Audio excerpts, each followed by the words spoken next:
RRQ to go back onto the Sheriffs and see what they can fashion for themselves. Just try to avoid getting 9-3'd at this point. Yeah, Asuna now with that third run it back of the half online. He's not going to be using it just yet. They're just going to keep sticking to this default setup because like you said, Mitch, none of these players have a means of kind of playing around this operator, being able to push it back or at least deny. Asuna using that molly to deny a lot of that map control. The drone's going to come in and tag him, but nothing really to follow from that. Yeah, once again for RRQ, it's a little bit one-dimensional. Very clear where they're headed, and 100 Thieves are rotating accordingly. They're quite happy to play retake B with the Cypher setup in play. Dash active, in goes the Sage Wall. Paranoia's exchange on both sides do give both teams pause for thought, but in comes the run it back and the curveball from Asuna. Bang trying to turtle inside of the site here. Timotino's arrived to the party, and it's another flood and a shutdown from 100 Thieves. Oh my god, that is a terrifying sight when you're trying to cross into sight and there's 4 players just running at you. 3 of them just rotating in and Timotino just flying in from heaven. I think 100 Thieves, man, they're doing a phenomenal job of being able to consistently trade off of each other, being set up in positions where they're holding those crossfires or at least ready to peek off of any set util. And of course, Vora being the main reason behind that. The drone, the IGLing, all these setups have made so much sense for 100 Thieves. Back towards B main then. A bit more of a singular approach here. But Timotino straight down the peak in towards Tiles, does get a fair bit of information. In comes the drone, it's a full Cypher setup, but once again, 100 Thieves are rotated quite nicely here. Dash on into the side, Chemkin very low on HP, separated from the rest of the team. This is Xfero just running through all of the utilities. He's got his ult active, and the flood actually backfires this time for 100 Thieves. Xfero caught on the cross, now into a 2-on-2. Bang and Cryo versus Crazy Guy and Kush here, but the 2 players on RRQ are going to be leaving this site after breaking so much of that Cypher util. They know that they don't have any information here unless they just use their bodies to peek. And now over-rotating into that A, going to go through that cat. But both players from the side of 100 Thieves, they don't know anything yet. It's going to be a 2v2 retake. Problem is RRQ just don't really have much left over. 10 seconds on the recon bolt. Crazy Guy, if he is given the plant here, will be able to have access to the res, but they just give it over to Cushy. I don't think they're too interested in it for the time being. Just have the Hunter's Fury for this post plant, and Bang, bringing at least 1 dark cover into the retake here as RRQ up to play on site. Kind of crazy they're playing on site with the Sova ult, not using it as their winning condition, especially because of the time taken by 100 Thieves here. But this 2v2 retake, Crazy Guy spotting, getting the pick onto Bang immediately. And now Cryo in a 1v2. Both these players huddled up, turtled up, bottom side. They get the pick, but Cushy ends it. And RRQ finally another round. Yeah, that is so long, but a big dry spell. Got to give a lot of credit to 100 Thieves for how clean their defense was looking there. They made a lot of nice mid-round adaptations. It felt like they were always on top of the information game. But RRQ, on Twitch, especially running through a brick wall with that Veto ultimate, were at least able to brawl their way into a winnable 2-on-2. A nice pivot back towards the A side gives them at least 4 rounds on this attacking side. That's not terrible given the comp they're playing. Now they're going on to defense with this double senti comp. There's still potential here for RRQ to get this one done, but the pistol will be very important with how far behind they are. Yeah, interesting to see that they're actually setting up Jemkin here to go for some sort of A main peak with these players. 4-1 Sage on the other side, going to use that wall probably off of noise, off of contact, or just off of a timing.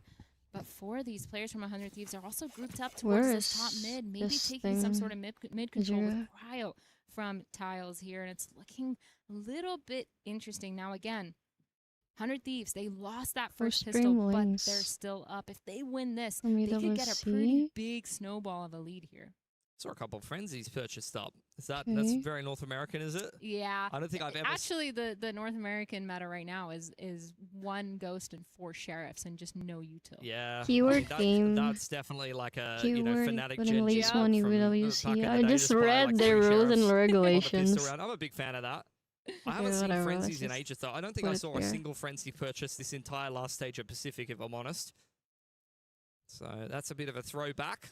Feels like the Bandit has been a lot more prevalent in Americas over the Frenzy. So actually, you're right. I don't think I've seen it that often. But for this team, I feel like they definitely have some sort of really quick strat really quick push up together where they're just planning on trading Oh, and using whoa. their firepower to kind of win out these 1v1s instead of trying to play too much into the mind games, into the mid rounds, because they're just so good at understanding a lot of their set plays, understanding their positioning as a team, and being able to just play together. So Asuna, and Timotino, really good job, really good synergies when it comes to playing together and pushing a lot. So I'm really looking forward to the synergy duo on attack side. All right, into the second half then. This is RRQ's map pick, and they are getting battered a little bit, so time to get this defensive half working for yourself. There's the Thieves getting ready for some A-main control here. The tension is palpable. I feel like this is a movie trailer as we're kicking off this pistol round. This could be RRQ's run back into this game of Ascent. Jemkin hearing a lot of that noise towards Cat. He's going to push up, get this A-main pick. Zan and Jemkin immediately trading. Really good reactions to take that A-main space as they hear them up Cat. But Asuna with a beautiful flash curveball into that A-main. And Jemkin now sitting here with Zan trying to get another pick. Asuna, he's walking up on the line. This is really cinematic stuff as Zan is able to get in there with a very nice right click. A 3K for Zan so far, just down to Timotino in a 1-on-2. Very high on the HP, does have the Sheriff to work with. In comes the dark cover. It's incredible. In towards A-main. I've got tears in my eyes. Timotino to walk out onto this A-main line. He's been able to actually game RRQ a little bit here. So they wrap around towards mid for just a moment, but sliding back onto the line on a nice timing. There is definitely potential here for Timotino. He is waiting. RRQ just playing this cheeky little high-low now that they've cleared out middle, so he's definitely going to have to peek into two players here. 1v2, the high-low is not going to get punished. Jemkin getting the pick.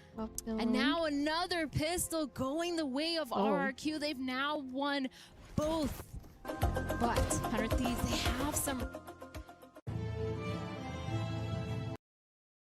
Yeah, I think it's better on...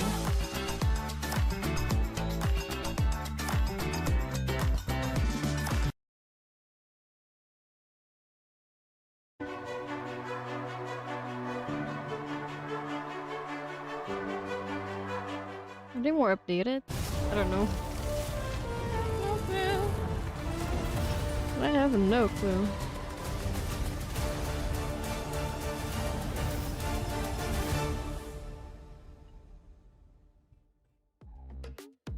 Hello everyone, welcome back to Paris for EWC 2026 Valorant. Our first series is going all three maps. It's the champions of China against the EMEA winners of Kickoff, BBL, and EDG. Digon here alongside Kakuka and Big Time.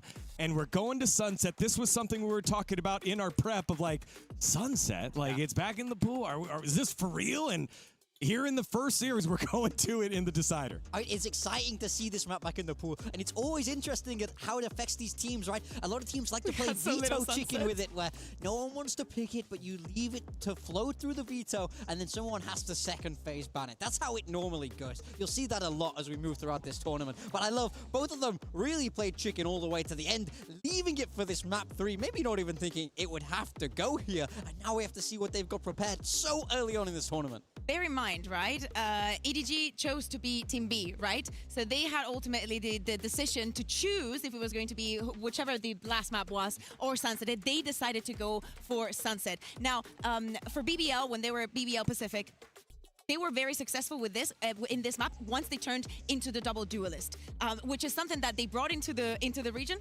And, you know, it was a perfect time to be super good with double duelist. So great for them. Now, the question is, of course, compositions, because Sunset is a map where, for example, we saw a lot of breach. Yeah. And we are not seeing breach anymore, almost anywhere, by, you know, but maybe some team here and there.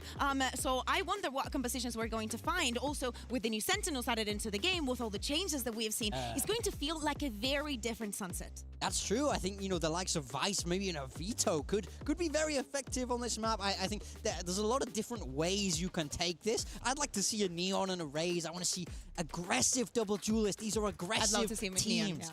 I want to see them really embrace their own character and their own style of Valorant. Both of them here are able to play that double duelist very, very efficiently. Teacher was playing Sage on Ascent.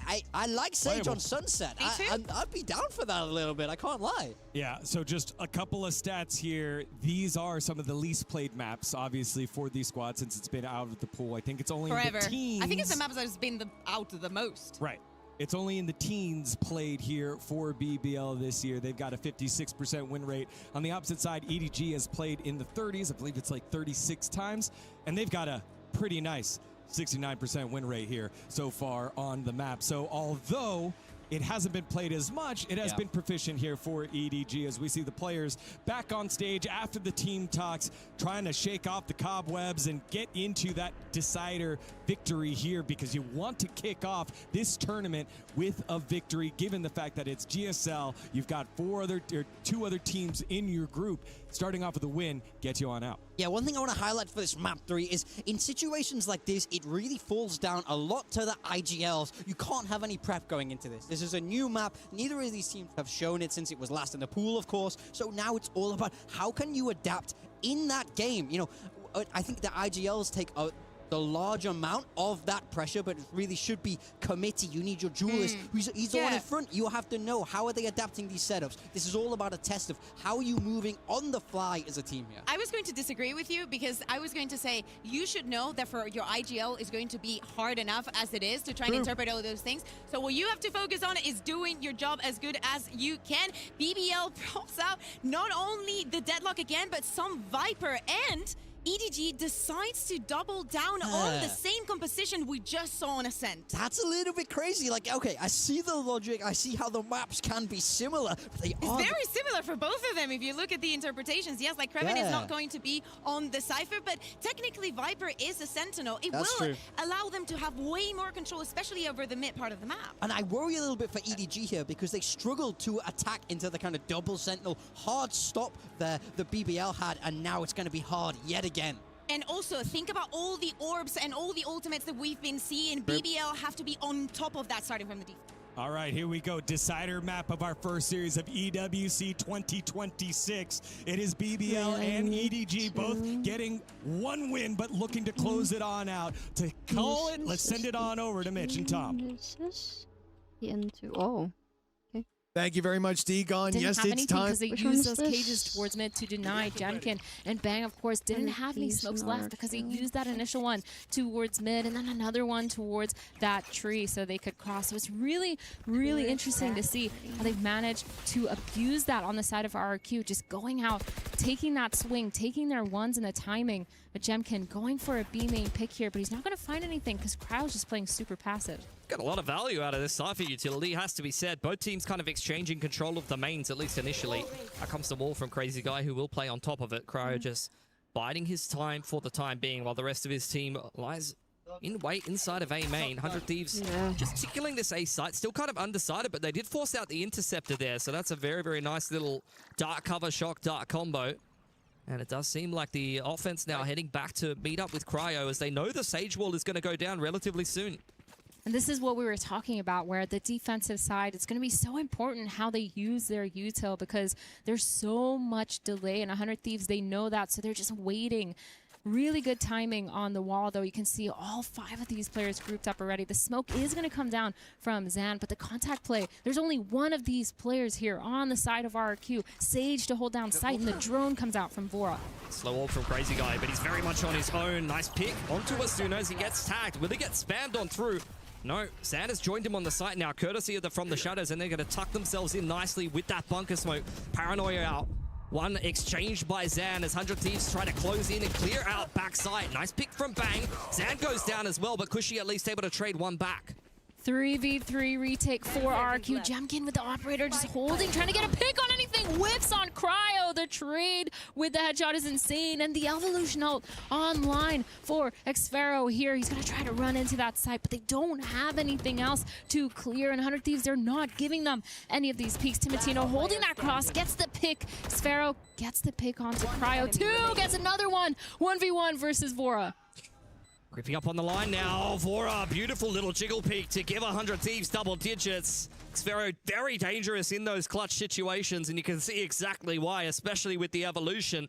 But 100 Thieves, that is a massive clutch to close. Both teams very low on money, and that will definitely have reset RRQ. Really fought hard in that round, considering the circumstance, honestly. Crazy Guy was very much left on his own. Zan does a good job to try to TP towards the other side of the map with the Omen ult and buy time, but unfortunately, I think the call from 100 Thieves was just a little bit too good. Xfero makes it more interesting than it probably should have been.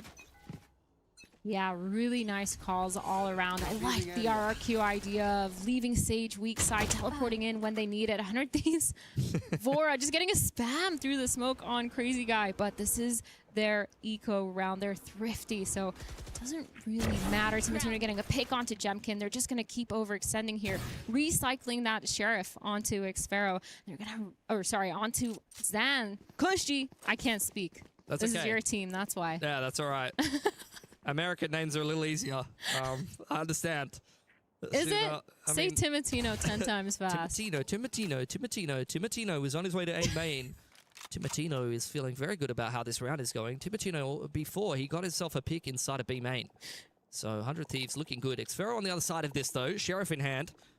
Yeah, nice little angle for him, but how much can he really do? Let's be honest. Nice opening pick onto Asuna. Interceptor active. Oh my god. Timotino to dash straight into the site there, and as such, 100 Thieves a little bit tentative, but they'll get the spike down nonetheless. That's a nice Hunter's Fury for Vora. Dude, Xfero has been on fire with these picks. His fragging potential is insane, and he's just constantly been getting his 17 and 15 for him. But they've all been really impactful, I think. Granted, the last couple rounds, he's just been alone in a lot of these fights. But it doesn't matter, because 100 Thieves, they've almost secured this round. 4v2, 2 pistols on the line here. Zan trying to get one before he's going to shut it down, and Cryo picking off Cushy. Now 11-7 RRQ. They're going to be back onto those guns. They're going to be back onto that buy round. I'm kind of hoping to see them kind of switch up their setups a little bit. I don't like having so much heavy, understanding that Sage is going to be on that weak side, using that wall a little bit too early for my liking. I'd rather see a little bit more of an aggressive setup. Set up Jemkin somewhere with that Sage enough of contact, putting that wall down, because right now 100 Thieves, they're just abusing the timing on them. Well, another timeout coming in. Not sure from which team at this point, as 100 Thieves are definitely closing in on the end of the game here. RRQ, well aware that their opponents have retained 4 guns out of that last round, so they've built up a little bit of economy. It's going to take a little bit of elbow grease in here from RRQ to make it inroads back into this game. This is their map pick, so you know they've got a lot of depth on this defense, especially with this Senti comp, but I have to say, I mean, 100 Thieves, both defensively and offensively, have just been calling an excellent game. This feels like their game on a silver platter, especially because they've got a little bit of cash in the bank. Yeah, it almost feels like they've anti-stratted this in a sense, where they know a lot of the habits that RRQ is going to be doing. That Sage wall not being a problem for them. And I think it also stems from the fact that you're playing with Asuna. That guy is the Sage god almost. He's been playing that for so long for this team all across Americas for so many years now. And him being on that Sage, understanding the timings, being able to kind of tell his team how to play around that, how to abuse the fact that Sage is not that strong after that wall is down, and using the slow on timings is the only way to kind of add more delay. But Jemkin, beautiful spot, getting the pick onto Timotino. I'm not sure if he even saw him, to be honest. That might have just been pre-fire. Close range here is Zan with the judge. He's got the weapon for the job, that's for sure. Dart up onto the tree, doesn't quite scan him. I could have sworn it would have at that close range. Asuna just around the corner as the jump comes through from Zan. That might have been obscured by the Odin's man coming through from Crazy Guy, and indeed it was. Double up from Zan, and 100 Thieves shut down before this even really gets going.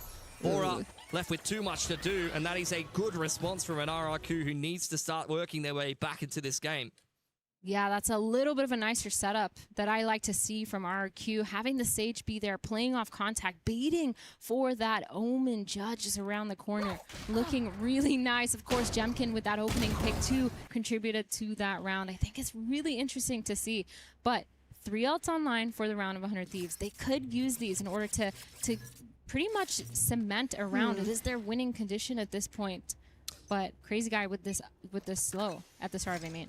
Yeah, he's once again all on his own, being thrown a lot of utility to try to safeguard any pressure towards A. He's just going to play retake on the side. Does have the Sage Res to work with, as the rest of the setup for RRQ very much is over towards B. But 100 Thieves just simplifying this round. Big group up into A main. And I think they're just going to send the runner back into site, or maybe the drone, and try to see if they can get themselves into a post plant. Phoenix Wall going up for this A execute, but they're going to hear the drone and no information actually for RRQ. They don't know if these players have walked out onto site, but it doesn't matter because not a single player has rotated off. They must have a really good retake plan. Spam coming through here from Crazy Guy, who may get caught by the Hunters. Fury, runner back, was chasing him down, even if that didn't finish off the job, and all of A Heaven has been cleared. Timotino now on a very dangerous line, and RRQ are very far out of position, especially given the fact that they had that B main info line right at the start of the round. Yeah, a little bit slow for those rotations, and of course Crazy Guy getting picked off didn't help either. The delay wasn't there, but there's only so much you could do when they could have been out on site 10 seconds earlier with that drone. So 100 Thieves now in this post plan. Cryo getting a pick into the smoke. Timotino, everything's just going wrong for RRQ. The flood did not work. All these players are just hiding in these smokes and getting those picks. Yeah, I mean, you have to have a very, very strong retake plan if you're going to play a setup like that, and it didn't look like they even had the opportunity to really play that. I think that 100 Thieves, the run it back through tree side and getting the jet on such a disruptive angle allowed them to just be one step ahead of this retake coming back in for RRQ, who was so far out of position. Like, it kind of shocks me that they didn't lean at all towards A, given the fact that, like I said, Jemkin had all info on the B side of the map. Regardless, though, 100 Thieves now on map point here. Slow Orb going to slow them down a little bit. There's been good patience on the offense so far from 100 Thieves. Udah lah bang. Ya Timotino bener aja with bang. that op, trying to get any info towards that mid while his team's working B main. Asuna with that curveball flash. Ini They're gonna belum hear kelar the apa delaynya Sage banyak lama slow banget. towards that main. Kok di Tapping that orb, trying to get that grup all sebelah online for udah Asa. kelar? It's not- He is pretty far though, nonton only Paper two Rex ya. on the block. But now, 5 of these Udah players for RRQ, RRQ. 2 of them have weird buys, Bulldog and a Stinger on the side of Crazy Guy and Zan. And they're just playing this passive setup. It's very slow for 100 Thieves. A minute on the clock as they start to make their way in towards middle. Big setup in towards A main from RRQ. Zan very much baiting for Jemkin, but that may not even be a factor. Drone pressure straight up middle as they spot out the TPs from Xferro. That'll help them read the setup at least a little bit as the drone comes in from the defense, clearing out B main. Timotino's literally almost into their spawn here. They have some sort of idea based on that util being broken from Vito, but are they going to be ready? They're rotating right into his crosshair. Big lurk pick from Timotino with the forward dash. Cushy cleans him up as a result, but this is going to be a difficult take from 100 Thieves because A main is so dirty. Zan and Jemkin need to make sure they don't overcook this one with only 20 seconds on the clock. Nice trade back from Jemkin. Xferro from Heaven cleaned up by Asuna with only 13 seconds. 100 Thieves are putting that spike down. 2v2, all of a sudden the spike is down. They know that these player is in A main. Asuna 1v2, but Jemkin gets the pick. 3K to win that round, and all of a sudden 100 Thieves, they're not getting success in the end rounds of these games. Yeah, it just took a little bit too long to get into the mix there. So denied an opportunity to close this on that point. RRQ, I mean, this is just classic RRQ, honestly. They really like to drag out a game. They really like to struggle to get a gain across the line. Overtime is very much on the cards. This definitely could have been a 100 Thieves game at any point in this offense so far. Yeah. I think they just took a little bit too long to get going there. The money is not great for RRQ, though. No. They're continually fighting for this game without a whole lot to work with. Yeah, this round is a must-win for 100 Thieves, too. Not only just to end the game, but if they lose this round, they will be broke the next round. They'll be forced onto that thrifty. They're going to hear that same Sage Wall towards B main, and they're holding these 2 players towards A main, just seeing if there's any aggression. I think they're going to read that this is more of a mid-stack because at this point they have that full line on A. On B, they've heard that Sage Wall. They know this player is probably playing towards it. The drone coming in, trying to get some sort of info here for the side of 100 Thieves. They will spot out at least 1 player. It's Cushy on that A Heaven, but they're just playing it slow because, again, they know that Sage Wall is down instantly at the start of the round. Yeah, just trying to bait out the Sage Wall, the interceptor from the Vito. Read what the setup is for RRQ, who do not budge an inch. In comes the drone in towards A main from Cushy, but from Thrown out from Heaven's side, very deep, doesn't really spot out too much info. He does have a dart to follow that up. Jemkin has taken a lot of space in middle. And 100 Thieves looking to simplify this round yet again. They don't have the drone to work with, though, so it might be a little bit harder to get into this A site. 30 seconds left. The execute coming in for 100 Thieves. That paranoia going out by Zan. Good defensive util. The smoke on site. But Timotino's going to punish that. Asuna also getting a pick. Timotino pushing into Heaven with that updraft. Immediately getting one. Crazy Guy and Xfero fighting hard back into this round. Rez comes out onto Cushy. Spike goes down. What a one-tap there from Kong. Absolute gamer coming in from Heaven's side. What is that? The spam through in towards Hell puts it into a winnable 2-on-2. There is no business in this round for RRQ to be coming away with it. Xfero walking up on the tree line. Needs to deal with Bang. We'll catch him with his back turn. This is an illegal retake from RRQ as the spike gets tapped. And they've been able to do it. Massive 4K from the IGL of RRQ. This game should have been well and truly over already. That was, what, a triple entry into A, no? That was like a 2-on-5. We literally need to study Crazy Guy's peaks on Heaven because he's gotten one every single time on that angle. And it's been phenomenal. And I think 100 Thieves, they're struggling to deal with this Heaven over and over again. And so it's kind of crazy seeing how these players are just able to get away with so much. Crazy Guy, that third kill on Bora was kind of gross. Just getting that last bullet through that hell spawn. I'd react like that too, honestly. Legit. Oh my god. Massive play from Crazy Guy to keep RRQ in it. That's just pure entertainment. As we head back into a lull, this may be attack timeout from 100 Thieves, who feel like this is getting a little bit too hot under the collar. As you mentioned, money wasn't great heading into that round. They probably would have thought it was already done, honestly. When you're in like a 5-on-3, 5-on-2 post plan on that A site, and the other team's playing just this dry Senti comp that doesn't have a lot of business getting back in, you're thinking you've probably wrapped it up at this point, but that one has definitely slipped through 100 Thieves' fingers. Yeah, they need to clean up those late rounds, late to end round retakes. They're just allowing so many 1v1s to be online for RRQ. And of course, they're taking that and running with it. Feels like they had such a good understanding of how to play this mid-round. They just need to clean it up. I wouldn't say it's sloppy, but just small angles are being missed. And so many 1v1s are being taken for a reason that I'm not really sure of, especially seeing how initially on the first half, these players on 100 Thieves have been so good with their positioning, so good with their trading. The second that someone's going anywhere, they get a pick. But a B main push here for RRQ. Good ball in from Asuna. Really unsettling the defense here and applying a lot of pressure with the Bandit. They do not want to be tapped at close range, that's for sure. As occasion the cam go up from Cryo, he is denied information to RRQ. He'll join up with the rest of 100 Thieves, who are starting to make some moves towards A. What an entry in from Timotino. Bladestorm active. And once again, we've been forced to put RRQ in a retake scenario. The molly going in. Asuna trying to delay Timotino, getting two with the knives on, getting two as well to trade back. That door is closed. 3v3, but pistols on the side of 100 Thieves for this post round. The drone's going to come in, not going to tag anyone. And three of these players going towards that tree side. Cryo gets seen off, delaying as long as possible, gets two with the Bandit. And now all of a sudden, Crazy Guy in a 1v3. Two of these players in hell, unable to trade, gets two for Crazy Guy. And it's a 1v1. Tap the spike, very much running out of time. Cryo very good in these situations and good enough to win the map for 100 Thieves. 13-10. It's naught but a pistol round to get it done. What a blinder of an entry from Timotino, straight up tree, rips the Bladestorm, and the rest was history.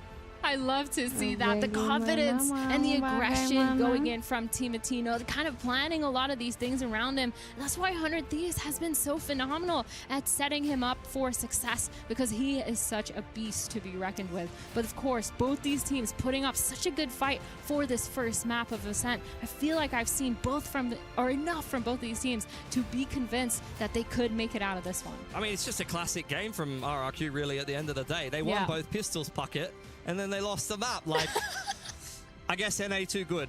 My bad, guys.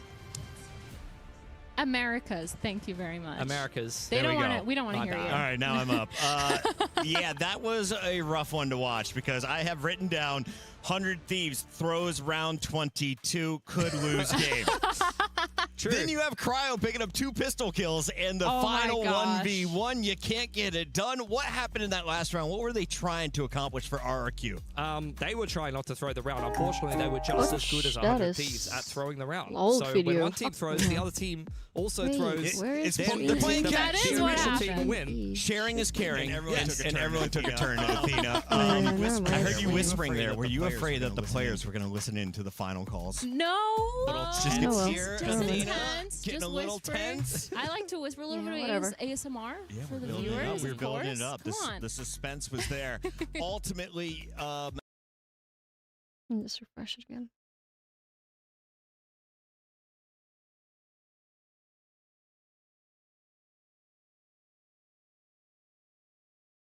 Yeah, they are the same. for now, on the other side, we have a game 3 that is still brewing. We still have a series here, Puckett. Don't get ahead of Yeah, yourself, yeah. man. I know Why are you I talking know about you're them over America's there? bias, but that was only map 1. All right, I was told this was 1 and done. I guess we will Oh, play the whole really? best of 3. Gennaro's going to so come out with a winner Okay, eventually. I need some official ruling on Yeah, that. I don't want to hear. I don't but I'm trust not him. sure. You trust him? I thought we were playing a best of 3 here, but We see. will continue with Breeze, I'm told. Yes, The thank match you. continues. It's day 0, guys. I'm Listen. hearing a lot of things. We're having a lot of fun in the venue. It's fine. You can just say you're biased for America's. America's yeah. is clearly the best team.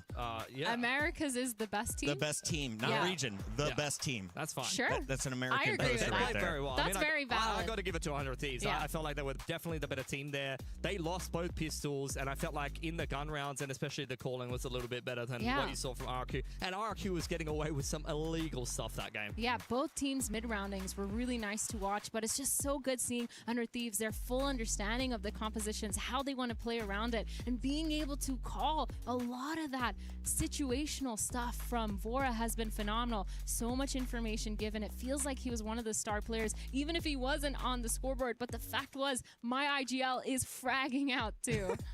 Shout out to our producer. I'm told they're putting together the highlight package, and we've got it ready to rip and roll. Here's a look at some of the best frags from this game, but some of the bigger rounds came at the end. What did you think of 100 Thieves' first half compared to the second half? Do they need to increase the pacing? Is it going to fit against RRQ? What do you see, Athena? I think the way they were playing was very well played. I don't think they need to change anything. I think the problem that they were having was towards those late rounds, those post plants, and those retakes. They just need to clean that up a little bit. The initial early game, the mid-rounding has been phenomenal, I think, for 100 Thieves. Getting the information really well. They struggled the first few rounds, but they immediately picked it up and adapted. So for me, it's more just making sure that they're not taking those useless 1v1s in post plants, giving up map control, or just allowing players to get those free picks. Pilsky, I was talking to Paper Thin, and he was talking to me a little bit about Jemkin, saying he is an incredible aimer, one of the best brains when it comes to Valorant. If he has any knocks on him, it may be that he's a little bit too brainy, a little too patient when playing the initiators. What do you think about his jet game in this one? Yeah, I mean, he's a primary duelist player, but he's a very slow player at times. When you're playing this kind of Sentinel comp, he's forced to kind of be the dive entry on offense. So sometimes that means that he's not going to be able to frag out as heavily as he usually would want to do. So I think that was a bit of a slower game from him, maybe by his standards. And as such, I don't think RRQ were able to go pound for pound against 100 Thieves fragging-wise. Jemkin's looking pretty good to me. Timatino definitely looking good. Asuna passed all of my tests on the Phoenix. Was there I told you gotta watch an him. agent issue in here, though? Because the green room was shocked to see a veto out on the board this early in the tournament. Ooh, I don't know. I don't mind the veto. No, I don't think there was anything wrong with the comp per se, but I think 100 Thieves knew exactly what to do against it. Like, they actually played Too around easy it to perfectly. read? It actually was very easy for 100 Thieves to read. And I think Athena mentioned the fact that they're playing a Sage comp, and I felt like they actually did play around it very well. They baited out the wall a lot of the time. They baited out the util. I felt like that they read those setups super well. Yeah, I feel like you're playing Sage into Asuna, who's been the Sage player. I've been saying this for so long, but it's true because he's been super creative and really introduces a lot of new ways to play Sage. And I feel like for RRQ, they kind of just put that wall down off of a timing. And I felt like I was struggling to understand kind of how they wanted to change it up for this Sage in order to play against this team. The veto, I didn't mind too much. I actually thought it was fine. I think Xfaro did a phenomenal job just in general. His fragging out too was insane. So not a problem for me in terms of veto, but Sage, we'll see how it is. Pilski is a oracle. He knew another game was coming up, and it's going to be on Breeze. Can you tell me, though, about the map selection? Who picked our first map? Whose map choice is it going to be going to Breeze? RRQ picked our first map. They then lost after winning both pistols, Pocket. And now their stats are not good on Breeze, and 100 Thieves have picked Breeze into them. Yeah, this it is doesn't like... bring me any joy to say that, but that's the facts. This is literally like one of 100 Thieves' best maps, too. They've had a lot of success on this map, and they play a similar comp with that double duelist, Asuna, usually on the Phoenix. So kind of crazy to see how they might just go into this one. That's what I had in my notes, making sure America's still looking good. USA, all that good stuff. We're going to a break. When we come back, we'll find out if the Pacific can bounce back and steal map 2 to force a game 3. Don't go anywhere.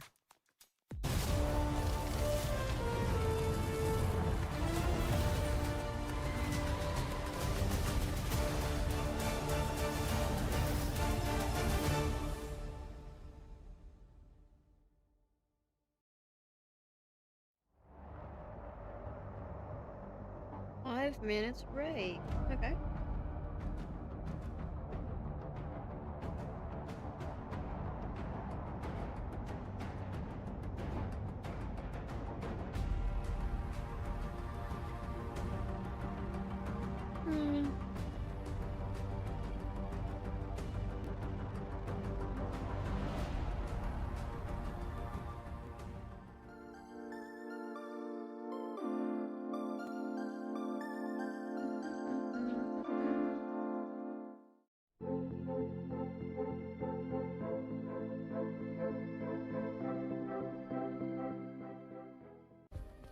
Play is in our DNA. Whenever we let it out, it becomes our superpower. Now imagine an entire city being built to supercharge it. Kadir City, powered by Play. We were there. For every click, every clutch, every respawn. We were there for the years of grind, and we're here. Now, the proud founding partner of EWC, powering the biggest event in gaming, shoulder to shoulder with the world's best, making history. Greatness deserves a stage. Lenovo Legion, reach your impossible.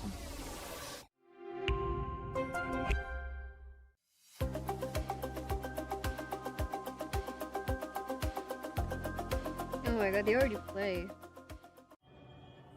What insider map?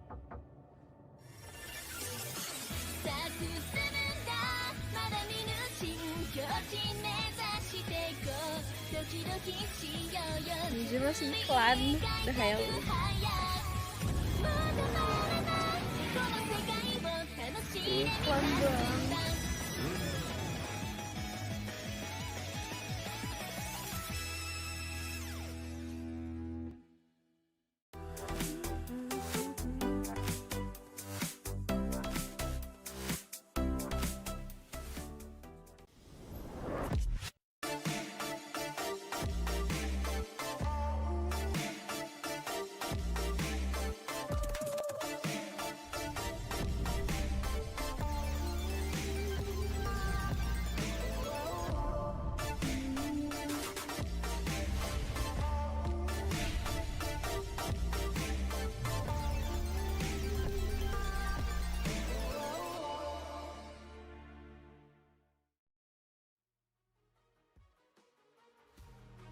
I think it's crazy. Our fan base is like really huge in France. I think most of the people like already saw some events we did. So I'm pretty happy to be here. We missed out on Champs Paris last year. It's good for us to have an international event that we can play in front of our crowd, you know. I don't know if it's stress, but it's like it's a good pressure that we have. We of course want to represent the country of our org. Also, like I grew up in Paris, like it's a special city for me, so there is a lot of story about it. We're extremely excited. We cannot wait for this opportunity. Obviously we need to get out of groups first, but that's like even extra motivation celebration for us to meet them all. It's our organization home country, home city, you know, so that's one of the biggest goals for us for sure. Feels good to play here, of course, because Vitality French org, and we're in France now, so it will be really fun to get into playoffs and share the stage with some of the fans too. I think that will be cool for everyone, one of us and stuff, and for me it will be especially, like, I am playing the French org. For me, like, it's a really exciting tournament, I think.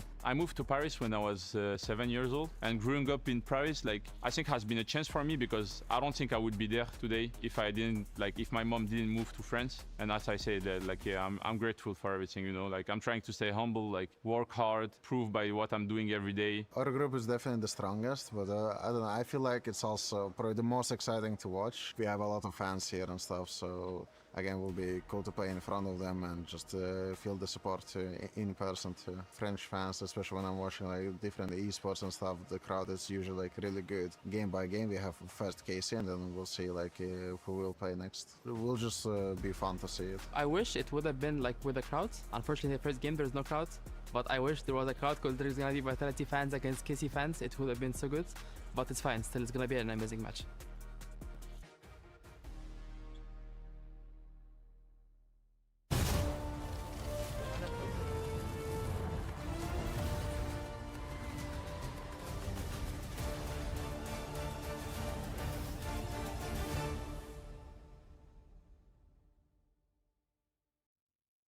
Welcome back, all you wonderful humans, and shout out to the West Coasters who woke up to watch 100 Thieves. They're up 1-0 right now over RRQ from the Pacific region, and we're about to find out if they can seal the deal. It's the group stages. On the mic, we got Athena and Pilsky. And Pilsky, I want to talk to you about RRQ. The potential. I feel like the ceiling is very high, but the floor is very low here. How do we, like, ride an escalator back towards that ceiling? We need to go back into Pacific, because when they play domestically, they're really good. Okay. But then when they play at an international event, it's really hard. Dude, you guys are so mean. They did not play that bad. That's what I'm saying. The ceiling is very high. The skill ceiling is there. Okay. But then you have a few like rounds where Cryo gets 2 with the pistol, and then I mean, the third. I do remember that as well, to be fair. It's true. Yeah, so. Yeah. Like, you know, things happen. Yeah. You move on. You go to Breeze. You see how it goes. You want to go to Breeze, Yeah, which is sometimes you just got to go to Breeze. RRQ's You just got to go to the beach. specialty. Oh. No, it's not. But whose is it? It is going to be, of course, 100 Yeah. Thieves. Why do they like this map so much? The home of KO. They've been really, really good at taking those aggressive fights, both on their defense and their attack side. They've been super good with the double duelist meta, too. We saw it on this Ascent. They've done it on Haven. They're doing it as well on Breeze, using that Phoenix to really take the space that they need to. And I think, too, based on this game that we've just seen, Asuna and Timotino, they've had such good synergy, and their timings have been great with re-clearing a lot of the way that they've been doing towards that defensive side, taking the mains, fighting towards mid, just setting up these small little trap plays. So for me, 100 Thieves, they really do thrive on a map like this. But that being said, Breeze is essentially just a deathmatch map, and I feel like RRQ was kind of on fire as well in terms of firepower. I mean, I kind of see it playing out in like almost a similar way to Ascent if RRQ sticks to the same comp, because they used to play Harbor KO, so I think you're going to play like a little bit more of a disruptive comp where they're trying to get reads and slow down a double duelist that's being played here by 100 Thieves. I think stylistically there will be some similarities to Ascent, but I think RRQ might be a little bit underrated on this map. I think the stats make it look like they're terrible at the map. And I think a lot of the times, I've seen a lot of games where they're actually more competitive than, you know, just losing every game, to be honest. I think they actually do know their way around this map decently, and I'm hoping for good things. But look, double pistol on Ascent and then not winning that, that makes me nervous, man. We're going to continue winning pistol rounds. They're 100% on pistol rounds. Great. That's the word we're looking at. Can we win gun rounds, Bucket? Every third. Every third? Every third is 1 in 3. crazy. All right, that's not bad. That's not going to be good enough, though, to avoid going to the lower bracket. I do think, though, going into this, when you're seeing that this the is veto for the next series. Hey, we're just showing you guys what's up for the next match. By the way, this is going to be Paper Rex taking on NRG. Should be a very surely we're not exciting showing one. the veto now. that you guys are just able to get a prediction on. The decider could be on Breeze, which is the map you're about to see for this series in the best of 3. Yeah, that My brain can't take that. I'm just going to focus on this game. You don't think that best of 7 was real? You don't think that? I don't know, but I can't think about that right now, Puckett. We got a game to watch, man. Oh, do you? All right, I'll let you play. Hopefully soon. I think our guys are locked in. The coaches are smiling. Production's all smiles. Let's hand it over for our agent selection. Can I ask real quick before I go? Are Jet and Sova going to be in every single game today? Potentially so, honestly, but it depends on some of the other maps. We do have a little bit of a change-up from RRQ, though. They are not playing the KO Harbor anymore. They will stick to what they played on Ascent. However, I'm wondering if they updated the agents from last game. I think that Those might are the comps from not last be game? real. That's my guess. It's from last game. It's a little hangover. We're just going to replace those graphics with some fresh agents. I'm going to need a Bloody Mary right now. I was going to say, there's no way both these teams play without a Viper or at least a Harbor or some sort of wall controller on this map, because I think it'd be almost near impossible if you play with just the Omen. So definitely a little bit of a slip up there for the agent select, but I'm really wondering if 100 Thieves have stuck to their guns and committed to that double duelist. Because again, they've had so much time to prep. They may have made those changes. Oh my god, they even use Yeah, for sure. I think there's a lot of footage here on RRQ and how they do like to approach Breeze. And when we see the agent select, it is actually what they're playing. They're going to start out on the attacking side. Mistake. So I guess this just does seem to be the kind of way that they want to be approaching things for the time being. So stylistically, we're going to get very much the same thing as what we saw over on Ascent. Once again, RRQ will have to start out on that attacking side, and it's going to have to take a little bit longer. But I'm seeing Harbor Neon. Yeah, okay, there you go. The HUD has baited me for the 4th time. I'm getting whiplash now. I was looking at you trying to be like, I'm getting whiplash. Okay, let's just focus on the task at hand. RRQ dashing on into that A site. They do have a lurk waiting in the wings. It takes a little bit of chip damage onto 100 Thieves, who are going for a quick flood onto this A site. Yep, really nice execute here. Taking that backside space. Jemkin going to get the pick onto Timotino, but Cryo is here to trade. 3 of those players on RQ have dropped to 100 Thieves. Make it 4. And all of a sudden, Crazy Guy left in this 1v3. The spike is already being diffused. He's nowhere near. It's not planted for him. And Vora going to get that final pick onto Crazy Guy. And now that 100% pistol win rate for RQ has gone down. Yeah, I mean, I was expecting that, honestly. That's a really nice retake from 100 Thieves, though.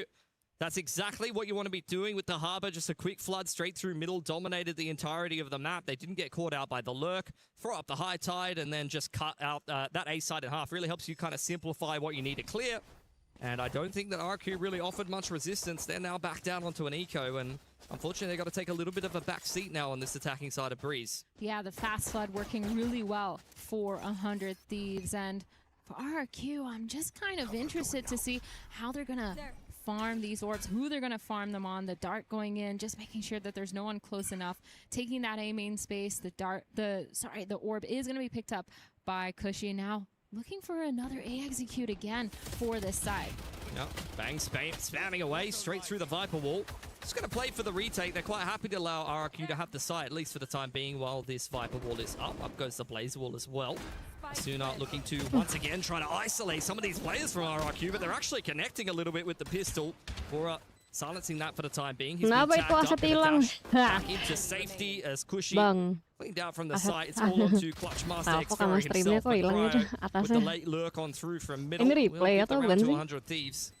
Vora's positioning this last map and this map so far has just been so good. Able to just dance around those pistols, making sure he's not over-aggressing, not over-peeking into those angles, but he could get punished by especially close range. Vora been so good as such a strong kind of rock player for your team. He's not necessarily anchoring, but he's always there. He's always rotating. He's always ready with a plan. And now we're going to see Cryo actually setting up onto this B site.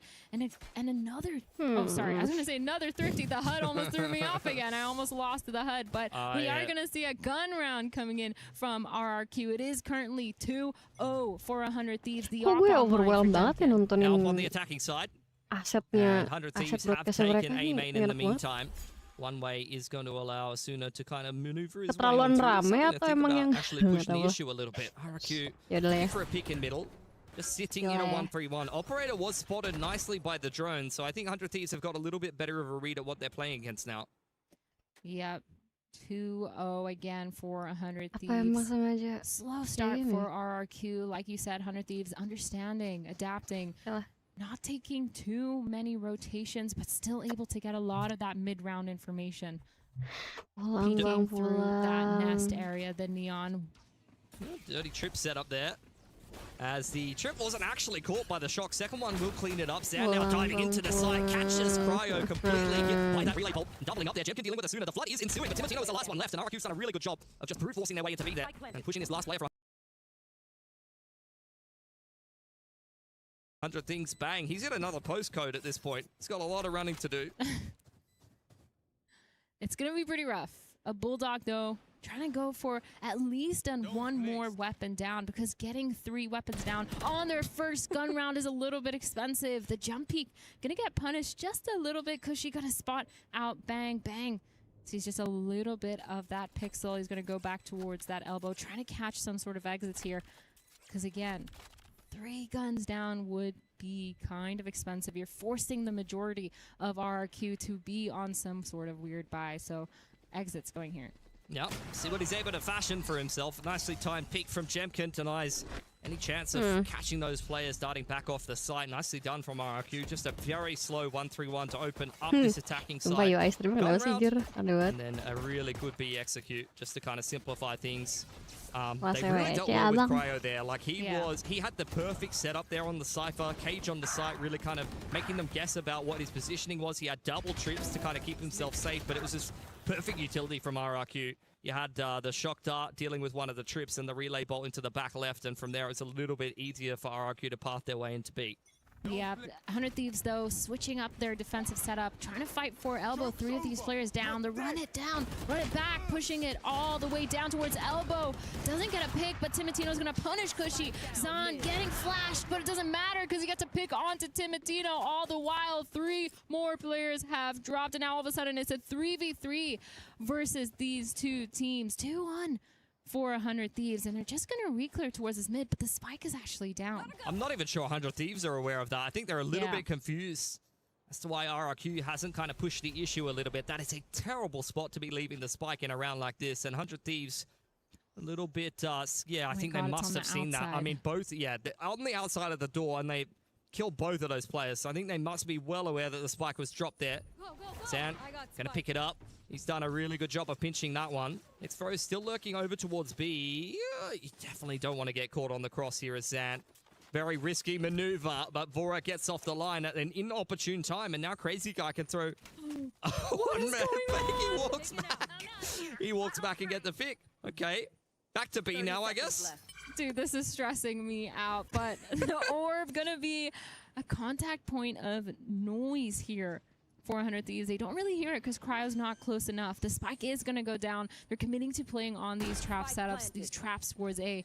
But of course, RQ, they know that there's a whole Cypher setup on A. They've ended towards B on purpose. Xfero here, backside, almost going to get a peek into Vora. He doesn't know that he's creeped all the way up yet.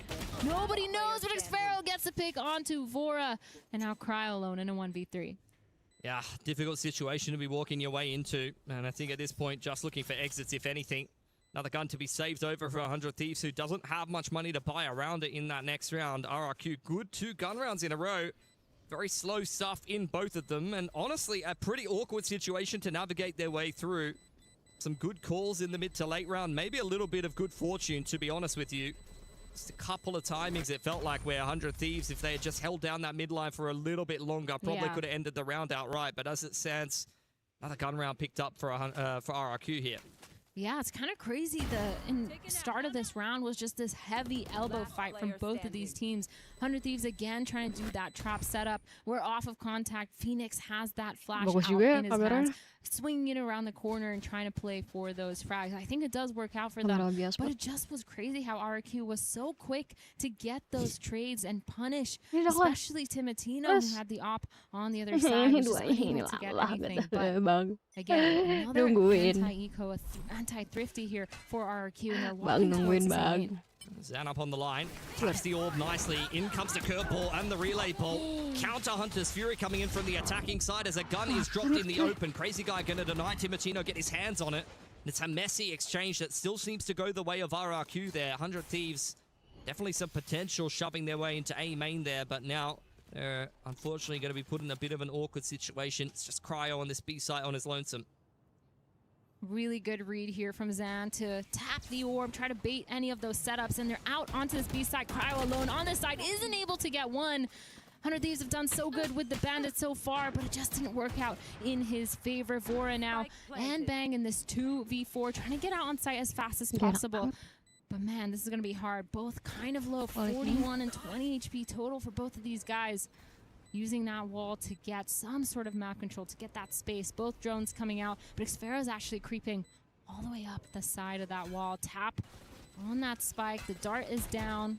Another dart coming in. Xfero getting both those picks onto Bang and Vora. Yeah, he was just waiting, seeing what the rest of the team could kind of bait out, but all of the guns kept on through for RRQ, who are starting to pick up a little bit of momentum on this attacking side now.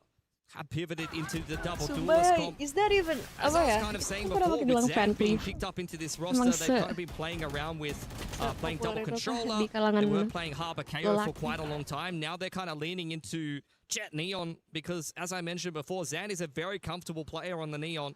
It's a bit of a specialist agent for him. And Jemkin quite happy to be back on his signature Jet. As RRQ looking into another gun round here. It's looking like a quick mid to 8.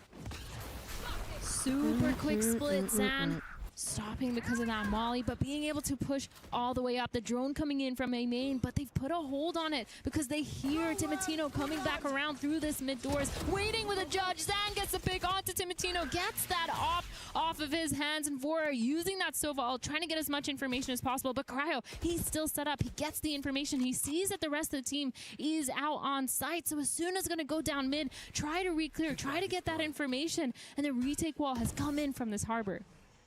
See, RRQ just really slowing this down around down, waiting for some mistakes. In comes the Harbor ult, though. Arsene has found one. Great spam through from Cryo, making things very difficult for RRQ, and they're just starting to crumble. Crazy Guy trying to pick up the pieces, spotted out by the neural theft, and it's all down to Xfero. They know exactly where he is, and he's been flanked by Asuna. Nice little response there from 100 Thieves. It felt like RRQ were very much in control of that round. They found the first pick. They slowed things down. But credit to 100 Thieves for putting the pieces back together. Yeah, they did a good job at flipping that site. Phoenix taking that mid control, trying to get a pick onto that Zan while he was falling back. Sorry, and it just felt like both these players understood the aggression on the site because they took their time. They waited for Asuna to just make some sort of chaos, pull some of that pressure, pull some of that focus, and use the timing there. But of course, also Cryo getting a spam through that harbor wall was kind of crazy too, because that was the spike as well. But obviously into this next round, 3-3, both teams able to get full weapons, but it's kind of crazy because if RQ loses this round, they might be forced onto another Thrifty here unless they get those picks. See how good of a salesman Cushy is. Applies a little bit of util pressure to that B side. Drone goes through elbow, looking to try to fish for a bang here with the paranoia. Blazewalk goes up, and it's a disengage for 100 Thieves. Really quick rotate, but it gets punished because Cushy, he's walked all the way up mid. Vora unable to get traded by Timotino yet, but RQ doing a good job at just waiting. Both these ops meeting each other. Timotino turning around at the wrong time, but as I say that, he gets the pick onto Jemkin, a 1-for-1 trade, and now all of a sudden, the numbers are equalized. RQ really having a tough time at finding the clean opportunities and timings that they've been looking for in the mid-round. Once again, slowing things down. 40 seconds on the clock as the spike starts to trend back towards that A side to meet up with Xfero. 100 Thieves are very much in front of this, though. It's just Cryo being left solo retake on that B side yet again here. While the rest of the team is ready with reactive utility. You've got the Storm Surge and the Phoenix Molly. So I'd imagine that they're going to have a really good time dealing with this. Up goes the fast lane. Timotino finding that opening. Big bang inside of the bunker smoke is giving them a lot of problems. Kushi tapping the spike. Timotino able to deal with him. And Crazy Guy is so far out of position here. Panic TP into the site. He will have a little bit of space to plant, but Timotino should be able to just deny that spike. There's no time, even if Crazy Guy gets that pick. And RRQ, unfortunately, again in the mid-round, things are just really not coming together for them. Yeah, a struggle But it feels like 100 Thieves so quick to collapse. Their rotations have gotten a lot quicker here. They're kind of just walking around through mid because it feels like they haven't been pressured enough by RRQ either. So much mid space is given to them to the point where they're comfortable rotating. That being said, Bora did get caught off guard, so we're going to see a little bit of a change maybe towards their clearing that mid properly before they do those full rotates. And now, still able to buy, getting that operator on the side of Jemkin. They're looking like they're just going to go for another round of these slow peaks, but this time towards elbow. Well, runner back secured inside of A main for Asuna. Full information for 100 Thieves as Cushy once again looking to try to clear the Cypher trips. One of them dealt with. Up goes the Cage. Inside of the smoke is Timotino, hiding in the opposing team's fast lane, and he's found a decent timing. That's a hell of a trade back from Zan as the Hunter's Fury coming in does deal with Cryo, or at least make him uncomfortable enough for Crazy Guy to do his due diligence, and RQ will take this A site. That was a really good zoning out from Cushy, just being really annoying, forcing Cryo to get that peek over the wall or take his one. The drone's going to give so much information that these players are on site, but they still don't know where Jemkin is. He has this full flank control. As I say that, he turns around, run it back, down on side. Soon he gets the pick onto Cushy, just jumping around. He's able to get it, and Crazy Guy now back site, and Jemkin with the operator in mid. It's a nice flank timing, but Asuna, they were not sure where he actually completed that run it back from. And now Jemkin being locked out of this round by the High Tide. Asuna's got him marked. Up goes the Blade Storm, but inside of that Cloud Burst, Asuna was ready. And this will be a nice little defuse from 100 Thieves to get themselves on a nice streak of rounds here. They've gotten very close the last 3 in a row, but every single one of them has gone the way of 100 Thieves. Again, it's this post-plant situation for RRQ. The delay is so good on site. They're able to get at least one on the side of 100 Thieves, getting one of those picks and just delaying for long enough that the rotates are here so quick. You can see Asuna and Bora zooming, running and holding W through that side. And of course, the flank, of course. So much pressure on both angles for the side of 100 Thieves. They're able to just be really annoying in that sense, forcing RRQ to kind of take that timeout, because now they've lost a couple of those rounds that they should have won. It feels like they've had a numbers advantage, position advantage, but it's just been kind of throttled by the way that 100 Thieves is reacting. Yeah, a little bit of a dry spell here for RRQ that they're going to try to digest a little bit with this attack timeout. Start to make some adaptations. They've been mixing up the pace most of the time, playing quite slow. That little bit of a faster pump towards B was one of the faster rounds that we've seen from them, but it's always a little bit telegraphed by the Sova drone and the fact that they have to actually take their time clearing a lot of these Cypher trips.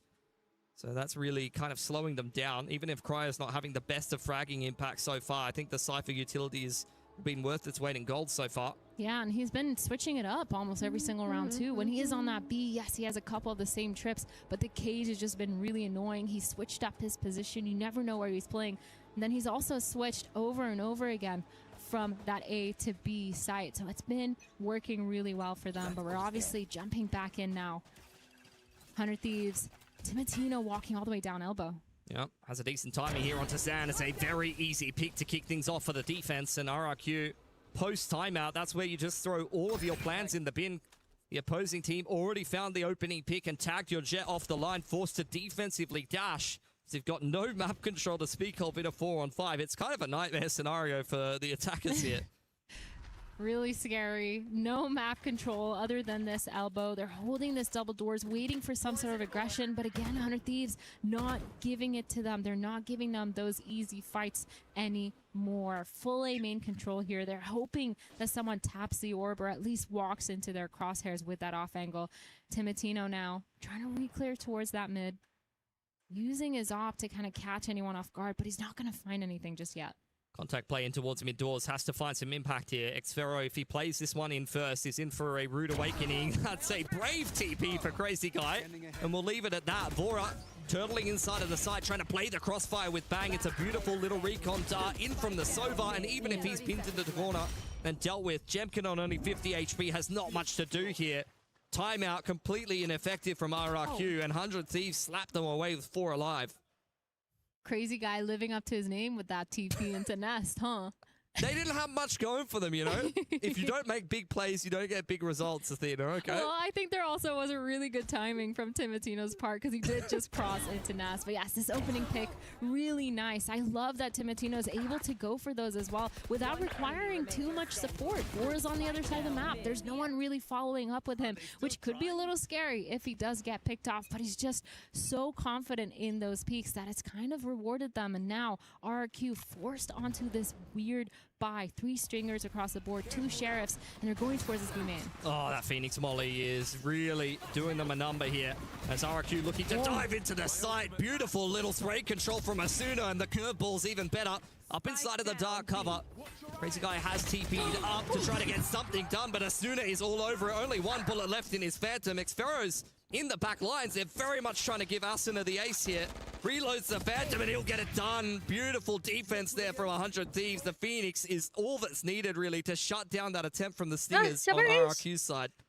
Those are the types of rounds that when I go home, I'm like, maybe I should play on high sense like Asuna does because he does it so good. He's so consistent with it. It's kind of insane. It was super important because RRQ with the Stingers here, if they get in the site, you get the pit down, that's actually a losable round for 100 Thieves, especially with the comp that they're playing. So cannot understate, you know, there's some anti-eco aces that you're like, yeah, that didn't really matter. But that one actually could have been a bit of a problem for 100 Thieves if he doesn't put some multi-frags together there. Yeah, he absolutely shut down their winning condition for that round. And we're going to see early double drone from both sides, getting as much information as possible. Vora getting spotted out by the drone. They're not going to get any more information on the 100 Thieves side now, setting up for some sort of mid-fight. 3 players here situated towards here. Vora about to get peeked by the op by Jemkin. He's just holding, playing passive. Who's going to make the first move? Minute and 10 on the clock here. Very tense stuff.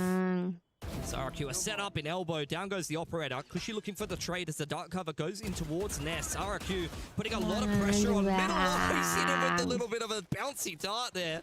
Nicely done by Kushi. Hudson is really going looking for him with the run it back. This is messy stuff. Zan's been able to time him inside of heaven as he comes off the back of the ult, and a big 2K from Crazy Guy to open up B. I cannot believe that RRQ has put themselves in a winning position as the spike gets scooped up by the IGL. That's insane. Zan actually getting all the way up into Nest when Timotino was opping through that tons. It's insane how he actually got that timing to get in and punish Asuna. But a bang. In this 1v3, it's not looking too good. We have 3 of these players ready on site, and Sphero ready with that flank peek. Kind of insane that round. I thought it was going to go down in shambles for RRQ after that initial pick from Vora. Obviously, the dart, nobody was able to trade Vora, but it didn't matter because they had this mid setup. But it just didn't work. It wasn't there, wasn't flushed out because of the players that were towards elbow.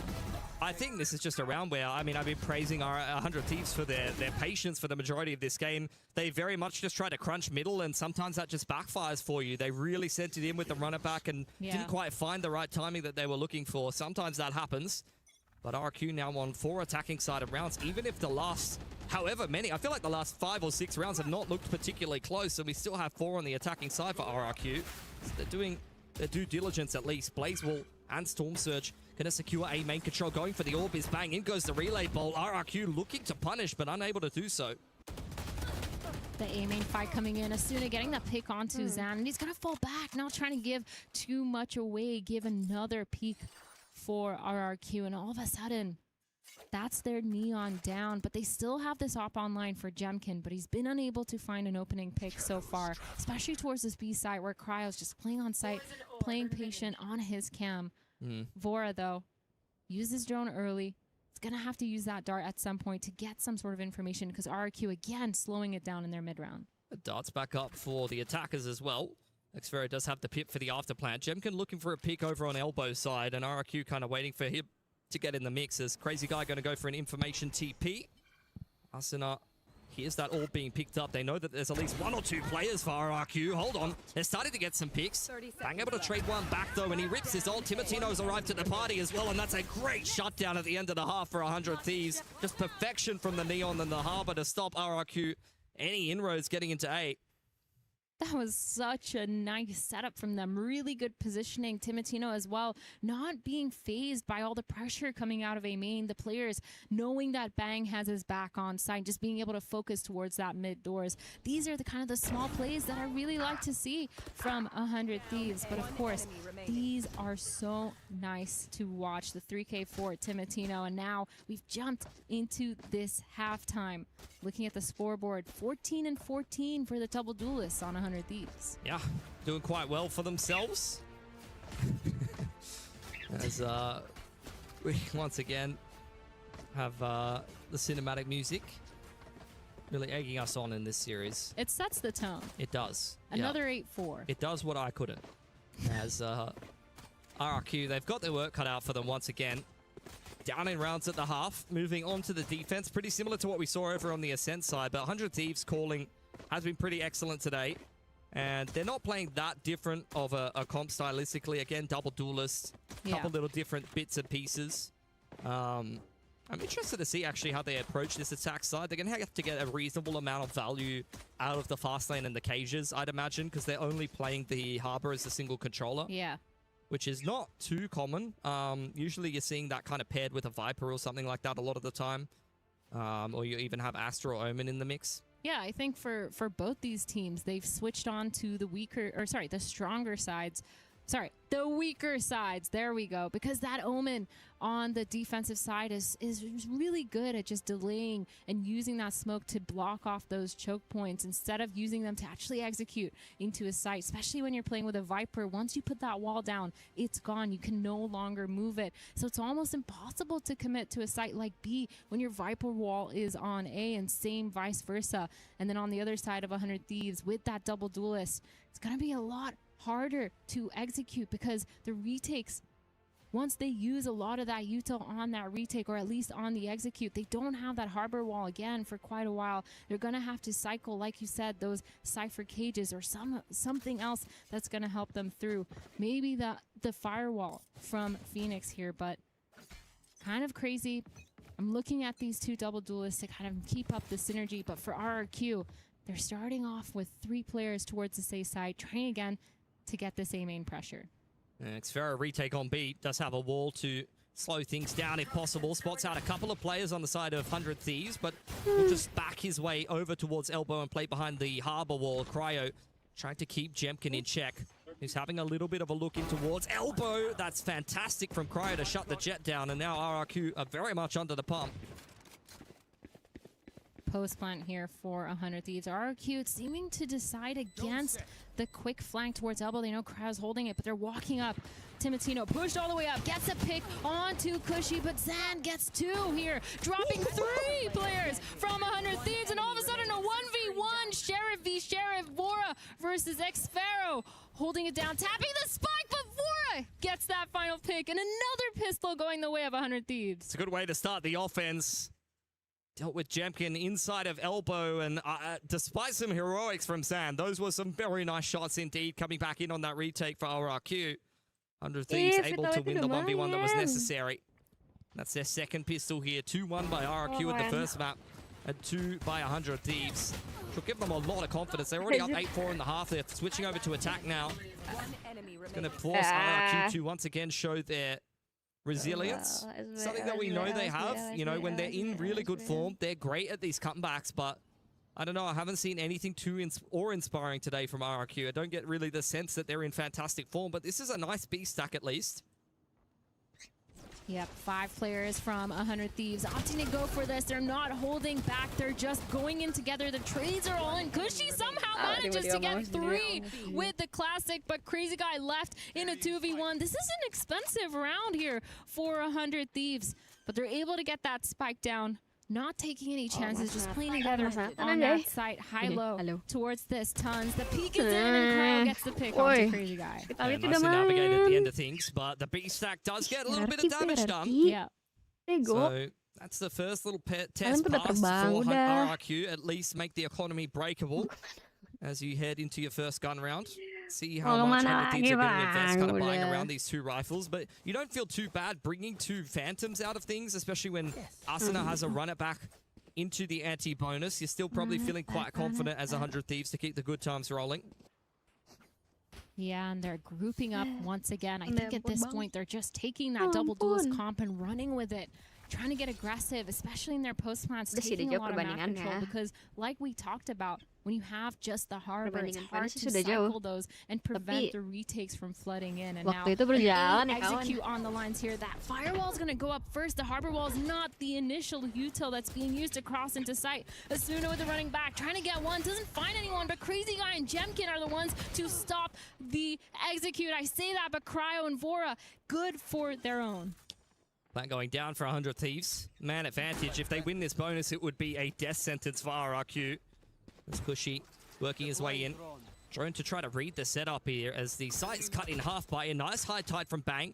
They know that the Phoenix inside of A main, but Jemkin has probably got a lot of work to do here, and waiting out the high tide is probably going to really time RRQ out of this round. The Cove will further stall things. Like, this is just a nightmare to retake into for RRQ, and the curveball is where the first move will be made. Xfero was ready for it, diving in out of the Cove there. RRQ, what a gorgeous little retake as Jemkin puts 3 together.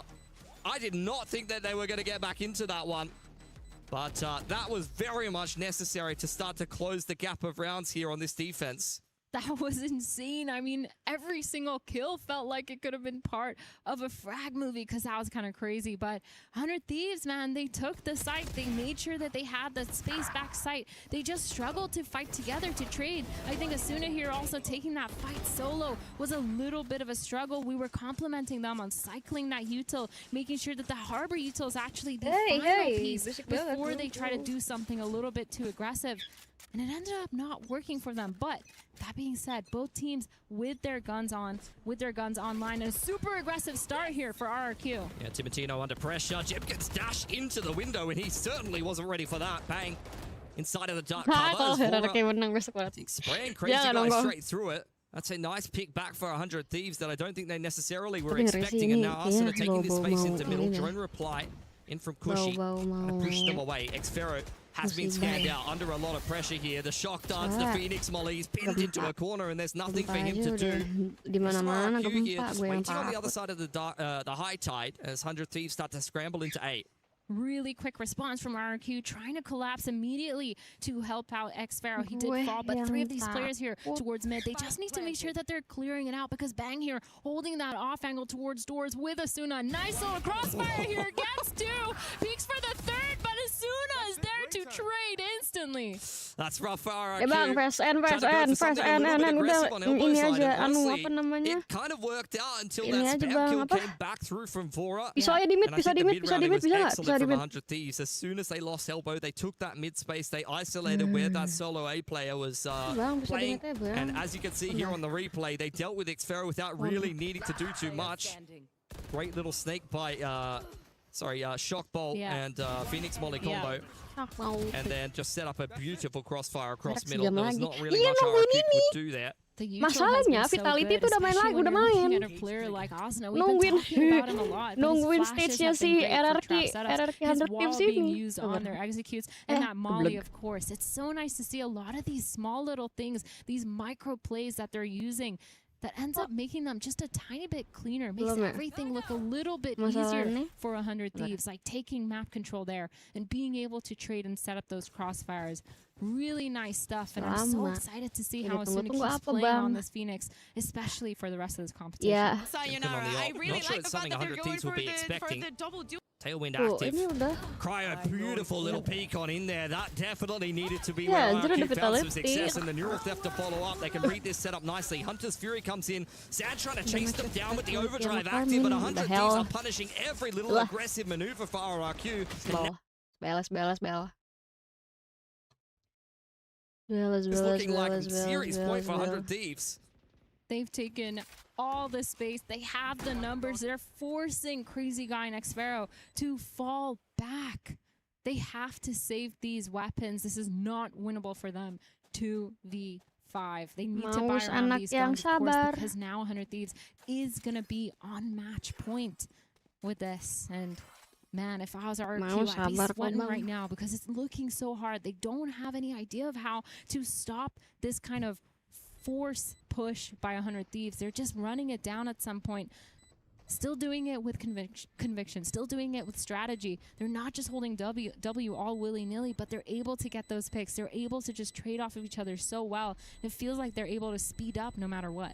Yeah, I mean, that setup is just a bit of a domino effect. I didn't even mind it. I think the op was something that 100 Thieves running a bit of a slower round were not necessarily ready for, but Jemkin just goes looking for information in the mid-round a little bit too early there and gets caught on the timing. If he finds an op pick, dashes away there, that could be a completely different story, especially with the overdrive and the Hunter's Fury coming in on the retake, which was kind of just used in desperation after that. Kalau kata temanku, RRQ menang, matahari besok terbit di barat. Just an instant headshot, even onto someone holding an op line, and 100 Thieves now on serious point. This has been a very convincing day from them.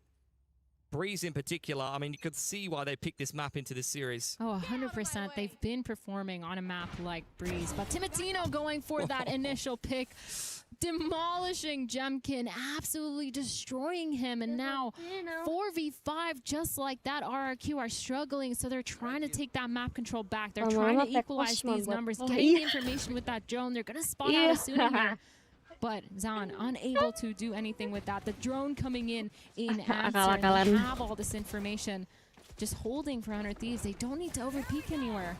Yeah, it's very telegraphed from RRQ, and 100 Thieves are all over it. Great patience. Timotino diving into the site, flushes Crazy Guy into Cryo's angle. Hunter's Fury really zoning the rest of the rotators away, blows up Cushy on double doors, and Timotino up close as the Harbor ult comes through. We'll catch at least Zan on 5 HP. Out comes the shorty, and Xfero is tapping away.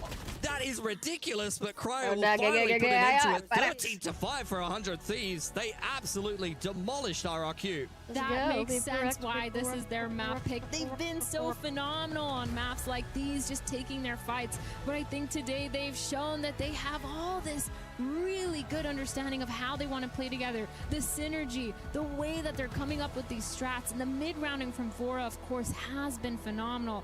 Feels like they haven't been punished for a lot of those plays other than a couple of trap setups, and once it hasn't worked, they've still had an answer in the middle of the round of how to recuperate. Yeah, I felt like for the majority of that series, 100 Thieves definitely the better team. RRQ, once again, a little bit sleepy, a little bit slow at an international event, given that they are still betting in Zan very recently, picking up this player heading into this event. But I definitely know, especially all of the Pacific fans know that RRQ can play a little bit better than that, and in the lower bracket, they'll only have one more chance to do so.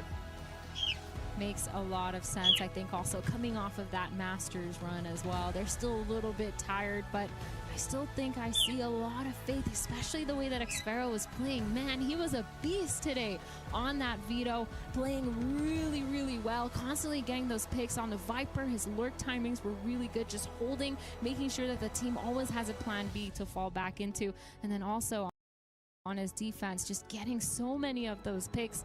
He's been playing phenomenally. Definitely a player to keep our eyes on for the rest of the tournament. For sure. And look, Xfero is a bit of a Pacific MVP, but he needs a little bit of help from the rest of the boys on RRQ. Kenapa beberes harus ditaruh di kamera gitu? Udah Ego. We'll see if they can pick up their performance. Lama lo gue protes. Sistem ini ya. Udah bangun kasih rekam aja.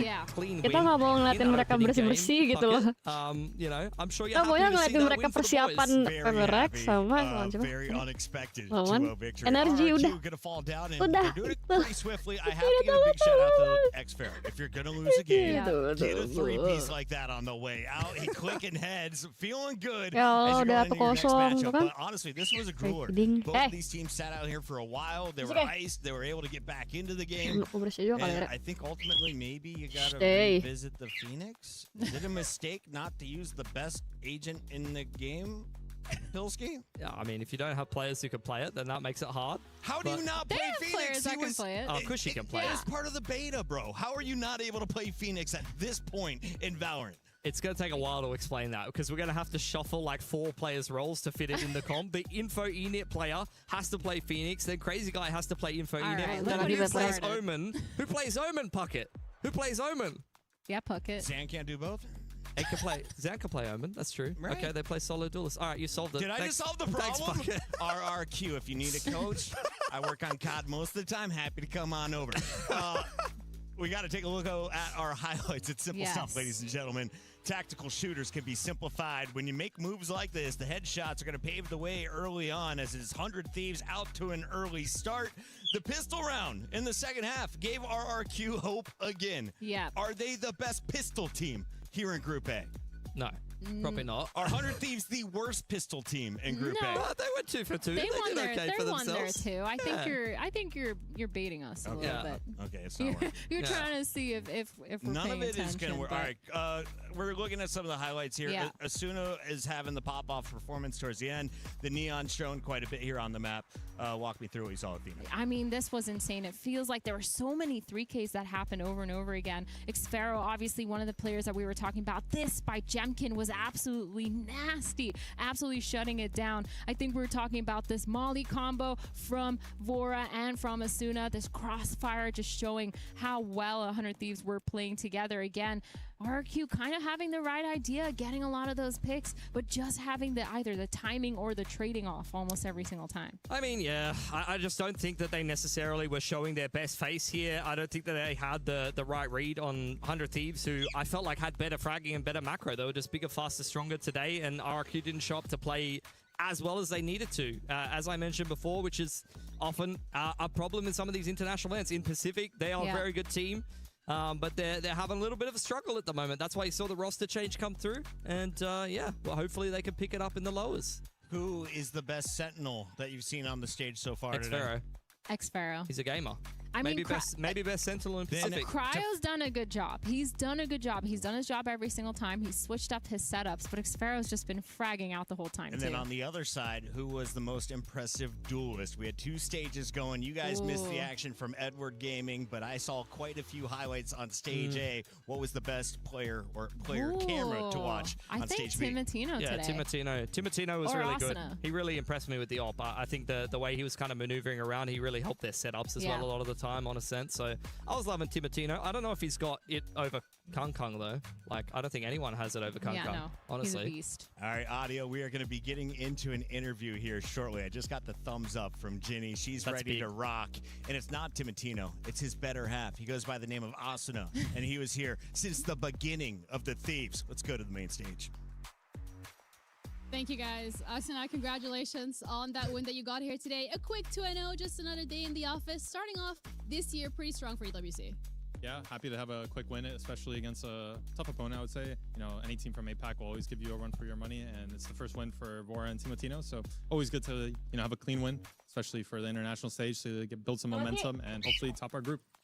All right, I'm looking forward to that, but I want to talk about your individual performance as well on the Phoenix, especially. Like, it was pretty good, so talk us through the preparation specifically that came into coming to the tournament. Not a lot of preparation in the sense of focusing on the other team, mostly on ourselves. So just working on our individual game, and we did a small boot camp. Thank you to Gentlemates for lending their gaming house to us. And yeah, we were able to practice for a week in Paris, which led us to have a really good, comfortable showing. And yeah, we're taking this event very seriously and hoping to win. So when you're talking about the expectations, you're saying that's really what this comp is built to do. Just make it so hard to track what's going on the entries. Again, you can use the Waylay to get some info, sell some fakes, and a good kill for Sayonara. Got down there. Damage suffered in exchange. DOS9, though, the scale forward is going to grab that gun. Finds himself a second as Yuppie will fall. Damage suffered has to backpedal away. It's going to just be taking a panic ult out to safety back into the B site. Immense amount of damage dealt by him, though, and this all is to play Sugetsu forward. Spotted him to one. Jerk a double take. Can he find this kill? No. He ends up getting shot down. Sayonara able to find him, but DOS9 just rescales it in. What are you doing? Suddenly, KC right back into this. Prophet, the one that needs the clutch. So sharp. Prophet. In the previous round, does not have that to try to commit into this to even recover the spike. Timing on this might just be bad. He just missed Chavez coming up through a lobby. Over the spike now recovered. Aves continuing to work his way in onto this flank. Oh, Can he swing the corner fast enough? Timing. Oh, enggak. To be no. Siapa yang ngedrone itu? Kenapa droning? Kenapa tiba-tiba droning? Sight sees that things have been cleared out. Smoke now plays the plant to come through. But is he going to be ready for this very fast scan from Aves? Position, though. Try to play this quietly, but Profek snaps on for the headshot. And now it's just DOVA-SYNDROME, and he will fall as well. A massive clutch, Vitality. Bringing these rounds together one after the other. Nonton Vitality itu sudah deg-degan, anjir. Narrate, a little frustrated with that one. This is such a great open. DOVA-SYNDROME able to scale forward, unchecked through window. It's a couple huge kills for Profek again. Steady in this moment. Nice turn onto DOVA-SYNDROME. Takes him down. Sabar kawan, kita sambil menunggu. Getting by the skin of their teeth, and you gotta kind of wonder here is KC, have you thrown some of these early opportunities on your map pick to really set Vitality back? Obviously, you're still playing this one pretty damn close at the moment, but now getting ready to come through. Yampi's able to get Levin on the retreat. Durka takes down Aves on the front lines. He's up and over top of the box, and DOVA-SYNDROME is 6 feet under. Gets to in right now who have to try to save to hold on to these weapons. The ult economy looking good for KC, but the actual credits sparse at the moment. These weapons will have to be retained. Vitality might just go on the hunt. Either way, they're moving up 4-2.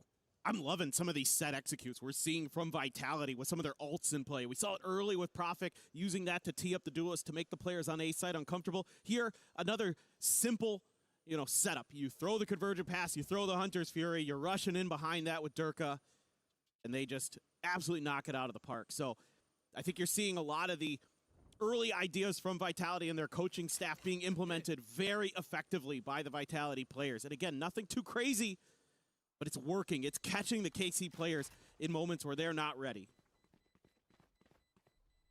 It looked like Vitality was a bit asleep at the start of this one, but they have certainly woken up across these last 4 rounds, all of them now built up consecutively. That's an operator lost in this for KC, who might be needing to call a decently early timeout into this map. Try to get the course correct before things really spill out of control. Yeah, I'm right there with you. I think you might want to talk about this just a little bit. Sure, it is your opponent's attacker side on Haven, but it really is starting to feel like you're letting some things slip through the cracks. And especially with the ults in play, you've got Levin's ult, so you've got the overdrive, you've got an ability to kind of have a game changer where you have to buy down a little bit here, but they're going to let it ride. Still on the table. But for their number to come up, Sugetsu just going to go backpedaling away. Aves going to be spotted. Looks like they have heard this Cypher, just pretty privy to where he would be located, so a little bit of spam over, but connection not to be found. Good damage off the shock there. Sinar does get tagged down to 39 on this entry, but a 5v5 for the post plant. The Hunter's Fury going to be opened up to try to catch somebody here on the second right, trying to rush his way forward, but Hunter's Fury is able to find the one. Sinar going to be finished off now. That neural depth going to be invested.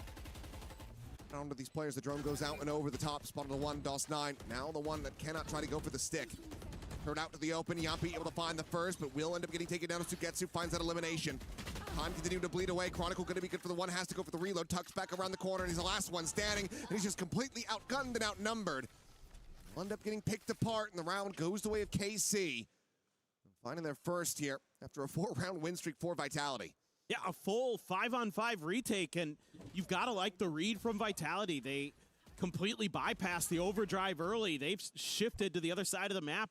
You throw the overdrive at A main to try to take control of that space. You do, and that allows KZ to get into pretty quick position there, set up that Hunter's Fury, clear out the 2 players on site, and then they have such an overwhelming numbers advantage there. And with the help of the Cypher ult, kind of know where the players are, and you can just lock it down.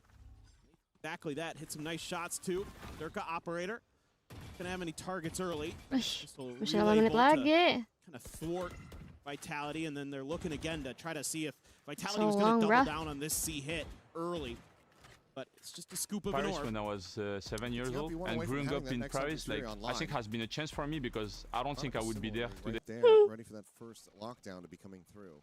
Got a good opportunity schedule, here. Brother. Killjoy ult on because Aves just used that Hunter's Fury, so be a good opportunity to clear some space, set yourself up for the plant. But Vitality's been pretty aggressive with their tempo early, been pretty high paced, but now they want to just take a breather, try to feel out the map a little bit more. I think maybe some of that early aggression from Levin previously has set them to kind of alert mode.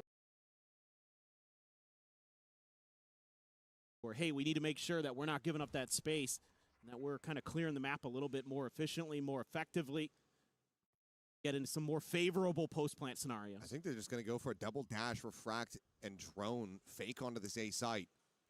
Try to bait them in. 100%.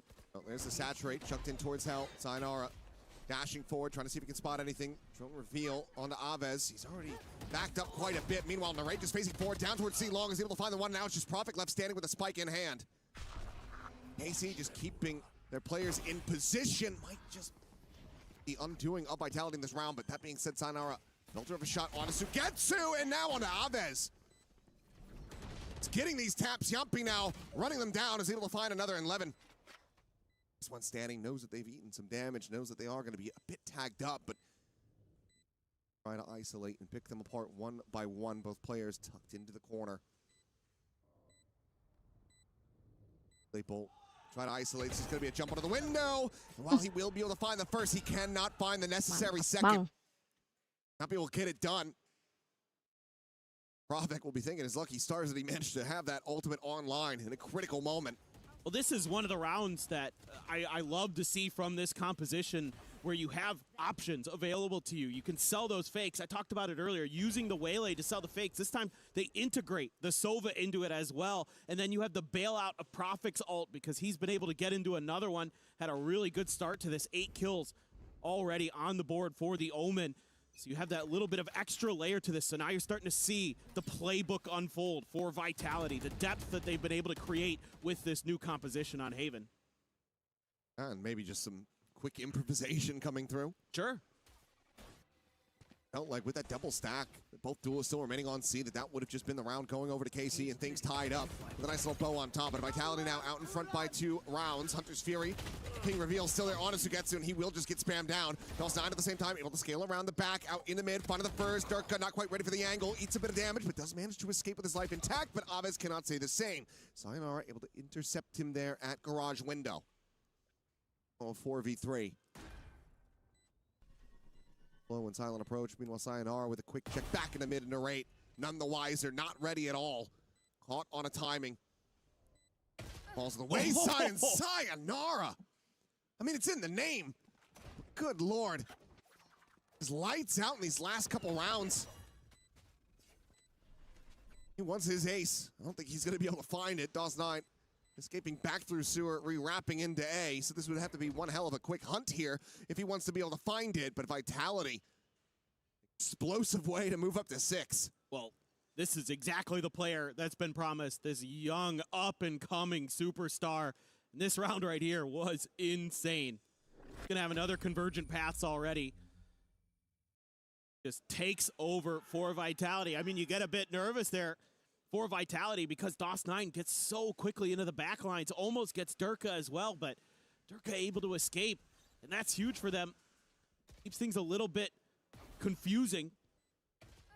Oh man, just sharp as heck, and okay, finally gonna get that timeout. And it feels like this is still quite late.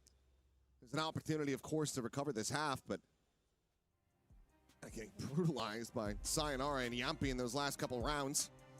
Ult's still working against you. Aves only halfway to that next Hunter's Fury, and Chronicle just hasn't had a chance nor a real need to invest this lockdown quite yet. Yeah, if any opportunity kind of presented itself, it's been thwarted by Casey's really aggressive early play, and I think that's why a couple rounds ago we saw Vitality slow things down to try to look and figure out what was going on. You know, KC was starting to take risks early with DOS 9 pushing out, with Levin pushing out, things like that, that were causing a little bit of problems for Vitality, but their recoveries were really nice. They were able to use that individual skill to turn some of these rounds on their head. Now for KC, got to talk about how you want to avoid. You don't want to get caught in another Convergent Paths like you just did a few rounds ago. Maaf guys, nggak Just sabaran. lose 2 players on site, and it's basically GG. Go next. Going to be a Marshall there for Levin. Sugetsu.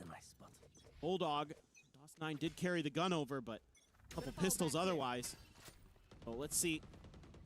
Looks like no early Convergent Paths this time, so Vitality reading that KC had learned their lesson. Spread both their duelists out over. DOS 9 is top of a box with a trip underneath him. Timing there.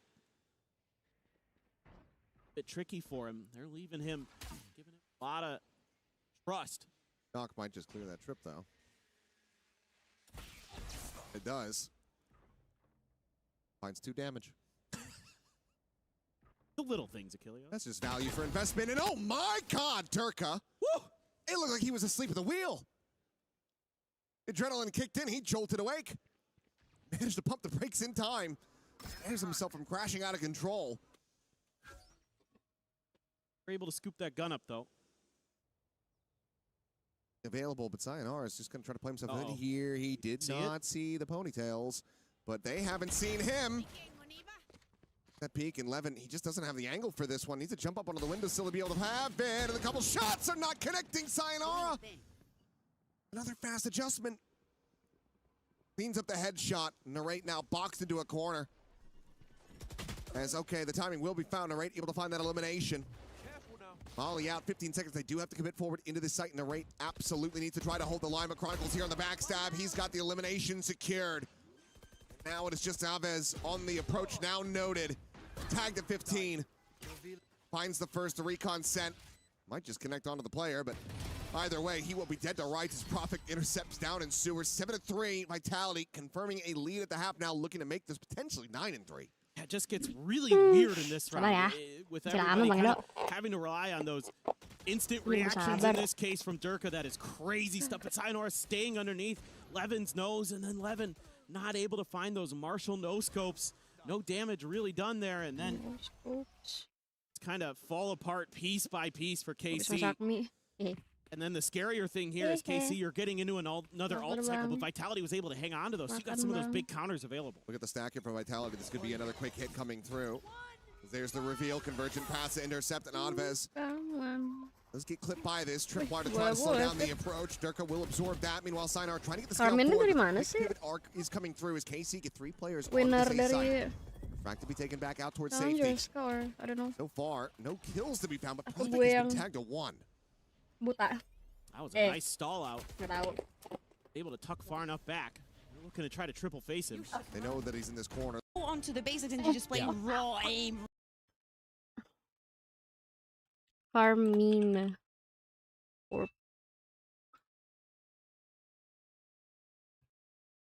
Ace is going to have to be respected as Narrate will backpedal away. The site able to be taken now as the spike is going to be ushered around towards long. However, quickly can get it on an angle. Running back is going to be popped immediately. He's able to find Sayonara. The spike now down to the floor. Gets the wall bank shot. Prophet get one. Stood no damn chance. As Narrate dropping out of heaven, able to find the kill. And now it is all down to Yampi, but he will be noted. Sugetsu, wise to it, turns back, finds the kill. And KC will get up to 4. That's huge. That's so huge. I mean, the convergent pass and the lockdown using that round, and you get through it with the win. Unbelievable. Love the confidence we're seeing from Narrate there. Beautiful play. Uses that flash to drop down, get another big kill. Nggak tahu, tapi oke lah. That was exactly what the doctor ordered here for KC. Now you're going to have a Hunter's Fury available. Nggak bisa mereka diam lah. Sedih kali ya mereka. There for KC.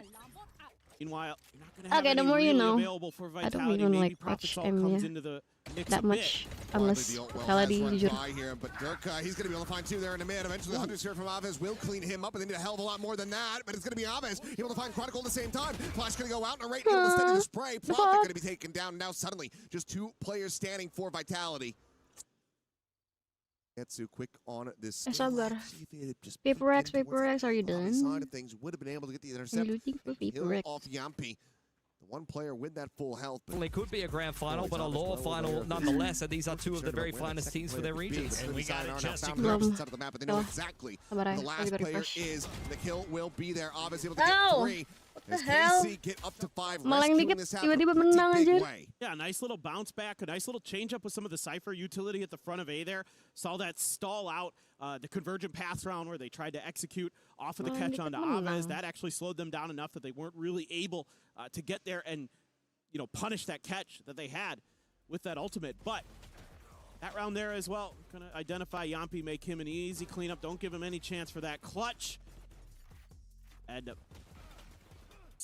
ended up being a really close half. You're a little worried there for KC on their map pick, but they rallied there right at the last minute. Got a couple big rounds to go their way. Vitality having some absolutely explosive ones.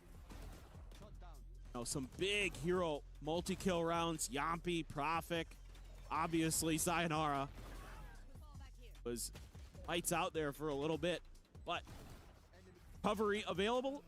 KC could be coming into this attackers half, I would suspect, feeling pretty confident they've got a real shot.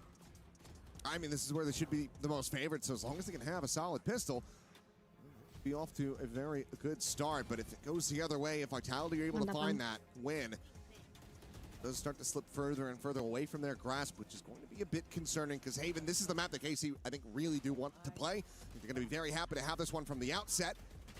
It was either that or this fracture, I suppose. Probably be fine to play on that one as well, but this is where they want their bread to be buttered. Now, still though, I mean, I think you're seeing some really good ideas from Vitality with this new composition.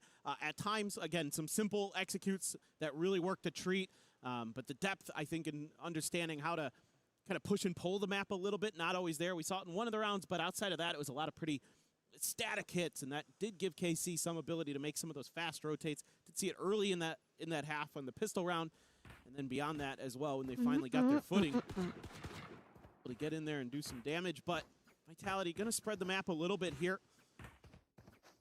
Pretty wide open. Eye on Kron with that turret over at Sita. Try to hold the line if this just does turn into a aggressive hit, but Spike's still on the ground. So a reminder, 2 teams are going to move out of every group. You need 2 wins. So that's going to be very interesting as a map that I think PaperX otherwise probably wouldn't have wanted to play very often. And the fact that we've sort of moved away from that, Sunset being added back in is a bit of an unknown. Obviously, a map that was really famously played by PRX last year as well when they sort of won in Toronto. So looking forward to see how that all sort of shapes out. What about the strengths? Yeah, what maps could they really just flex like we just saw 100 Thieves do? I don't think necessarily that, like, both of these teams are so strong that I don't think it's going to be like a slam dunk veto for either of them. And I think both of them have a history playing Sunset. With that map coming back into the pool, PRX are famous for playing that wonky comp with the Sage Gecko on that map. They played it many times. Geckos could be back in the lobby tonight? Maybe. We'll see. Because PaperX, especially lately, have been the kind of team that's like, I'm not going to change my comp too much, or especially when they haven't had time to prep, they'll just run the same comp. We saw that over on Ascent. For NRG, they did also love to play the Sunset back in the day. I think that was the 5th and final map of the Champs Grand Final that they won. It was very impressive to watch them do so. So I think both of these teams know their way around Sunset. They'd be happy to probably take it there. But I'd imagine a bit of a handshake veto will be going down here. I really wouldn't be surprised to see like a map that's super strong for one team or the other, really. I would like to see Fracture. I think that was one of the most dominant maps. You saw that in the Grand Finals versus Lev. PaperX dominated on that one. They might want to run that one back and say, look, we have more confidence on this map. We can get a good start here. Get that early 1-0 in the BO3. See where we go from there. Do you guys feel like giants on this desk? I feel like really, really big right now. Having a great time. Gonna be big for a big match. Yeah, I just looked behind us, and we've brought in the biggest of our referee bouncers. We have up to 6 referees on the stage right now, and the engineer in charge of the PCs. Everything's looking ready to go. We're just making sure the players are comfortable, and then we'll begin this match. But haruskah I aku just workout wanted to take a moment, jadi gotta reflect Buffy where we're at. This is referee? a brand new building. They are building around us as we are in week 0. We haven't even kicked off the think it's time to work out. EWC. And Gila. shout out to the people behind the scenes who decided this year we're not only going to add $750,000 to the prize pool, we're also going to make sure everything is a best of 3. This is a treat for the fans. You guys are about to be showing it, and the question I have is, who is going to be the flashiest? Like, if I'm new to Valorant and I'm about to watch the best players, what do I need to be looking out for, Pilsky? PaperX. If you talk about flashiness, that's PaperX in a nutshell. If you want to talk about what this matchup is, this is the flashy, like, aggressive team versus the team that likes to think a lot, likes to make a lot of decisions, likes to kind of play the macro and things like that. So we hate NRG, we love PaperX if you're ADHD. I mean, I'm from Pacific, you're from Americas. I think that's about as simple as it gets. Yeah. I mean, PaperX, Pilsky wasn't wrong when he said You love earlier. PaperX when you're who's the ADHD, best on padahal. PaperX, who's the one to look out for? All of them, every single player. Jadi on this rata-rata roster has been fansnya absolute lights out. But I think NRG PaperX have a adik-adik. lot to show here as well. Again, former world champs. Something PaperX is still chasing. PaperX themselves been second a number of times.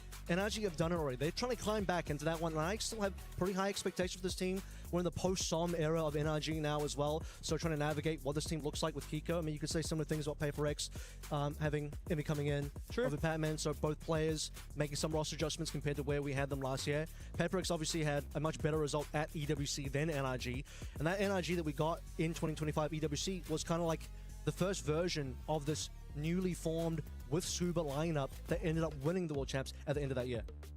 As you take a look back on the stage, I just noticed the team photographers are still out there. Is that good news for the chat? No, it is not. Why? The referees made sure that the stage has to be clear before all the players can begin. Wow. As long as you see a photographer out there, Pilsky, we're not anywhere close to this map kicking off here. So can you give me a little bit of history? I know you've been in the sport for about 10 years. Have you ever had a casternya yang ngode kameramen harus keluar bukannya atau emang ada topik? Honestly, you might be to hear it. You might be to hear it as well. I feel like udah abang referee usir aja. Malu gitu gue sama caster. Gue sih malu ya. Like maybe from a balcony and like a theatrical kind of thing. That would be peak. Would you want like the whole crowd to jump and then like your cherry pickers bouncing a little bit? Bang, whole crowd to jump. I feel like we're getting take away your camera and go. We want to watch them play, please. Like we're going in two different directions. Let's just combine them. Let's get them to do halftime. Lots of options for us here in Paris. Everyone wants to come through to one of the world's favorite cities. Of course, we've been eating good, drinking good. What has been the best part of your trip, Avril? Being in France for the first time. Just the furthest I've traveled. I think the same for you as well. I mean, we come from the opposite side of the planet, literally. So this is about as far as you can go, unless you go like all the way to the UK.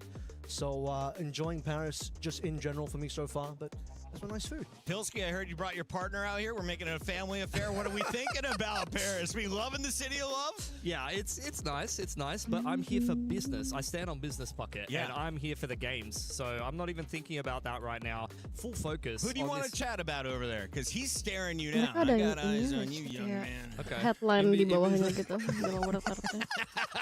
He's giving us away. He's giving us away. Wah, ada nih. Gue mau baca. Sorry. He's having a good time. He's having a good time. We're all vibing. Is this how you make friends in the modern day and age? You just gotta smile at people. You just make eyes across the room. You, me, hanging out later. Let's do it. Esports, baby. Yeah, you gotta keep the relationships for a long time. Photographers have been pushed out of the main center of the stage towards the exit. That is another good sign that this match will be beginning soon. When it does, what do you want to talk about for our opening round? Who is Team A? Who is going to get the advantage of picking our first map? That's a great question. I have a little bit of a look at the video check that one real quick. Usually would be. I know we throw softball questions. I asked you about Paris. You didn't want to talk about food, so we're going to talk a little about the game. Who's this Team A? We're eating good right now, Pucker. I don't know what you're talking about. I mean, I'm sure we'll have a veto graphic, but the team that did get to pick the first map was PaperX. I think that's great. I mean, they can kind of set the tone in the series. I don't want to spoil the veto. I'm not sure if we have the graphic or not, and we could talk about it at some point. But I will have no idea for you either. Sorry. I don't know how. And then NRG's got to pick up map after that. That's how vetoes work. Technical issue, huh? Just for the layman, you know, I know that I need to kind even of, the caster's already bored. Like they have to talk about this and that. I've never heard anyone give the play-by-play of like the stage movements. I honestly have for that. That's a big talent of yours. You find things and you see things, and what do media you see? timnya masih di What do situ. you not see? People be moving off. What do you not see? Nah gitu mantap. No Tendang flashing. bang, We're tendang. about to begin, ladies and gentlemen, which means that veto graphic might come up. Udah. And we might also see the agent selections. So can we go there next? You mentioned Gecko might be seen. We've got Lari bang, lari. I'd be surprised if we got Sunset. Lari Though. bang, I think wasit. these teams. Duh, gue gak boleh dia gue game lagi amit-amit ya ampun. It's the first time they're playing each other for quite a while, even though there's a little bit of a rivalry and a matchup there. That's mostly gone the way of PaperX, but it's always very competitive. I'd expect a bit of a handshake veto. I'd expect 3 maps. If we get the graphic, or if we don't, maybe I should just say what it is now. All right, so PaperX, Banning Haven, NRG's band Split, and then we're going to go Fracture, Lotus, and then Breeze as the decider. So you said you wanted to see PaperX pick a Fracture? Yeah, I think there's no surprise there, right? You have the Fracture coming out straight away. That was one of their best maps coming when we looked at them in London as well. Yeah. Absolutely dominate Lev on that one. Split being taken out is probably no surprise. I think NRG have not been the biggest fans of that one. It's been one of their kind of perma bans, I guess. There we go. So looking at it now, we actually legitimately have the graphics. Yes, so shout out to get into it. production. We've got the bans in. So the first one was Haven, removing the 3-lane fun zone. We got bans on Split, and now you got the pick. So Fracture was one you wanted to see, Avril. You mentioned why. Who's your player to watch, or what gets you excited about this? I just think this was, you know, a dominant map from Paper Rex, and I think they pick it straight out of confidence. They want to get off to a rolling start, get that 1-0 locked in, put the fear into NRG. First look at Lotus for us here on Stream B. How do we feel about this map pick for NRG? I feel good about it. I think at the same time, though, Paper Rex are very famous for their Lotus. It's a map that they play quite a lot for the last little bit. I think the same can be said for NRG on Fracture as well. I don't think that they're necessarily poor on this map by any stretch of the imagination, and most of the games that they lose are very, very close games. So I think with that and Breeze being the decider, I don't think, as I said before, either one of these teams has necessarily got a massive advantage in the veto. Paper Rex has been up and down on Breeze. They've been inconsistent on the map, but if they decide to turn it on here, then they should have a pretty good day at the office. Yeah, I think Breeze is a nice finisher here. I mean, obviously, that was probably one we expect them to win a little bit more handily in the grand finals, but Nick got pushed a little bit from Lev. But as it started, I think overall, I mean, you kind of call it, this is a veto that does look like a pretty standard one for the teams. Everyone's should be pretty happy with it. I think so. I think both of these teams are going to be relatively happy with the veto. I think it's just going to be a low-risk veto in a best-of-3 where you kind of want to play it out as cleanly as possible. Like, I think this could be a very, very close series. I think these two teams know each other stylistically very, very well at this point, so I think it's good to just have kind of a clean, fair 3 maps to see who's going to be the deserving victor in this best-of-3 and move on to this qualification game. Would you be willing to put on a wager for your region that Paper X will win this? Yes, I will. And I'll tell you as well, Puckett, I'll be very sad if I have to come in here tomorrow and Americas have beaten Pacific 2 series in a row. I've had to go through that. That will be very sad. Because I don't know if you knew this, but this is a pretty good year for USA. You guys say that every year. Doing all right in the US in the World Cup. We're looking alive in a lot of other sports potentially coming August, like American football. The only team alive from Asia Pacific in the World Cup? No, Australia. Yep. Let's go. All champions or potential champions still here at the desk. How about our friends on the stage? Not ready. Let's keep chatting about football. So this has been... We're going to go to the ads, guys. We're going to take a short break, figure out what is going down with our Fifth Man's PC. Once that is up and running, I promise you, we're kicking off this match. I can't wait for its Paper X taking on your favorite friends, NRG. We'll be right back.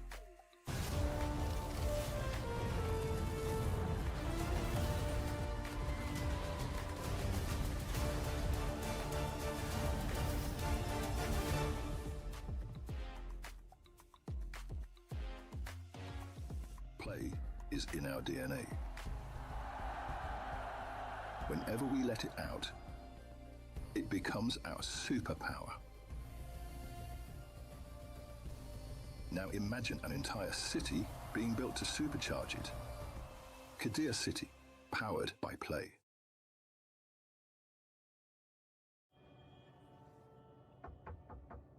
Ah, ini mah tech issue, bang.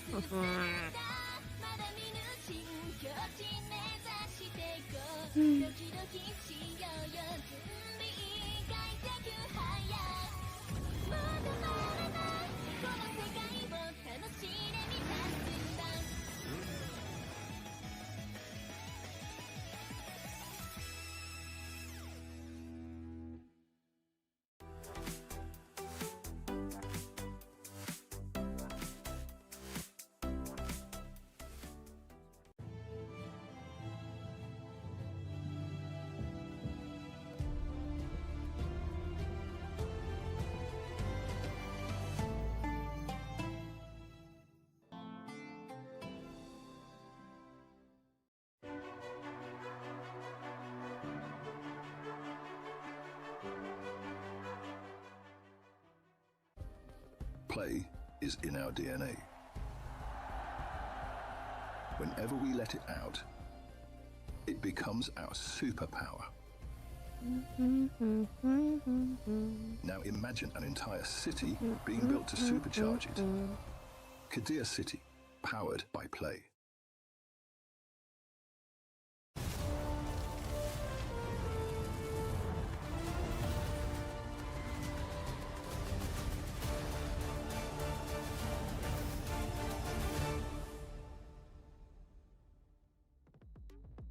It's the biggest event in esports. Welcome back to the Esports World Cup 2026. We're here in week 0. The event hasn't even kicked off, but we're in the group stages already, and we're on to our second match. We've got a team that has been in multiple grand finals this season, looking for another run. It's Paper Rex. On the other side, one of America's favorites, NRG, the top team to come out of the Americas qualifier, has already taken the stage. We have 2 fantastic casters for this one. We got Pilsky alongside Avril. Avril, they just brought us some fans out. We are nice and comfortable, ready to rock. It looks like all the players are at their desk with the coaches ready to go. How are you feeling coming into this? Yeah, fantastic. And do note, fans, we're talking about the actual fans blowing air. We'll get the real fans in, the crowd coming in for the playoffs next week. Once but right we're done now, building and you don't have to wear a hard hat. Exactly. I'm sure the fans, if they were in the venue for this game, though, they'd be going absolutely insane, particularly, To be honest, this is the game where there would be crazy fans for APAC and things like that. But given that we're in Paris, honestly, the game on the A stream is where the fans would be at right now. Carmine Corps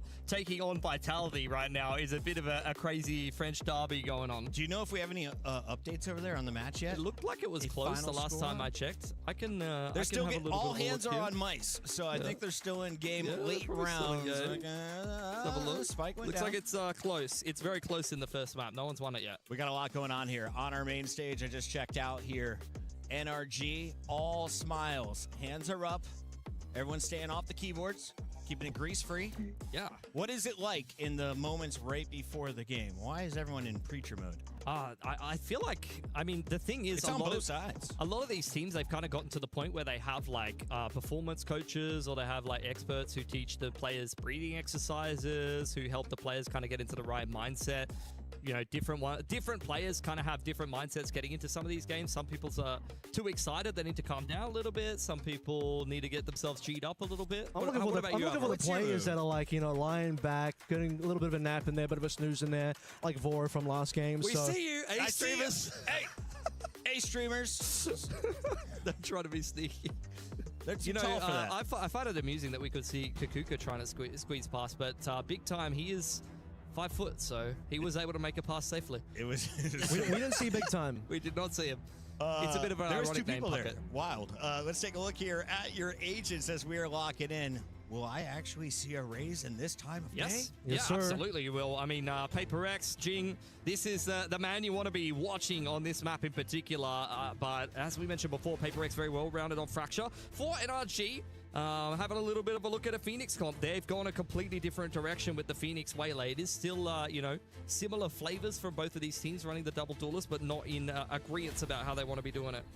Yeah, I think both teams are just going to be sticking to their guns here. Obviously, no one's going to be deviating too far from what they've already kind of shown so far. Fade versus Sky into the mix there as well. One of the few maps you're going to end up seeing something move over to the Brimstone from his usual jet position, which I'm sure for the rest of the BO3, he'll be comfortably moving back on towards the jet. But yeah, you called this one, man. Jing on the Raze, probably one of the few players that you have to be really careful about. Yeah, for sure. Totally agree. I think for NRG, it's going to be interesting to see how they navigate this one. Fracture is not a map that they've had heavily repped in the last 3 months. They've only had a couple of officials on it. A few of those over in Americas. One in the Swiss stage of Santiago, which is a very, very tight game versus Foot, whereas Paper X is a true map for them. They have been picking it a lot, and they've had some pretty good runs on it as of recently. You talked about their game over in Santiago that went quite well for them. We won't talk about the rest of the final. That's not really relevant, Kev. What's relevant is they need this opening group stage win here against NRG here at EWC. All right, well, we have PRX on the defensive side, NRG on the attacking side, looking over towards the top so far on Arcade. First up will be Jing. Beautiful shot onto Kiko and a follow from Devi as well. It's got to come down well for PRX, you would say. Minus the fact that Jing does trade his own life. 4 versus 2 in the opening pistol. Yeah, Broken Scuba trying to contact their way upstairs. Out comes the guiding light for Forsaken and pushes them away nicely. You had the Sky Smoke invested there for something. Just no opportunities given for NRG to be able to get back into that round. Should be a pretty tough one here, Scuba. Let's see if he gets something for his money to end this round with, but we're looking over to a PRX first round victory. Low HP here for Scuba as well. Yep. Tapping away with the Bandit. See if he can farm himself up at Neural Theft, but Imbi will put him down. A nice setup there on Arcade from Paper X. Jing in the perfect little off angle, tucked behind the box, and that is a very good way to start your defense. Comfortable. PRX A team that we expect to go very far in this tournament. Had a decent placing last EWC, but in terms of the Masters so far this year, 2 second places. NRG themselves really competitive from North America. Didn't quite do as well in last year's EWC. I'd like to make sure they hit the top 4 minimum this time, if not taking it all the way. Soniko here for NRG. Looking to work towards Dish. Paper X on the other side of things have taken a main control. Trailblazer all the way through the south side of the map. They know exactly what's happening on bottom side, and Timmy the Turret has got Dish on lock. Taking it slow, but waiting to explode here for NRG. Being stalled out by some of the utility coming through from Divide. Grenade from Jing as well. Oh, big damage actually onto Ethan. Put down to 8 HP, but they got to commit to this one. Flash is coming on through. Divide swings into a triple kill. Beautiful stuff. Brock the only one that actually gets the kill. And PRX handling this anti-eco with near perfection. Yeah, I mean, they cleared out all the bottom side. They had double nanos on Dish. They dropped the nade on that exact position. It felt like they were all over. The information game knew exactly where NRG were coming from and had the perfect utility in the perfect positions. Saying that, though, for NRG, not much in that one. Just a handful of pistols. They've handed 4 more towards the lockdown of Divide going forward, and now Paper X into what looks like a pretty clean bonus round. They've definitely got some punching power here. Yeah, Divide definitely getting ahead in terms of the kill department. 5 and 1, 3 away from the lockdown. Let's see what kind of timing we get here first. Round of rifles coming through NRG. Going back over towards the B side. A little bit of information there from Forsaken. A big stack, though, from PRX. Yeah, progression smoke for NRG over on Arcade. That'll be given to them. They're looking for the lurk here of Scoop as the cam is dealt with. Forsaken looking to push the issue, but cannot find the Cypher. It's a complete disengage. Over on the other side of the site, Envy inside of this Arcade smoke. Doesn't go well for him. Something's found one on the site. Picks up the Phantom, and Forsaken's got him covered nicely from stairs side. What a nice pivot in from Paper X. This bonus round looks like it's theirs on a silver platter. Yeah, I mean, I expected even that Envy was going to get something that he gets found early, but the rest of the players Forsaken ready to be able to trade. And so, you know, a little bit more in terms of damage being done, but mostly while they got up 2 players still alive. You take that bonus, 3-0 NRG after a bit of a rough one to start with. Yeah, it's never ideal to be in this position. Having a loss versus the bonus. Paper X, you can see already looking pretty locked in. Smiles on the faces is exactly how you want the opening of this game to go on your map pick. Divide getting close to a lockdown as we head towards the first gun round. Same for a showstopper. All of these big impact ults are very much well within the wheelhouse if they can get towards round 5 here for Paper X. He got one away as well. But unfortunately just doesn't quite have the equipment and whatnot to earn the ultimate. Not to be able to use in this particular round. Stemmed up Forsaken, taking advantage of that one. Not expecting too much here. Rifles versus nothing. Forsaken earns his ultimate, and we're just getting prepped for the next round as well. Ethan taking whatever he can out of this map. Jing flying around as he's often liable to do, and despite a dink in from Ethan, that is a flawless anti-eco for Paper X. They are really running away with this game with a bit of a landslide to kick things off, but can only imagine NRG will only wait so long before they actually start to crack through with a gun round. Yeah, NRG don't want to suffer the same fate Lev did against PRX on this particular map. For that to happen, we'll need to start seeing some real life come through from NRG soon. See what they put together. You did mention they earned the runner back at the end of that last eco round. That can really be one of these ults that helps you simplify things a little. Open line as well. Marta wants to get something done here. You have to really get anything on board. He will be holding that stairs line. Does seem like Paper X are heading in that direction. Sky Smoke, little satchel up on in, and now you got the showstopper as a result. Does clean up Marta despite the refract. Ethan at least able to take Jing with him, but it's a good start for Paper X nonetheless, and now they're trying to read the position of the rest of the attackers with these Seekers. Now, Seekers will reveal the bottom side of the map pretty comfortably so far. Scooper kind of gets away, though. He wasn't one of the players that actually got revealed by the Seekers. Still 3 players alive for NRG, so work to be done here. They can get on site pretty comfortably for now, as most of these PRX players have fallen off somewhat, minus something which is in play. And he's going to double. What a unbelievable spray transfer. He'll die for it towards the end, but the rest of the players, no issues there for PRX. 5-0 and something unreal with his ability to get that 2K. It's disgusting off the back of the breach flash, diving in through the smoke despite being at a man advantage. NRG not quite able to get comfortable.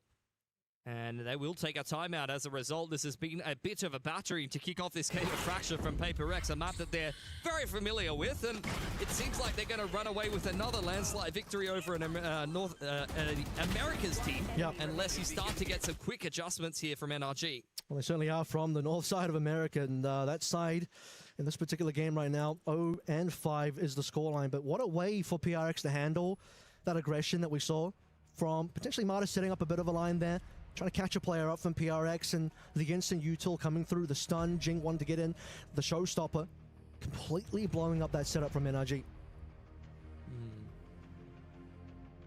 See what the adaptations start to come through from NRG. You've seen them mostly lean towards that arcade side of the map, and mostly hitting one side.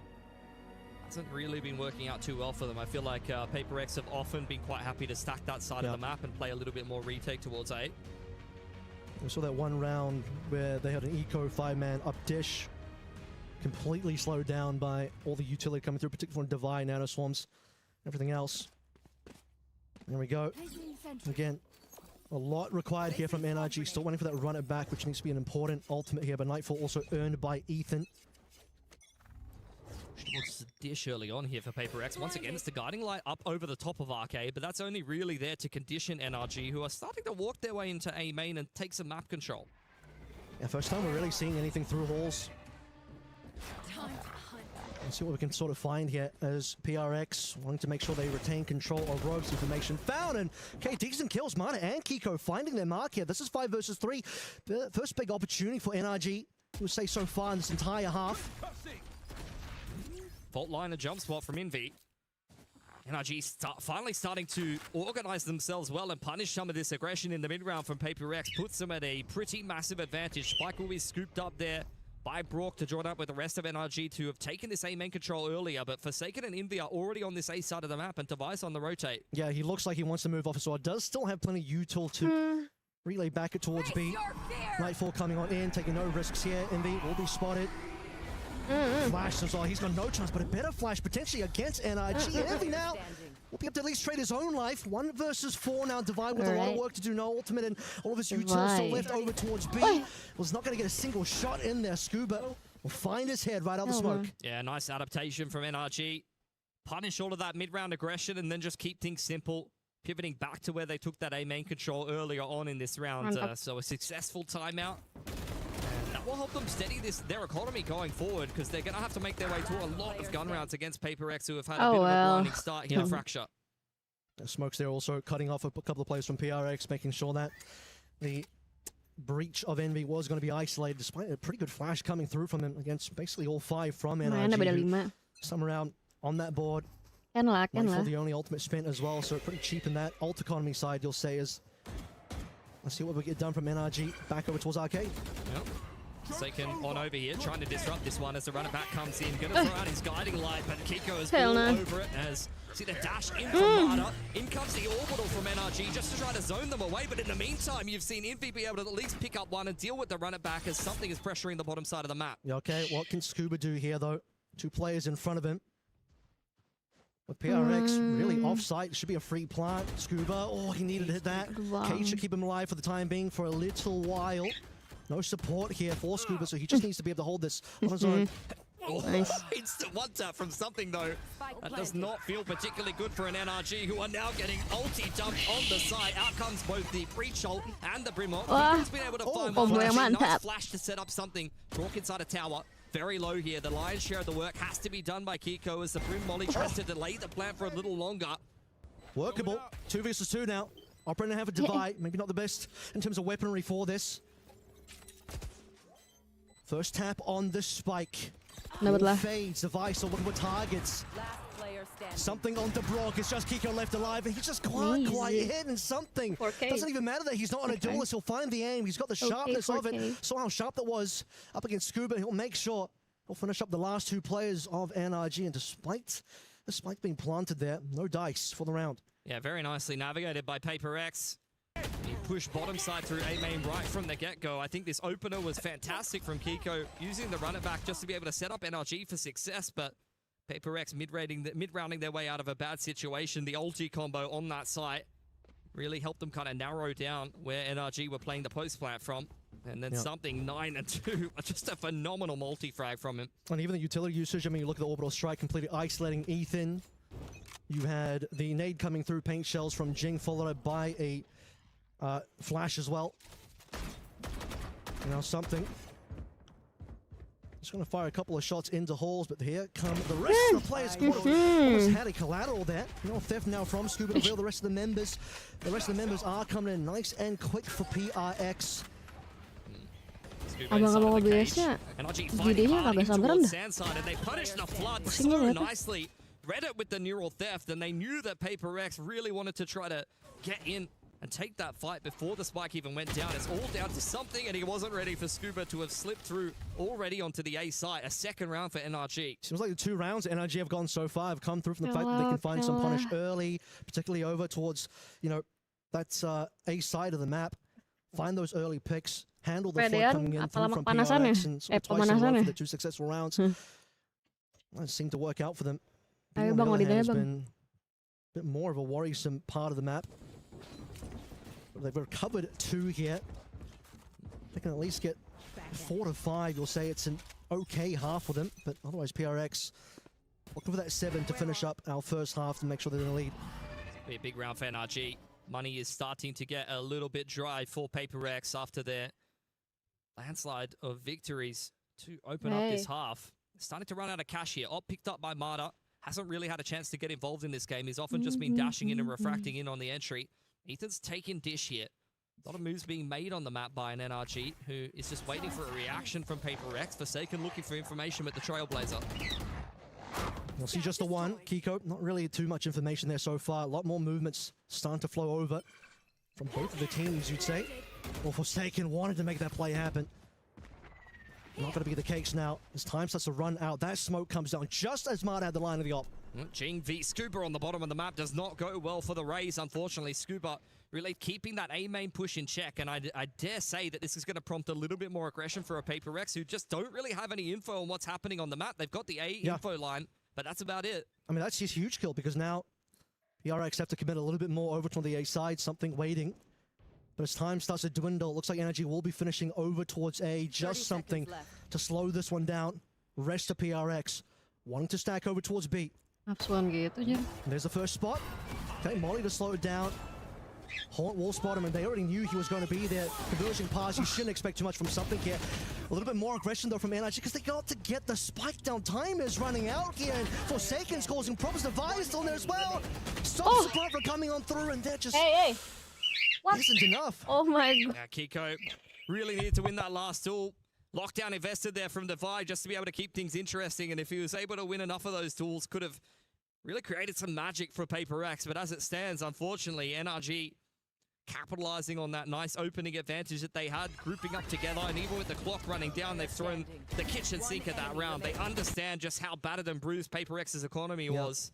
And winning that round is phenomenal for them to start to make a bit more of a resurgence into this first half. Barely any time left, and they have to get that last kill. Devi falls just in the nick of time here, so still trying to rescue the scoreline a little bit is going to be NRG. In first time, we're going to see PRX really in the eco. Haven't really seen their money run dry just yet, as they want to get aggressive over towards the bottom side of the map. 3 players stacked up so far, and NRG walking to the turret. Yeah, just Devi here. Doesn't have too much help. Molly out of position, not much for him to do. Over on the bottom side of the map, though, that's a nice opener from something. Trips now down. Rifle looking to be picked up. Guiding Light will enable that, and Paint Shells even to push Ethan away. NRG set up on the side, but haven't got the spike down just yet. Okay, well, here it comes now. One go to Jane, guess what? That's ultimate ready to go. Be sure that that could be a big one for this round as well.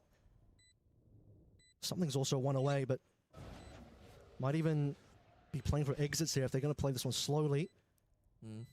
Soaking up on the line, tapping away. He knows kind of where Kiko is, but not quite able to deal with him. The Seize is going to slow him down. PaperX not really making too many moves elsewhere. Aggressive play punished. They're very much keeping NRG pinned into this site. In goes the showstopper. Molly on the spike from the attackers, just trying to buy time and time PaperX out of this round. Showstopper invested. Envy is on the defuse. Something up inside of the smoke. Wrap around there from Ethan, and Marta closes it out with 2 outlaw shots. Spike goes off. How many NRG players will survive at the end of that round? I couldn't tell you. but that definitely would have gotten expensive for them. Showstopper kind of gave away false info there as well, because I think Jing thought he had cleared tower, but not to be the case. Throw that one in there. Dealt a bunch of damage, but no kill actually coming on through. You can see how slowly PRX ended up playing that round. The fact that they were even in position to actually make a play for the defuse, though, that's got to show that they have the capability. Yeah. But 4 now found for NRG. Very patient there. Money, not fantastic for NRG. But they've definitely made a big dent in this round deficit that they accrued early on. Slow things down on towards the bottom side. Once again, Ethan trying to create a little bit of pressure towards Dish on his lonesome. Divide back on A. Helped a little bit by Forsaken. Both teams not wanting to make any early moves. Last 2 rounds of this half as well. NRG looking to scoop them both if possible. Still plenty of decent ultimates on the side of NRG. First bit of information now finally coming through. Does Marta have the patience to get the shot? Now comes the Seeker's going to layer in a guiding light there and recognize that there's at least a couple of players over here. Saturate goes on in. Very tight line for Forsaken. Gets legged out by the op as the Prowler pushes him back. Okay, Nightfall coming on through. He'll catch maybe one player, not quite perhaps Forsaken, but he managed to dodge that one out in time. And the rest of PRX now slowly moving on in. First duel, Forsaken wins it. Scuba down. Onto site now, Divide trying to hold this one. Brock on as well. That's a spike on the floor, by the way. Doesn't look going down. Tomato, some damage come through from the Orbital. NRG is still pulling through a decent number of kills. 2 versus 2. The runner back is gone. Careful here. Ethan needs to scoop up the spike here. 20 seconds on the clock. Molly going down. Kiko with the late wrap over through onto Sand. Deals with something. It's just Jing by himself. He knows the spike hasn't gone down. It's an awkward exchange here for NRG, who are investing all of the Phoenix util just to be able to cross. Jing up close to the Blaze Wall here. Satchel trying to cancel the plan. Nope. Not quite able to do it. That's going to go down for NRG. Now they're just playing this crossfire off of Ethan. Yeah, this is going to be so hard to do. 1 versus 2 through the wall. Double swinging. Jing doesn't even get a shot off. Dangerous situation, and we sort of remember the round where Devi ends up going down just before the time runs out, and Jing has to be very careful we're not just delivering his own life away before the plant comes on through. But a difficult 1v2, but yeah, we're really getting into the weeds of NRG's comeback on this first half now, because they were down by quite a few rounds. Yeah. Hey. Look at that, 4 in a row. Very good resurgence after the tactical timeout. Got to give a lot of credit to NRG there. Paper X now really being made to sweat here on Fracture. Keiko has got the Outlaw. Juggling that with the Vandal. Maybe kind of rethought his purchase there as they're really trying to isolate. Scooper on top side. He's made it out of dodge though. Investing the cage, and now you're seeing NRG speeding up on the other side of the map. Yeah, Scooper's going to get crunched on, and NRG will make some moves now after hearing all of that noise. Still, look at Forsaken. He wants to go for the chase. Scuba's about to make his way onto B, but the spike and the rest of NRG looking over towards A. A big flank, though, from both Jing and Forsaken that NRG have to be a little bit careful about. First up, Marta versus something. Smoke starting to fade, and something will get that shot in first. Ethan, no response. It's very tense here. Forsaken's found another one. It's a bit of a landslide of frags for Paper X coming back in on this retake. Brock still alive inside of the site. Gonna drop the orbital. Hits 2 players from Paper X, but unfortunately Divide with the last second shot, and Jing ready for the flank of Scuba. It's a 7-5 here. Paper X with their nose out in front at the half. Yeah, well, unfortunate. Thought the orbital might have done a little bit more, but Divide too quick on the trigger finger. As we close out the half there, this will still be PRX. Yeah, doing quite well for themselves, but you've got to give a lot of credit to NRG. I mean, that's what we know them for. Got great leadership, great coaching staff, so post-attack timeout, after they made the adjustments that were necessary, is a much more competitive half from there. They are not scared of Paper X's fracture here. Yeah. They're quite happy to leave it in the veto. And handling the aggression well as well, in terms of knowing that, okay, well, the first 2 rounds NRG won largely came off the back of Paper X wanting to explore the map, wanting to take some angles, wanting to sort of fight for positions on the map, and NRG all too happy to receive that and punish. I think NRG is the kind of team that stylistically we see a lot of the times when they play each other. They often force Paper X to slow down a little bit sometimes. Quite happy to just sit back, hold some of the angles, and wait for Paper X to make the move in the early to mid round that they're looking to punish. You saw a lot of that from NRG. Scuba given a lot of space to kind of work on his lonesome. Marta with the offensive operator. Would love to have seen a little bit more out of that op, unfortunately. You sort of mentioned that, but Marta didn't quite have as much impact on that first half as we would have liked. particularly on the ops side of things. I mean, the first round that we saw, the RP instantly got UTOL pushed out. Yeah. That's just attacking side waylay things, though. You know, you're not really going to be the fragging duelist on the waylay often when you're playing. You know, Phoenix is definitely the one to be doing the majority of the fragging, to often be following up what is a dash refract a lot of the time offensively. Definitely want Keiko in this comp to be the heavy hitter, the one farming up all of the run-it-backs. But NRG, I think they're quite happy with what they've done, especially given the start in that opening half. Kind of halted the momentum of Paper Rex as they head into their defensive half now.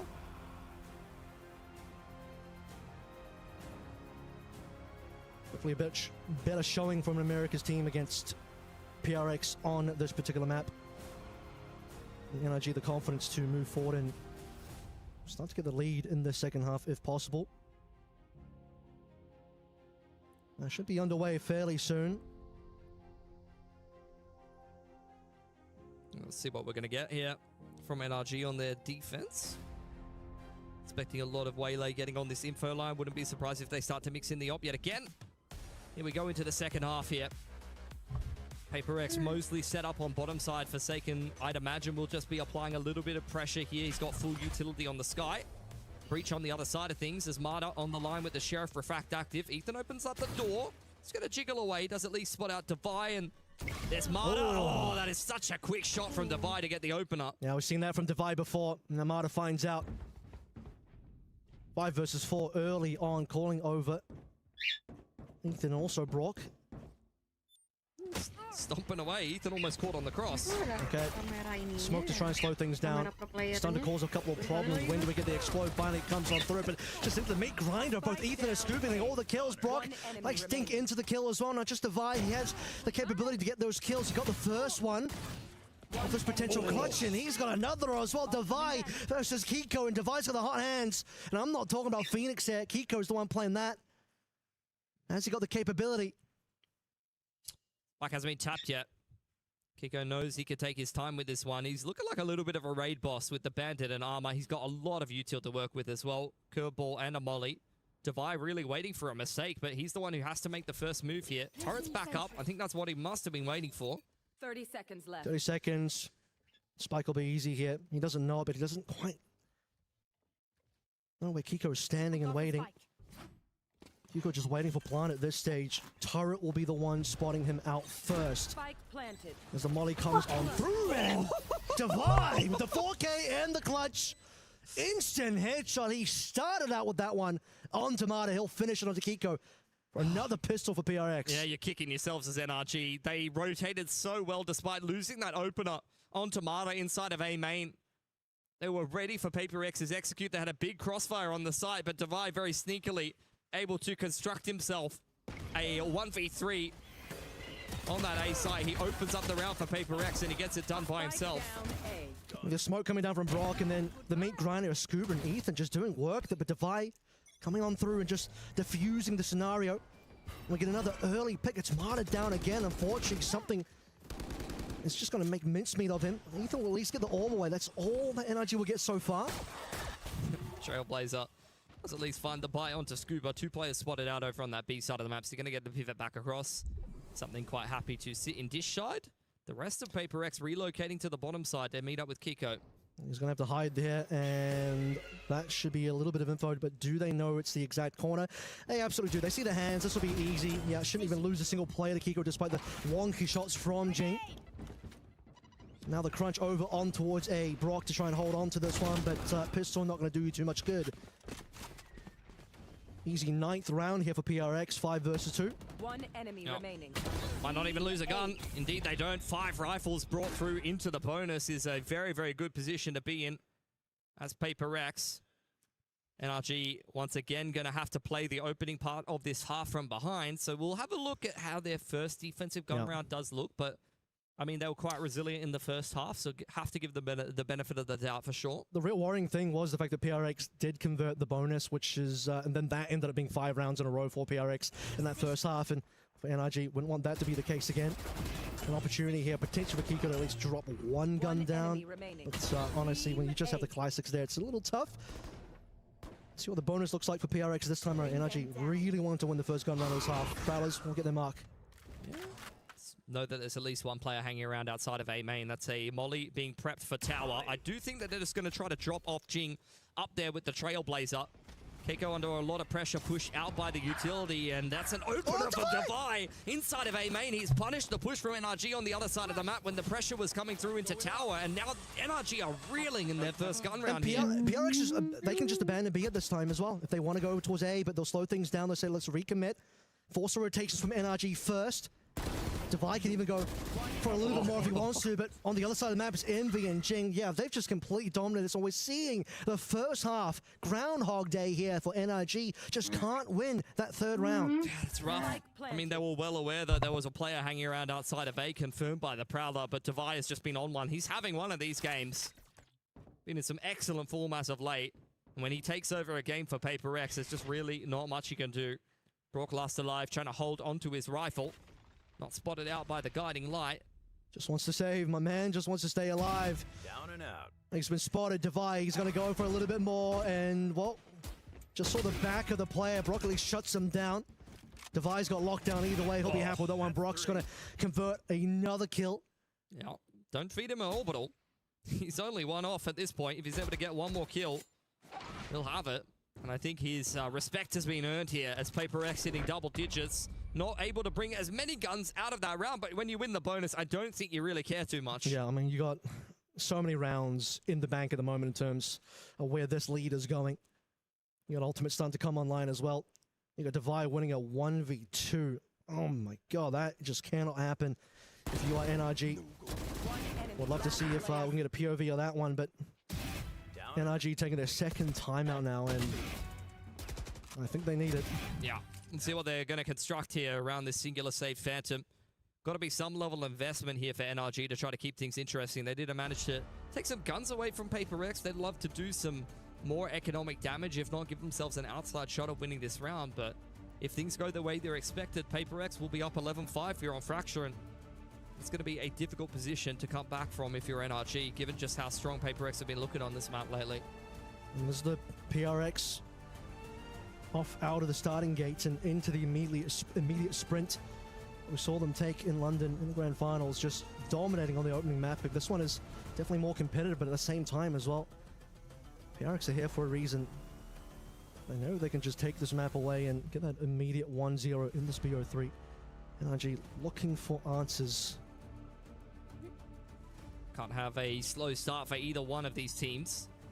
You would be honestly a little bit upset that this is the opening game of EWC. It's a very stacked tournament, of course, but Paper X and NRG would probably be a game we'd be expecting pretty deep into the playoff bracket. Couple of half buys coming on through. Obviously, Brock did save over that one rifle. See if he can be the hero for this particular round. Main taken again by NRG. Okay. Lockdown being invested on this B side of the map. Paper X playing it very slowly. Not quite rushing into B by any stretch of the imagination. Showstopper now picked up by Jing. We'll see what they still have to clear once the lockdown has concluded. Obviously, we can see the NRG are going to get the party here a little bit as Jing wants to start that party. He'll go down though. Doesn't hit anyone. The Showstopper again. It's Marta and Ethan getting on the board here. PRX are left hurting. They're the ones with the guns. And still NRG coming out ahead on that one. Not Scuba though, because Devi is still managing to land these clean shots. They isolated him nicely. Utility invested. In comes the Nightfall though. From NRG, trying to complete this retake in from Gen side. Envy disrupting. He's got a nice crossfire in with Devi, but that player on the site has gone down. Devi now knows something on the wraparound. Could have a really good flank timing here as we head into a 2-on-2. Kiko, that's a huge pick to be able to get across to the side. They know exactly where something is, but the movement is a little bit too good. Clutch needed for Paper X, and NRG will be kicking themselves, Kev. They put themselves in an excellent position there post-timeout. And they barely had any equipment. They came through with the lesser money, just came out of the timeout, start with a 5 versus 3, ends up being a 2 versus 1. But unfortunately, NRG just didn't quite have eyes on where something was. So 2 players looking in opposite directions and no ability to trade. Something fast enough to once again tracking that crosshair over, transferring onto the secondary, cleaning up the 1 versus 2. And these are the moments that will just set PRX aside ahead of the others and far ahead of NRG so far on this map. Put a dent in the economy of Paper X, though. It was only a half buy for NRG, who now have a follow-up gun round with some ults to work with. Out comes the C's there in combination with the Orbital. I think that's just going to kill one player outright. Ethan following up super nicely. And again, it's a two-man advantage for NRG. So it's time. You're hoping the NRG will be able to navigate this 5v3 a little bit cleaner, but Devi is still alive. Something's still alive as well. Two of the biggest fraggers so far that we've seen in this particular map, particularly Devi. So the opportunity is still there. You can start seeing some clean rounds. Jump spot, curveball to follow up. Everything going the way of NRG until something steps into the limelight, which is a very similar story to what we saw in that last round. Paper X volleyed off. Too much fire in the way, and they're going to pivot across the sand. They burn some defensive utility away from NRG, but they themselves on the PRX side is still left wanting here. It's something going to cause a little bit of noise, might cause a little bit more. You start to see Forsaken take the spike away, so over towards me, but for the time being, something wanting to sell this one. Won't sell it for very long because of Neural Theft. As NRG themselves will start to make their way onto the opposite side of the map. Still going to get past this trip. Forsaken still with the trip nicely. This is a winnable 2-on-3 for Paper X. Ethan in a great position in a crossfire with Scuba over on Heaven's side. Ethan very low, but Scuba playing off him nicely. Out comes the run it back from Kiko, but it's not even needed. Scuba getting it done himself, and NRG capitalizing on a two-man advantage that they weren't quite able to in the round previous. A dangerous amount of players end up going down there for NRG, which goes to say that, you know, even with 3 for Paper X, still very highly capable. 5 versus 3 and 2 will survive for NRG, but they get the round, importantly. Yeah. Let's see what we're going to get here. NRG have got a lot of work to be doing, and you can see that the money's starting to get a little bit battered and bruised for Paper X. Couple of rifles to mix on in here. Orbital and Seekers at the ready as well. Rolling Thunder 1 away. It's a big round for ultimates for PRX, but not much else at the moment. Paper X grouping their way in towards A main, joined up by Forsaken here. We'll see how many ults they're going to throw at this round. Try to make their lives a little bit easier. You can see that NRG are well and truly ready for the flood. Even the B players are playing retake, leaning in spawn side. Doors open. Kiko on the Jing first. A lot of pressure coming through from Rogues. And looks like PRX still want to challenge this one, but they're just challenging into their own deaths. At least Envy is going to make his way over towards the site and get this plant. You'd imagine if he goes for it in a timely manner, but currently 1 versus 4. NRG will be able to pick up another round. You can see the elbow. One off the Rolling Thunder. Peppered away through those smokes on spawn side, and Saturate doesn't quite connect. That gives him an opportunity onto Ethan, but the crouch peak is a little bit faster. That is 4 alive for NRG. And 11-7. I know, it was Paper X. Crazy of a scoreline to overturn here for an NRG who is confidently finding their way into advantageous situations round on round on round. Last 3 rounds in a row, they've been up in numbers quite substantially. Yeah. Could have been a dangerous round as well. I mean, we saw the trap set up over towards ropes. But an opportunity for PRX if they were able to make their way into sight. But they do nibble on that hook that was put out there, wanting to really challenge for ropes. So we get into the timeout here for PRX. Seeing what ways they can buckle up for these last 2 rounds that they need to finish up map 1. Feels like they're in very good form right now. Even the rounds where they're behind in numbers, they're keeping things kind of on a knife's edge. The individual players looking very sharp. I mean, that's a given when you get Paper X. The obvious spot is a new camera, and it's good. Still need to close here against an NRG that they can didn't be quite even show their faces on the in-game screen. With this kind that of is so weird. I feel like Keiko's in quite good form on the Phoenix. If he starts chaining the run-it-backs together, that's going to be a little bit of a difficult prospect. I am not the cat. I am not a cat. See, it's about breaking that early chain. I am something else, but not cat. And you see what happened in what we'll call the second quarter here, but the second half of that first half where NRG starts to I'm not a cat. What the heck? That time might just happen again now. 2 in a row here. Economy is no, actually, it's not a cat. PRX were the ones that actually had a slightly broken economy, but those ultimates I talked about in that last round are still available now. Absolutely. That's what I got my eyes on as well, and they're already prepping themselves for a BXQ. Mata looking to disrupt. What an excellent guiding light, though. And no, it's not even it's not even a cat kitten or even a kitty, no. So a little bit of a standstill in the mid-round here as Paper X look to pivot back to 8. So a lot of youth being thrown back and it's forth. A fox. It should be a fox. It should be a goof. Yeah, Forsaken will keep things busy over on the B side of things, including the Seekers. Wants to really sell this one, but is slowly Fox a making his way feline? over. Brooks sniffing something through here as well. Not too sure where the direction is. Will just cover drop for the time being. Rolling Thunder clears the site. Scuba's first down, trying to dodge away from the ult, but running to the hands of Divide. Yeah, he felt like he had a timing there. Brock spamming away. I know what Cat is a feeling. PaperX have done a really good job this round. Kiko, though, applying some pressure from the flank could start to cause some problems to throw a spanner in the works for PaperX. Could have been really dangerous if something was still alive here, but now A-main control being taken away. NRG working their way up, still have Forsaken to clear on the top side as well. Great stun. Honestly, still beacon down for Brock. Just jiggling away. Honestly, that's a decent haunt. They know where PaperX are playing from. Killing them is another a weasel. story. 1v1 here for Kiko. Kiko versus Forsaken again. The player that was it's a humongous size of Forsaken will weasel. run the clock down. He's going to start making some moves away, but as the spike starts to get diffused here, he's almost looking to just stick this one, but that's going to be half so far. Time is running out. Forsaken's just going to run down the clock and still gets a headshot anyway. NRG put that one close, but the 12 is still found regardless. Next map is Lotus. I forgot which even side. If it's like a 3-on-5, I forgot which side XVX is so incredibly close. Felt like Scuba definitely had a decent time. He dodged a Rolling Thunder so nicely, peeking through the sky smokes. I'm surprised he doesn't even get one there, and that is courtesy of Divide just being able to hold every angle, playing patiently exactly when it's needed. 22 kills for Divide. He's got a lot of help from the rest of the boys. I mean, whenever Jing is on the raise, that's who my eyes are on, but honestly, he's not needed to do a whole lot this game. Yeah, I mean, when Divide's killing everybody, everyone else is just kind of scrambling to see what pieces they can still get in there. Speaking of which, Marta would like one of those pieces on his side. King's Operator on the defensive side. Yeah. It's a similar kind of story here for PaperX. A lot of pressure into What a util combo onto Ethan. Not much he could have done there. And that's an opening pick for a PaperX who have a little bit of control towards A main. Kiko once again has to overturn this round in the favor of NRG, pushing Forsaken on and straight into the open arms of Marta. Marta's in there. Kiko's in a little bit deeper as well. Burns his ultimate, the running back nice and early, but guess what? PRX are gone. Nobody's home. On the other side of the map now is where we got to play. Marta scaled in.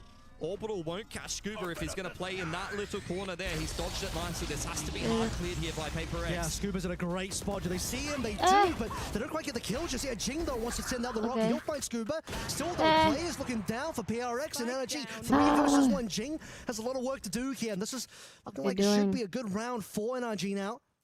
Anticipating a flank on top side, but he won't be given any reward for his patience. It's one off the paint shells with the satchel to work with here, and this is very winnable. Both Brock and Marta are a little bit worse for wear. If anything, it looks like he's saving. Economy's not good. Look at the money. 200 in the bank for Jing. Which the players I would have expected him to go for it. I'm not going to lie. It's Jing. He does have a good round leading. You know, it's 12-7, but that's I think that's very sensible for Jing.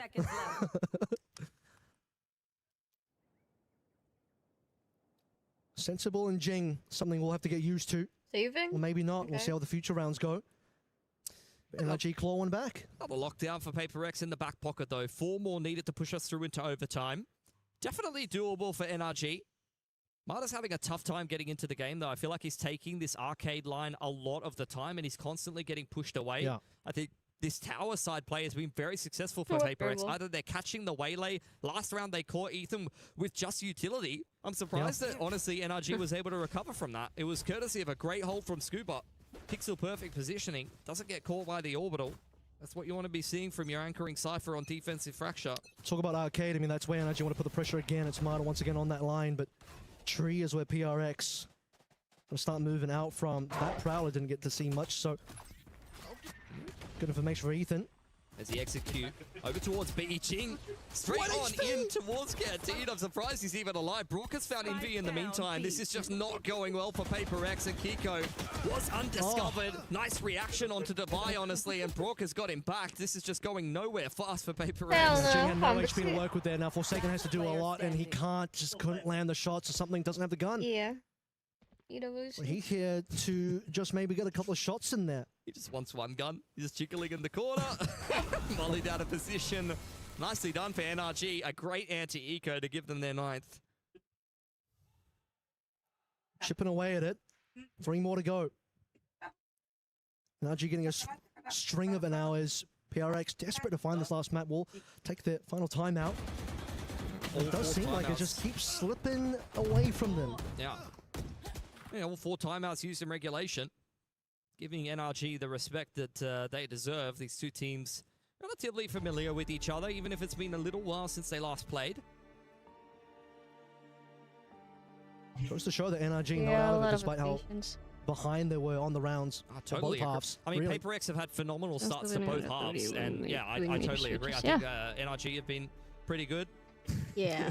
Puckett's just handed me Oh my god, should I move to middle or should I stay on my all the way in, well, 3 more rounds. Puckett might just be right. Yeah, maybe. The, I guess, onus is on Paper X to close out this opening map of Fracture. It is their map pick. Left in the veto by NRG. We'll have known that Paper X will be liable to be picking that, especially with how good. That will be the timeout elapsing. Let's see what Paper X have drawn up here. Do still think that they have the lockdown in the back pocket. Yep. So that's going to have to be something that they're considering for NRG. I mean, they have the orbital to potentially cancel that later on in the round. I will find. Don't think that's something they necessarily want to have to do, but if it comes down to it. Last time we saw the lockdown, DOVA used it quite aggressively on B side, just from the tunnel. Again, pressure on the bottom side of the map for NRG, and conversely for Paper X, very much just trying to make some noise over towards Arcade. Cypher Cam dealt with, and Forsaken going to make his way into unders.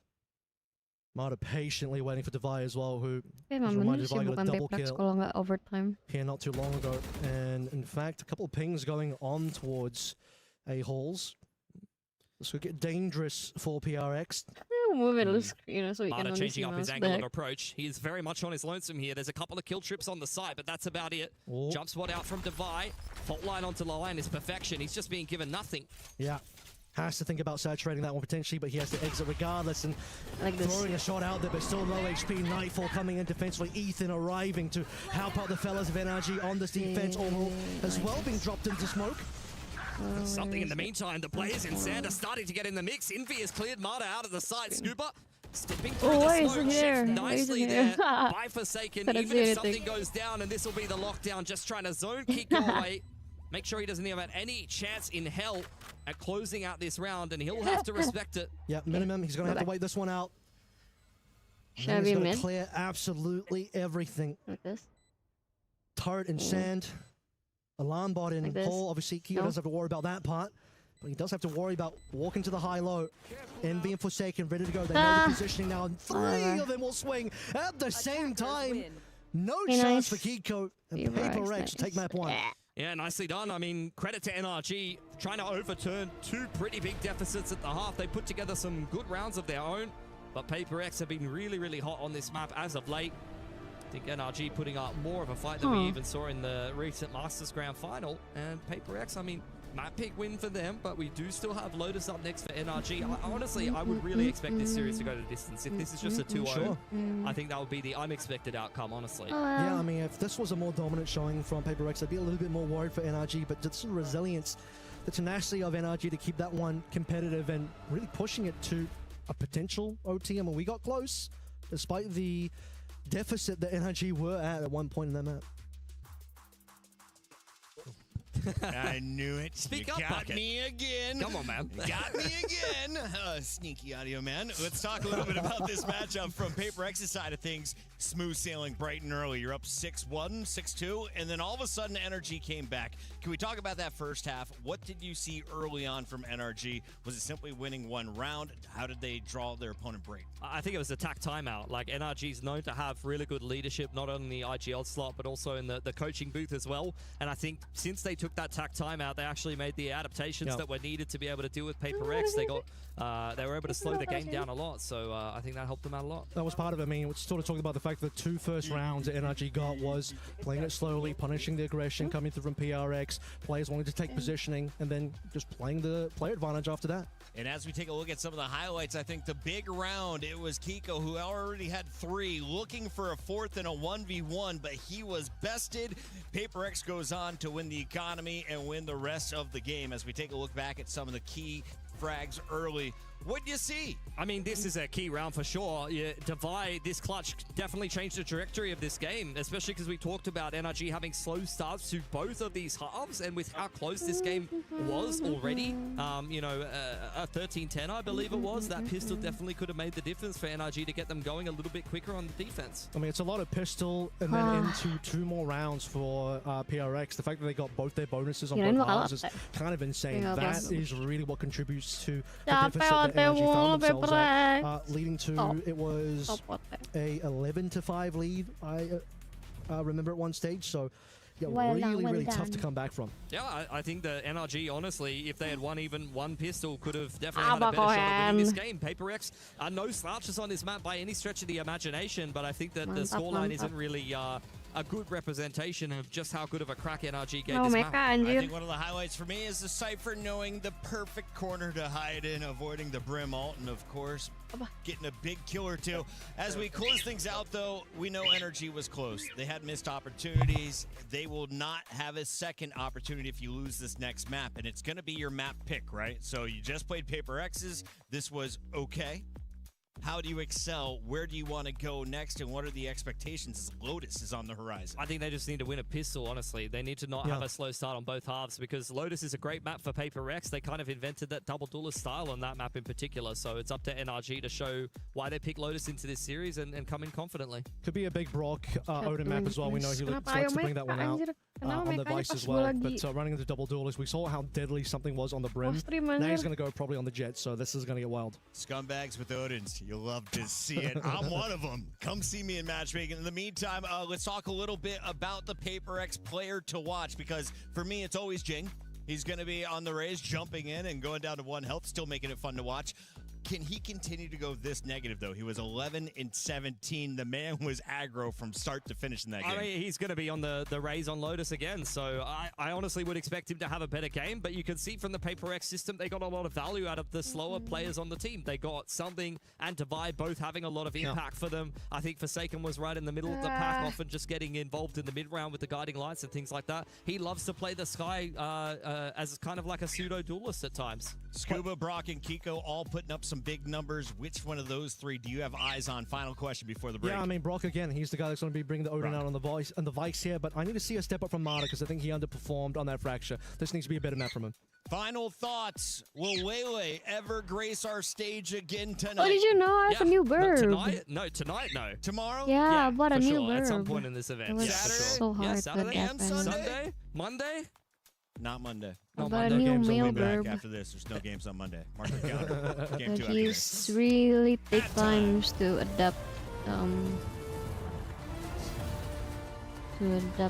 this place and to the new persons. Sucks. Hey. 10 minutes last time. 9 minutes and 30 seconds. Best of luck.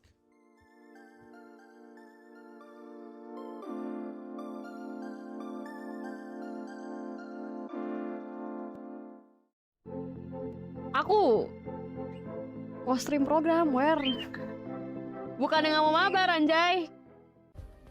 Play is in our DNA. Whenever we let it out, it becomes our Lu sampah anjing. Masih. Aku mau join tadi ya, sumpah mau join room kalian tapi. Kadir City, powered by Play. Ngeri-ngeri sedep join room.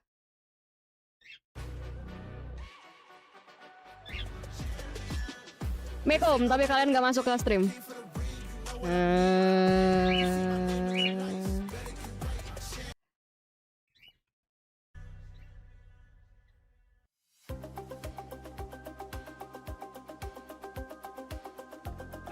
Orang lagi baru kelar match, anjay.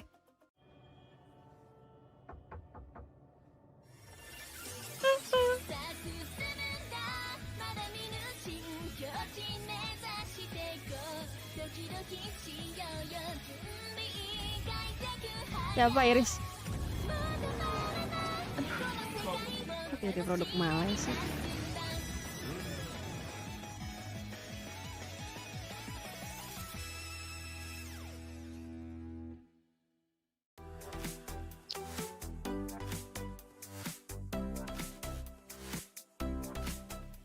Anjing.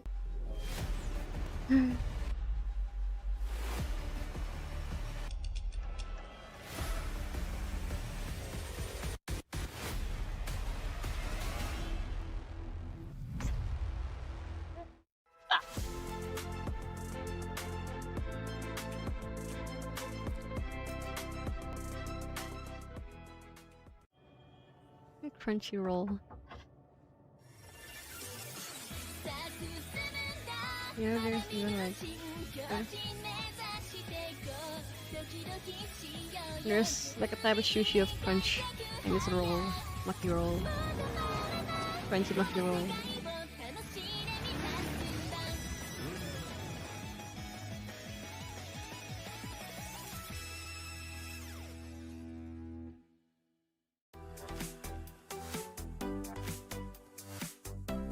Apa War?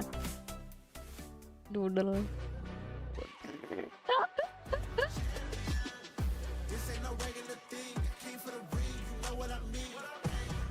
Sabar.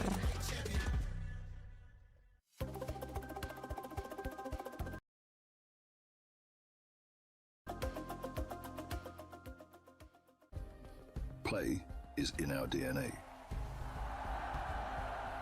Whenever we let it How out, long is the ads ya tuh? it becomes our superpower. Ads doang banyak tapi Now imagine an entire city being built to kamera supercharge it. di mereka kan pakai OBS bot ya per player. Tapi dia nggak ini anjir, nggak ditampilin di in game gitu loh mukanya. Di replaynya pun nggak ditampilin, aneh. Ya Allah suka CWC. Bingung. It's time your chair evolved. This is Secret Lab Titan Evo. Hah? Ergonomically engineered for you, gamers, hybrid workers. Dia yang paling sempurna dan dituhankan anjir. Aduh.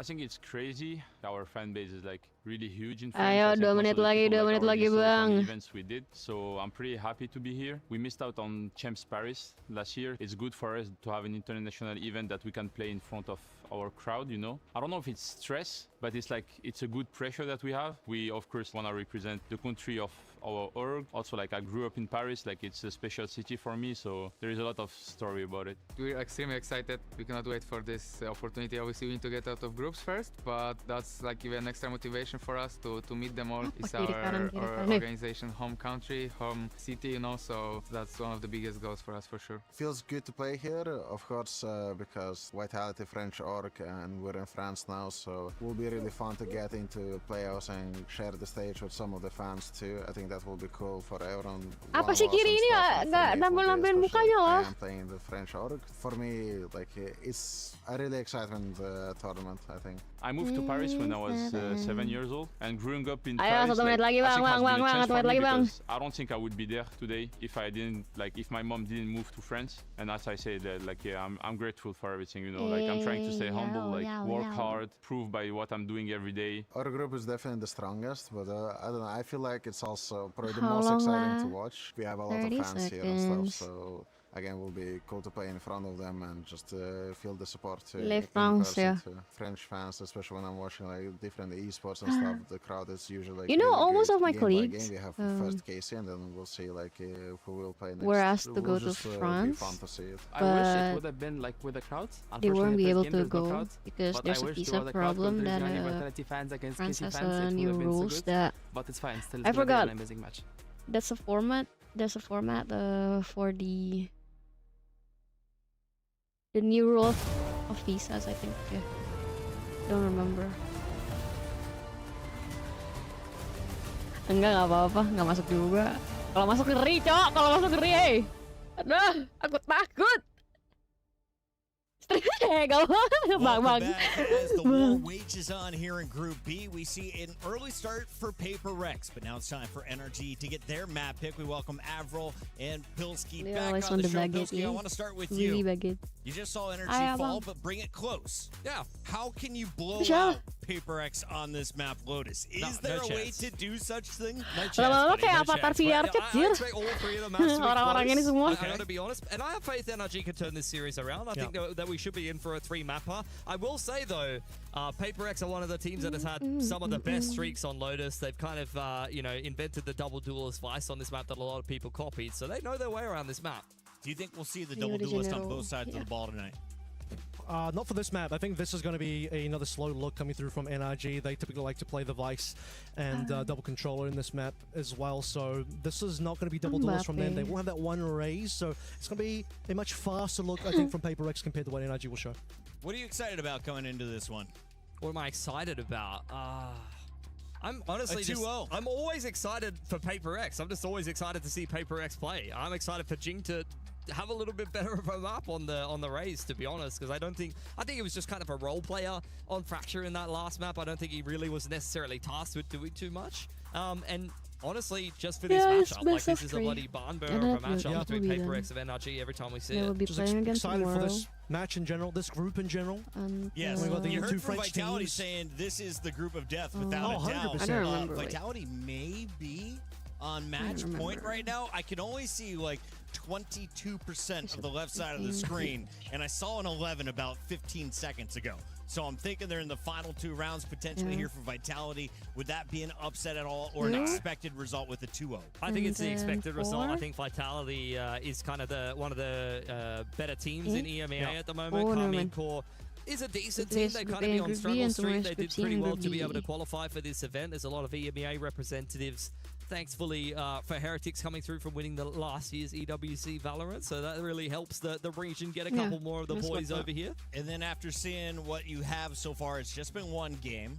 But are these your 2 teams to make it out of the group? Or do you think it's the winner of this and the winner of that match? Oh, man, Vitality, Paper X on paper might end up being the 2 teams. But I think NRG have a good shot in it. Honestly, this is the group of death because all 4 teams have a decent run of maybe having a look at getting into the top 2. Yeah. But whatever 2 teams don't make it out of here, they understand like this was an extremely tough group to win. Honestly, like this group has 3 teams that could win this whole event in it. Sure. Honestly, I think Vitality, NRG, or Paper X could all win EWC, to be honest. That's pretty amazing. And we're going to see all of these matches. If you're just joining us, we are in group stages. To win, you really just need to win 2 matches to advance to our top 8 in the playoff bracket. You lose 2, you're done. You don't want to start your tournament off with a slow start, and NRG wants to at least take this to a game number 3. Lotus is just a few moments away, and I'm sure we're going to be getting into this game. Agent selection, if you could prioritize what are the most impactful agents you can bring onto this match? Start with you, Pilsky. I'm just going to say the double duels from Paper X. Bukan ini map NRG, terus kayak mereka ada pilih defend deh si ini. Yeah, raise jet. I don't think you're going to see them running Phoenix. This is just kind of their quintessential comp. This is what they play all the time. As you called it, Kev, the style is difference between these 2 teams is like a double controller. NRG playing a bit slower of a comp here. More like resting, I guess. Fade as well. I mean, typically we've seen the Paper X side, they've also played the Sky, so this time that's going to be a bit of a swap up from the Paper X side, but otherwise, double duelist from Paper X as expected, just the one duelist coming through from NRG. Yeah, I really like the Fade better as a solo init, to be honest. I think it gives you a little bit more flexibility in the Sky. Of course, you kind of got even lacking flashes a little bit in the comp, and yeah, that's how I feel about the Initiator. Yeah, no one's distracting me right now. It's I think fine. Fade has been a little bit more common. Out of all the Lotus games I've seen over time, different metas, Fade has been udah stop. home on this particular map. It is kind of the vintage duelist on this map. The Sky is kind of the off pick. I think, mixing flashes in. And I think in particular, Paper X is probably the kind of team that wants to play the Sky a little bit more. They do like to play faster. Even back in the day, they loved playing the Sky on this map. I remember screwing them on this map and just getting bombarded by guiding lights and things like that. But I think the Fade, on the balance of probabilities for most teams, is probably a better inclusion. And I think I like the fact that they're playing it here, particularly into the Vice Viper, where you're going to be kind of denied a lot of info and you're going to have to be put through your paces work in the map a little bit more. Well, let's kick this one off. Lotus map 2. Obviously, lots of pressure over towards B as expected. It's NRG on the attacking side of things. Something waiting on the other side. Plenty of teammates.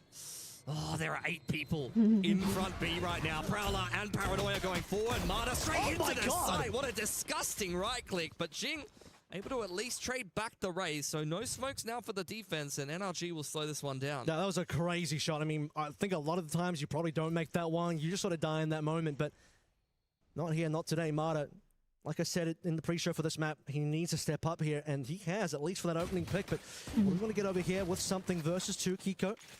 And also Brock taking, or he already had a little bit of damage taken from a little bit earlier on. NRG going back for second helpings. This is a bait setup for the player behind the double stack, as something is just diving and dancing around the mound right now, trying to tap down some of these players with the ghost. Starting to run out of ammo here and dealt with by Kiko, but can Envy be the savior of this round here for Paper Rex? Yeah, he's hearing a lot of stuff right now. He's got one backstab kill, catches Kiko out with his hands on the smokes, but it's Brock and Scuba with the door open, able to get those trades. Just Devi left alone now in the 1v3 for Brock and also Scuba, so fairly winnable. We've seen Devi already get a clutch on that previous round, a map of Fracture rather. You cannot lose another 1v3 pistol to Devi. He's just going to be living rent-free in your head as NRG. 2 of these players are one tap to the Sheriff. Spike going down courtesy of Ethan. Yet Arkrose is back up as Devi. Not sure if that's something you might want to place to try to find some information here. Ethan, first up to bat, does try to pepper down Devi, but he's been allowed to cross into the site, completely surrounded. You can see Brock wrapping around through Waterfall side. Is probably not something you'd be expecting. Arkrose has been invested onto the site. Devi creeping forward, but surely should get caught on the cross here by Brock. Not quite. He's still in it for now. First tap on the spike. Arkrose already used. Positioning pretty open here. Double peek from NRG would be strong. Time running out is a problem, and the double peek will, in fact, come through. Ethan for that kill. No clutch this time. Marta happy with that opening. Yeah, perfection there for NRG, just giving Devi absolutely nothing. I mean, his respect has been earned well and truly by that 1v3 he put together in the second half. Pistol of Fracture. Explosive start to this round. Forsaken. Still not going to be happy with that one. But look, NRG, they win themselves a pistol, and we said they needed to start these halves a little bit quicker, and that's a good way to do it here. Kind of bad for something there, as he saw a lot of heads, couldn't quite connect those shots over towards Mound, and Envy probably would have liked to have gotten one more kill than just to sort he found in Kiko. Rubble side, all 5 up for NRG. And PRX here to match as well, just about 4 members. The first kill onto Forsaken. Okay, Marta, once again, first blood, 2 rounds in a row. Yeah, dealt with over on Rubble side. Picking in with the Horde, similar to what you saw from Ethan in that last round, but none of these classics are having any impact. NRG doing a really good job just pushing this anti-eco away. Devi with a Sheriff in hand, rotating in through spawn side, wants to try to trim down the numbers. Oh my god, you cannot be doing that. Okay, that's a problem. Especially if he gets another one here, but disgusting shots so far, and something in there as well. They've just turned this one around. Good pick from Brock or something. That's a very good something. That's ridiculous with the Bandit. Paper X are committing daylight robbery right now to complete an eco win in what? That was a 2-on-5. Yep. That was a 2-on-5, Kev. I cannot believe that. Oh, the stars Kalian pada betting. Up. Couldn't have had a more perfect situation. Something receives the last 2 players. We have no idea that he's there. I mean, he was about to get 1 freebie, and the second freebie was like, yeah, thank you, yes, I will. That is just brutal, man. I feel bad for reacting because we're right in front of the players. I'm sure they probably... we are the only audience they've got. I mean, I just lost myself with Devi hitting those 2 shots in a row. I almost fell to my knees, I'm not going to lie. Regardless, though, Forceblight does come in here for NRG. Prowler going forward, and Paper X are very much fighting for this mount control. 2 casters falling to their knees in the EWC arena right now. Iya lagi. The only audience that these 2 teams have got themselves. A nice TP in. Oh, Envy, you should have hit that one. That was almost free. 5 versus 4. He'll want that kill back. And Jing might just be able to get that kill back. Sees players, sees a spike on the floor. Okay, looking for number 3. And he's got it. Oh, PRX styling on him. Looking to continue pushing the issue. Jing is now on for the A. Showstopper earned. And Kiko, who opened up this round so nicely with the little bit of a shrouded step, crouch jiggle into B. has got far too much work to do. Spike dropped outside of Mount. NRG trying to throw a little bit of a Hail Mary force buy into round number 3 after a shocking eco defeat. Or anti-eco defeat, rather. But I just don't know if there's anything that Kiko can really get done here. Paper X with a gorgeous shutdown, and this is what we were talking about. We wanted to see a little bit more from Jing on the raise We compared also to said Fracture. sensible Jing. He's not just running knee-deep in to try and get the 30 ace. seconds left. Respecting the fact that still early days here, I want to secure the economy, not do anything too silly. Yeah. Kiko just wants to save the rifle, and the hunt is on for what it's worth. So maybe Jing will, in fact, get the ace. We'll see if he's able to do that. Making a lot of noise coming over here towards Heavenside. He's the player in the position to do it. Kiko, this is just such a favorable angle for the Omen, though. There's no way you check this as Jing. Head. Okay. Kiko probably dies anyway, but Jing would have loved to have been the one getting that kill. Paranoia out, but Forsaken jumps straight on top of him. 2-1 for Paper X. Another great start to a half here. Money will be broken for NRG. I'm sure they will have had a sigh of relief after winning the pistol, but this is unfortunately going to be an emotional roller coaster for them. Look at this again. The opening 3 coming on through. Mata just couldn't quite land it. And Jing ends up getting 4 off the back of this. Pretty gross, but more so than that. That was a gorgeous arc rose from Divide, by the way. Blinds 2 players after they make contact with Jing and sets him up so beautifully. Team play, perfect. And instantly shutting down the pistol even more so. Okay, getting into a nice hot territory here. Something judge in hand. Plenty of NRG players in front. All on pistols, so let's see where the cleanup happens. Aggressive dash on in. Something very much just kicking his feet, running around with the judge, trying to get a bit of an anti-eco on. Envy inside of the site has a dark cover for safety. He knows that NRG are kind of halted up in tree for the time being, and the attackers once again will slow this one down. Not much to work with. Just classics and abandoned on Scuba. Low HP on Marta as well. Paper X, happy to chill. See what Energy are going to do here. Share covering over towards Mound. B is mostly open, but Devi will be checking that one in terms of his own contact. A deep sheer wall over towards C Mount, as well as a one-way. Paper X, even if they don't have anyone invested over on that side of the map, are quite happy to just lean towards B and A until it at least gets tripped here. Wall goes back up for NRG. And through the wall is going to be Forsaken, spamming his way in. And whereas you find one, you shall find more. You know, with all the classics in the eco, that all of NRG are just going to be waiting around the corner. Forsaken gobbles all of them up. One away from the ultimate. And a nice clean round. Yeah, Paper X, excellent position now, taking no economic damage on this defensive side. Going to start running away with things. NRG once again going to have to take the hard road here. And just gun round by gun round, work their way into this attacking half of Lotus. This is their map pick, though. Kapan sih dia nggak tengil? And the real disappointing thing is, you know, you would have liked to have seen NRG get off to a bit of a rolling start, pistol, anti-eco. Maybe you lose the round 3. Maybe you don't. I've always seen PRX on Fracture. Multiple rounds in a row to start things out with post-pistol and see what happens over the B side again for NRG. Front B cleared out. They want to try to sandwich Mount, but Paper X are already playing around that towards front B. Prowler does confirm that the raise is over towards the door side. Rocket pulled out, not judged well enough by Forsaken, who goes down, and something pushed away. In goes Jing with his own rocket, looking for Ethan, but denied outright. Ethan doubling up nicely. And this is looking very good for NRG. Jing doesn't even get a shot in there. That could have been at least one kill coming on through, a little something more for PRX to work with. NRG now should be able to get themselves onto site. Still something to deal with here as the paint shells will just push them off. Haven't even had a chance to talk about the fact that something is playing on the operator here, and at some stage with the numbers in 2 versus 5, how badly does PRX want this retake with the op? I think you just want to min-max the money. It's only early days, a lot more legs left in this half. NRG's money hasn't built up too heavily just yet, but they're looking pretty good, honestly. Spikes down, Scuba on the off angle. Might have a good timing here onto something, and if he could take the operator away, that's going to make this one a little bit more expensive for Paper X, honestly. Yeah, I don't think something really wants to walk too far forward, though. Wants to hide away a little bit deeper on site if possible. So 2 teams will handshake this one away, I believe, as you're not even really playing for exits here for PRX. You just want to hold on to what guns you hand.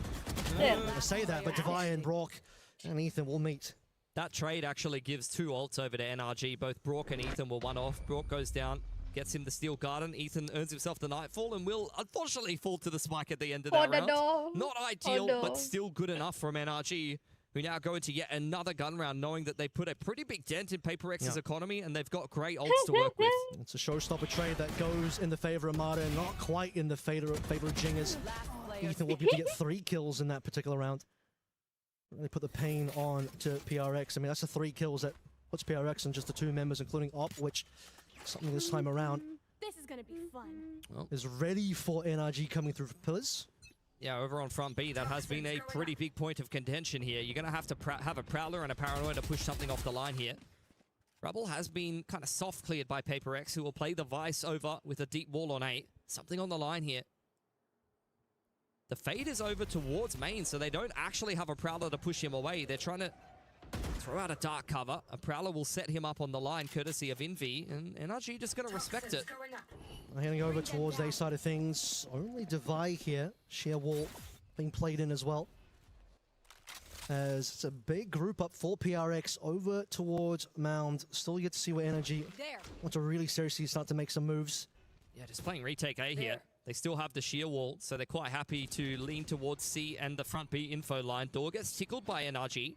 Does that give Paper X a little bit of pause for thought where their setup is concerned? 45 seconds, and the attackers are not really budging an inch. Kicking off the B split now. No scope misses from something. He's able to pick up Brook, hit by the Paranoia and traded out by Kiko. Would have been gross if you got Kiko, but Kiko's happy with that kill. 4 versus 4 now. B is going to be the ending of where the site plant is going to take place. The rest of PRX coming through the door.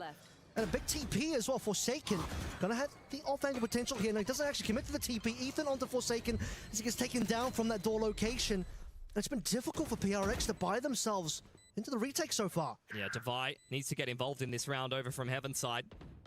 Only marked by Ethan. Kiko continues to jiggle here. Jing gonna find a pick onto Scuba. And they're taking a long time to get back into the site, but Paper X have at least got some trades on in. Well, Jingle, if we hear the sounds of victory, and we do for Mata. Big shots in, Ray's going well. Celebratory paint shells lock in. 3-3 now.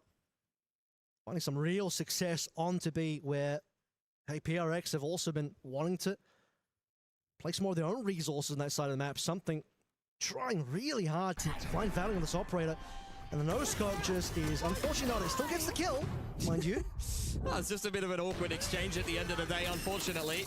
And Brock, even though he does go down, I think you're happy with the 1-for-1 onto something, especially because you've already been able to dump the Steel Garden. Wrap around from Mata was perfection. Paper X, it just felt like they had too many different angles to deal with running back into that B side on the post plant. Yeah. If this ends up being a timeout here, but not getting into the next round too quickly yet. NRG not feeling too rough from that second round so far has been the one to talk about, with the eco win coming through from masa harus PRX nungguin really sitting the replay? table. Wah aja sih. NRG saying, it's fine, we'll lose that one. Maksudnya kenapa di backdropnya itu Ellie di belakangnya nggak taruh gitu lah, time up gitu. As far into a deficit, or a deficit at all, compared to where Fracture was. I think they're doing quite well for themselves. Working their way through this attacking side despite Even a udah dari massive slip up in round 2. 2024, Honestly, they've just picked themselves back up by their bootstraps, and stream it's aset-asetnya only tuh kayak courtesy of kurang the gitu eco loh. being one that Paper X can even continue to buy here on the defense. Tapi ini kelas dunia jadi Can't afford an operator for something. That'll be one thing gone off the table. The Block Odin is back in play. A lot of youth being exchanged here. Forsaken tucked away. Has to get, unfortunately, revealed the fact that he shoots the Haunt, but Jing's the one that actually gets the kill through the smoke. Mata down. Great open up. They need more For Paper duels, X, who yeah, dominate they that do. mount control. Paper X going to be put through, NRG going to be put through their paces. They don't have any more Prowlers to deal with any of these aggressive plays for Paper X. Box spam onto something. Does at least equalize the numbers. Wow. And Scuba ready for the follow-up peek from Jingnet. It's a crazy read, Ethan. Understanding that something or somebody will be behind that box and rewarded. But now with this, Forsaken nearly had the second, but Ethan a little bit too sharp. For Paper X, Envy still in play though, 2 versus 2, Nightfall ready to go, and he wants to rip that one through, no issues. Brock now behind that same box, and he's going to take him down by Devi and Envy. time out-nya pun nggak ada mukanya coach Yeah, gitu good loh. recovery Kayak, from Paper X there. it's so boring actually. And RG not quite able to keep the streak of rounds going there. See Mount fight. Well navigated by Paper X. Had a lot of cheeky positions. You saw Forsaken up close towards that dark cover. Good turnaround for Ethan and Scuba when they were down in a 4-on-5. They were ready for that mid-round aggression. Honestly, if Forsaken doubles up there, the round would have been done outright, but the rest of Paper X pick up the pieces. It's just a very back and forth game of Lotus here. Close margins as well. Obviously went down to a 2v2. Nightfall doing some work there, and Nightfall nearly ready again, but a Scuba onto something who doesn't get anything with the blades. Very unfortunate there. Not ideal. Just so you know, I'm in the Discord, boys, and there's well aware that he does have Odin in hand, and I don't think NRG are scared of it. Maybe they should be. Nice off angle. Pain shells and the paranoia not really connecting too much, but at least making Envy uncomfortable enough for NRG to claim the site. Trying to do some damage on a Brock or even get a kill, but not quite there as Mara converts onto Forsaken.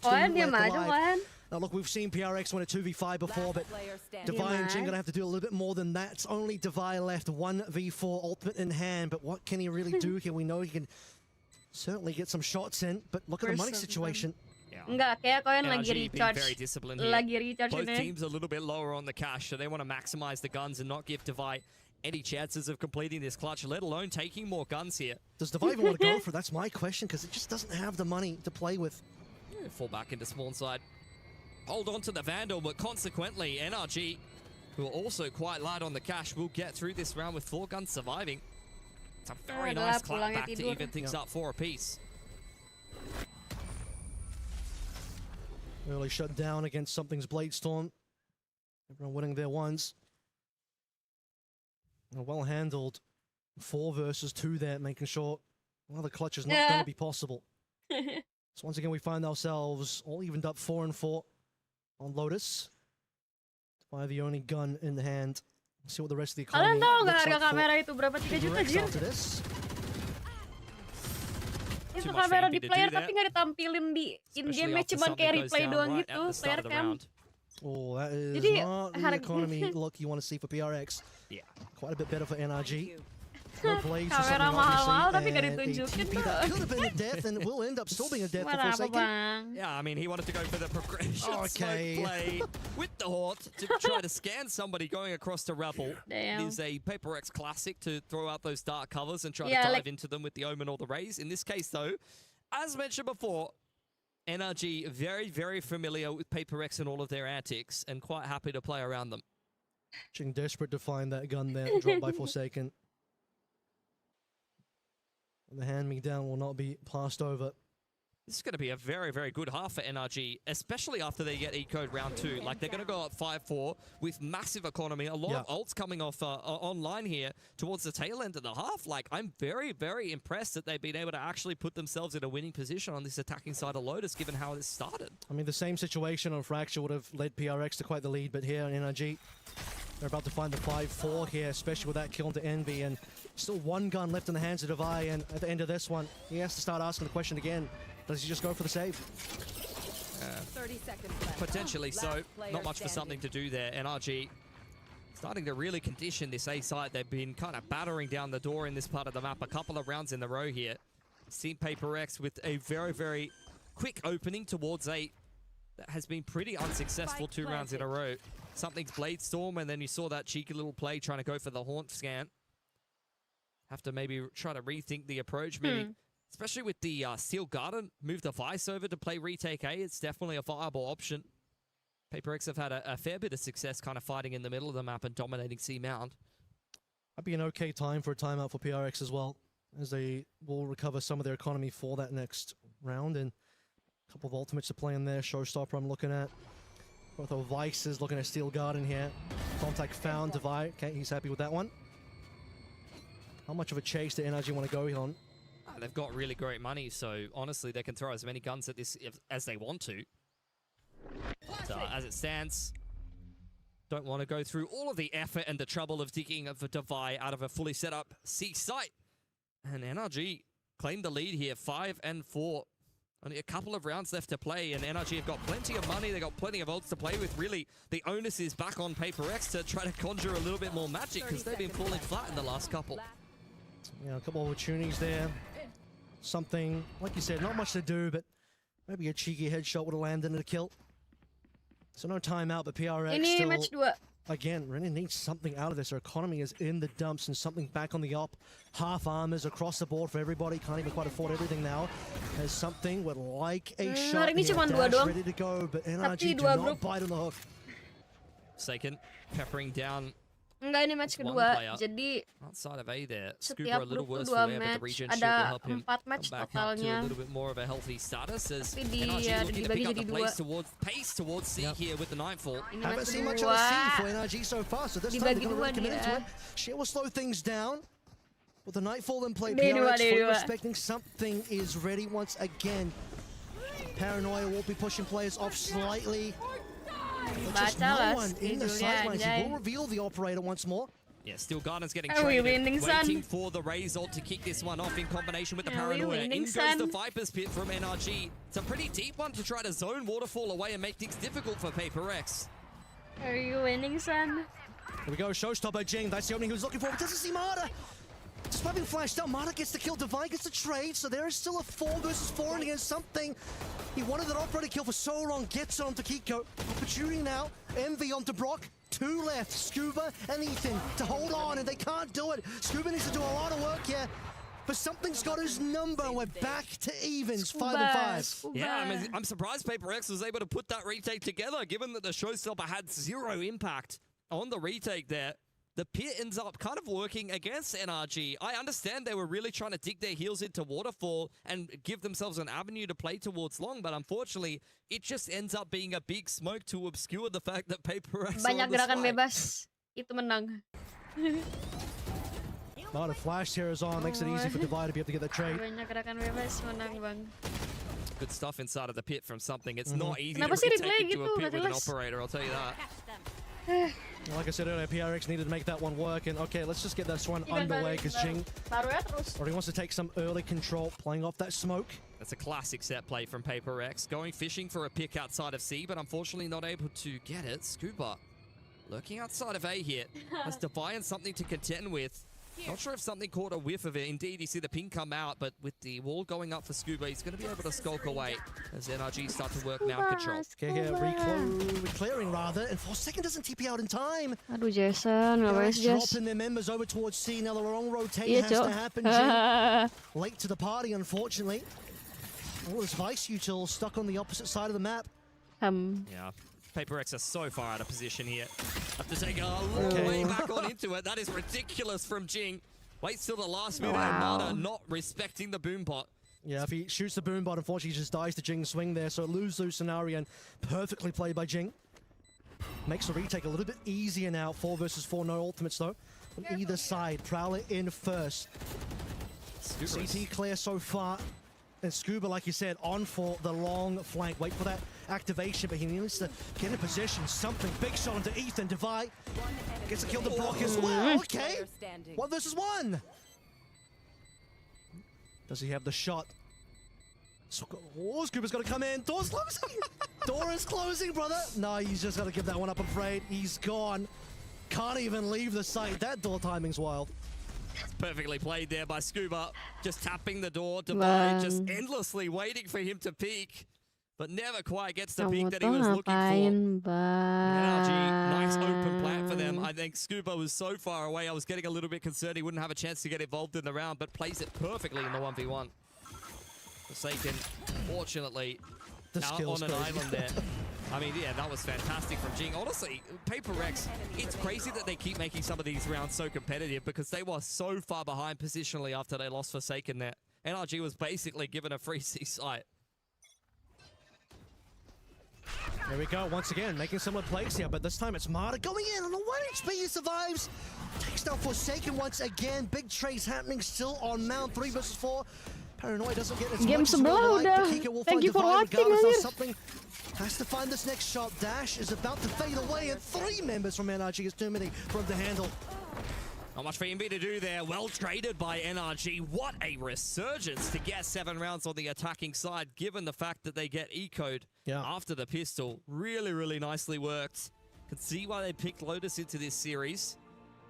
And I'm feeling good for them, man. They're going on to defense now. They're playing Senti double controller. I'd imagine that they're going to be quite pleased with themselves. Starting to really win things over towards that mound side of things as well. These last 2 rounds, winning these controls. And something, he had a couple of the op kills, but not really dominating the map or controlling the spaces he would have wanted to. Like you said, the big recovery from that second round is really the story for NRG. And we already saw their ability to recover on Fracture. Unfortunately, the deficit ended up being too big for them, despite the fact that it took a couple extra timeouts from the PRX side to even dig in for that 13th round. PRX side. Udah gitu doang. Finished that first half with the lead. Feeling a lot better about their chances. Feeling like we can definitely go to a map 3. It's up to Paper X here. Another pretty close half. More than serviceable, swapping back over onto this attacking side. But they have had a change of Enit. I think that does kind of help them in some regard. The fade over the sky will help them, as I mentioned before, kind of work the map. It's why it's a very, very popular choice of initiator on Lotus in particular, on a lot of 3-lane maps, because you can just solve any question mark that you need to by throwing a Prowler. You need to take B main, throw a Prowler. You need to take C mount, throw a Prowler. Clear rubble, throw a Prowler at it. Use the Haunt on cooldown. The Sky will allow you to be a little bit more explosive, you know, which is how often, I mean, Paper X do like to play. And I think a lot of teams like to play that mimic this kind of Raze Jet burst comp, because the guiding light just gives you more burst potential. You go from contacting, making no noise at all, to guiding light, satchel dash straight into the site. It's very much faster than a Fade will actually offer you. Sounds a lot more like PRX's traditional playstyles. Explode on with some flashes coming through from your Sky. I mean, the problem is, though, that as you kind of mentioned before, they're playing into a slower comp from NRG that has a lot more stall and a lot more util. You're fighting into a Vice that's going to give you some problems on the dive, less problems than if you were running something like a Neon. But even, you know, Viper Omen, going to be troublesome regardless, though. We're going to have fisticuffs here over A Rubble right off the bat. We'll see how PRX manages this situation. 4 members for NRG on their side, and one scan already out onto Martis. That location has been revealed. Wall's going to slow things down somewhat, and Martis is taking util damage from all angles. So is Brock. Paper X not liking the way that A is feeling right now. They've taken a little bit of a chunk out of Brock and Marta, as mentioned, so I feel like they kind of win that exchange to some regard. Marta taking a little bit of a risk, looking for information, punished by something to give Paper X the opener. And Paper X slowed down, walked back a little bit, then re-entered. Now NRG are interested once more again, so the wall to play off. Door tagged as well. Brock, reminder, one of the low HP members. All of NRG are here, though. Paper X ready for the swing with the Paranoia is excellent to make them very uncomfortable. Paranoia back in response for Paper X. Very much fighting for control of Rubble here. This will definitely decide the pistol round. Scuba with 2 into a 1v1. Can divide clutch yet another pistol for Paper X. Swing in from Scuba is beautiful, and a 3K to give NRG yet another great start to a half. A big celebration from NRG as well from their side of the stage. Second pistol picked up in this map, and question now will be, can they actually convert that into a string of wins? That second round eco from the first half still in the back of everyone's mind here. But obviously, massive trades back and forth over towards Rubble, the re-entry from PRX as well. But a 1v1. Scuba takes away from Divine, who's been so sharp today in the series. And Scuba showing, okay, I'm still good. Paper X with a couple of upgraded pistols here on the eco. Divine can't do much against an Outlaw on an angle like that. Up inside of the progression dark cover here. Paper X wait for the door to close before they make their next move. Yeah, Marta's already basically cleared over towards Mound, relieves pressure away. NRG starting to rotate. Now the opening coming through, that is going to be Paranoia, dodged out. Kiko would like to hit some of these shots, get some damage in there. Forsaken on 1 HP. And now they're just waiting for Kiko to see if that can be a kill. Ethan looking over towards the left, but doesn't quite manage to get a shot into play. Jing cleans up, Scuba gets Jing down, and now over towards the drop. Just back and forth, 2 versus 3 now. Still plenty of damage, even if PRX lose the round. But will they lose the round? Now they probably will. Yeah, brute flank from Brock and Scuba. It's coming in tandem. I mean, the Lemmings made it into the site, and they had teeth, man. Actually took a couple of guns away from NRG. They were in pretty good positions to just shut that down outright, especially with the easy opening peak over on Mount side. But well, Paper X do a good job keeping it interesting, put themselves in very annoying positions. I mean, you can see them kind of tucked in under drop here. That's not easy for Ethan to clear. Yeah, frustrating death for Ethan on that one. The rest of the players in a good position to finish things out. No shenanigans from Forsaken or anybody else. It's the last couple of plays alive for PRX. This is one of the biggest deficits that PRX has seen for quite a little bit. Very close on the C's lead there. Almost had multiple players caught on the side of NRG. They dodge it nicely up behind their Viper wall, and now an immediate pivot back towards Mount for Paper X, but that's where I'm having a look at this Vice wall. Going to be a little bit harder to break through that. So Boombot, Prowler, Claire coming through from NRG. Make sure no one was there on rubble. That allows now for Kiko to move over. Nice orb. They've got the Paranoia in the right position here, but Brock's only got a Spectre and a lot of work to do. Halo Yanto. Burst into the site that I was talking about, the TP. Yanto hacker kapan main di Not City? necessarily ideal for Forsaken, and these are some awkward duels being taken. A lot of players here for NRG, but Paper X finally break through. Okay, Ethan Amada. Okay, they're really getting some good damage in. There's something on basically 1 HP here. Just a big flank. PRX weren't ready for it. And now something is just going to end up potentially saving this one. He's just... Well, he's a 1 versus 2, but the HP situation is rough. He's going to go for a potential long flank. Still got just barely enough time. I mean, that could seriously work out. I don't know how tucked behind the box Marta is. Ethan's ready for it, though. Very much clued on. And that's a 10th round for NRG. Bonus converted. They are running away with Lotus right now. Yeah, this is looking fantastic for NRG. As honestly, before the flank from Marta and Co came on through onto door, it was looking PRX's way for quite some time. That's where you look at NRG, not only the Vice tech with the wall, but also just how annoying they were being for Paper X to kind of isolate and hunt down inside of the site is exactly what allows for that door open to be so impactful on the flank. If Paper X had made it safely into the site like 5 seconds sooner, that's probably their round. Well, PRX facing the pressure now, will be taking a timeout. They are quite in the hole in terms of the round deficit so far. And a 1v2, that's something really would have taken a lot for him to win that one. And heads up play by Ethan to consider the fact that he might be flanked. And as these rounds go by, it's looking more and more comfortable for NRG. And the likelihood of us going to a map 3 is starting to look really real. Expect nothing less from this series. Tapi beneran bukan Paper X kalau nggak OT sih. Paper X have very much dug themselves a hole here, though. Coming out of this timeout will be on a half pertama aja shocking. On this attacking side, match 2-3 ya, 2-3-4-5-nya 13-14, 13-15. Very well-rounded performance from pretty much everyone in the server as well. Like no one is really lagging behind. From both teams, really. No one's, as you say, really running super far ahead like Divide was on Fracture. Odin out for Brock this time around. Something feeling himself on the Marshall. Seen him do some magic on that before, but here we go. Omen versus Open first and foremost. Does that Prowl actually get a bit of a sightline? Maybe. Nah, Forsaken tried to dodge it, and Kiko saw his cape going inside of the dark cover. Unfortunate. Disgusting off angle here from Brock. This is what we know him for. And that Prowler certainly will be able to see Divide revealing the Odin through that wall as well. Bit of a clear coming through on the rubble side from Envy. Marta. Outlaw out yet again, looking to farm himself up a showstopper. He's halfway to it. Little taps on in will make a big difference in getting a rocket going a little earlier on. Something over on the other side of the map. Sees the sheer wall. Dash active. You can tell that shot put the fear into PRX as well. Okay. Tap the wall. Trigger the orb as well. Just wait this one out. Slow things down. 40 seconds left to play through. End on C. Aku sayang ibu. Pretty far back is going to be Scuba and Rock. Yeah. Quite happy to let Paper X come to them. Only Sheriffs and Marshals in the mix here as the Paint Shells tries to clear out Pillar side. They will be able to at least make it up onto the site and maybe even get a plan here. But how much more success can you really conjure as Paper X? Well, they got to go for that plant sooner rather than later. Big damage. Brock finds his mark onto something. Inside the smoke, no problem. Scuba on the Divide as well. Now Jing, yeah, just see if we can get a kill here or two. Help the economy. Nice time. Also building himself up a showstopper. One off now, courtesy of those 2 Sheriff shots, but NRG will complete the retake nonetheless. 11 found.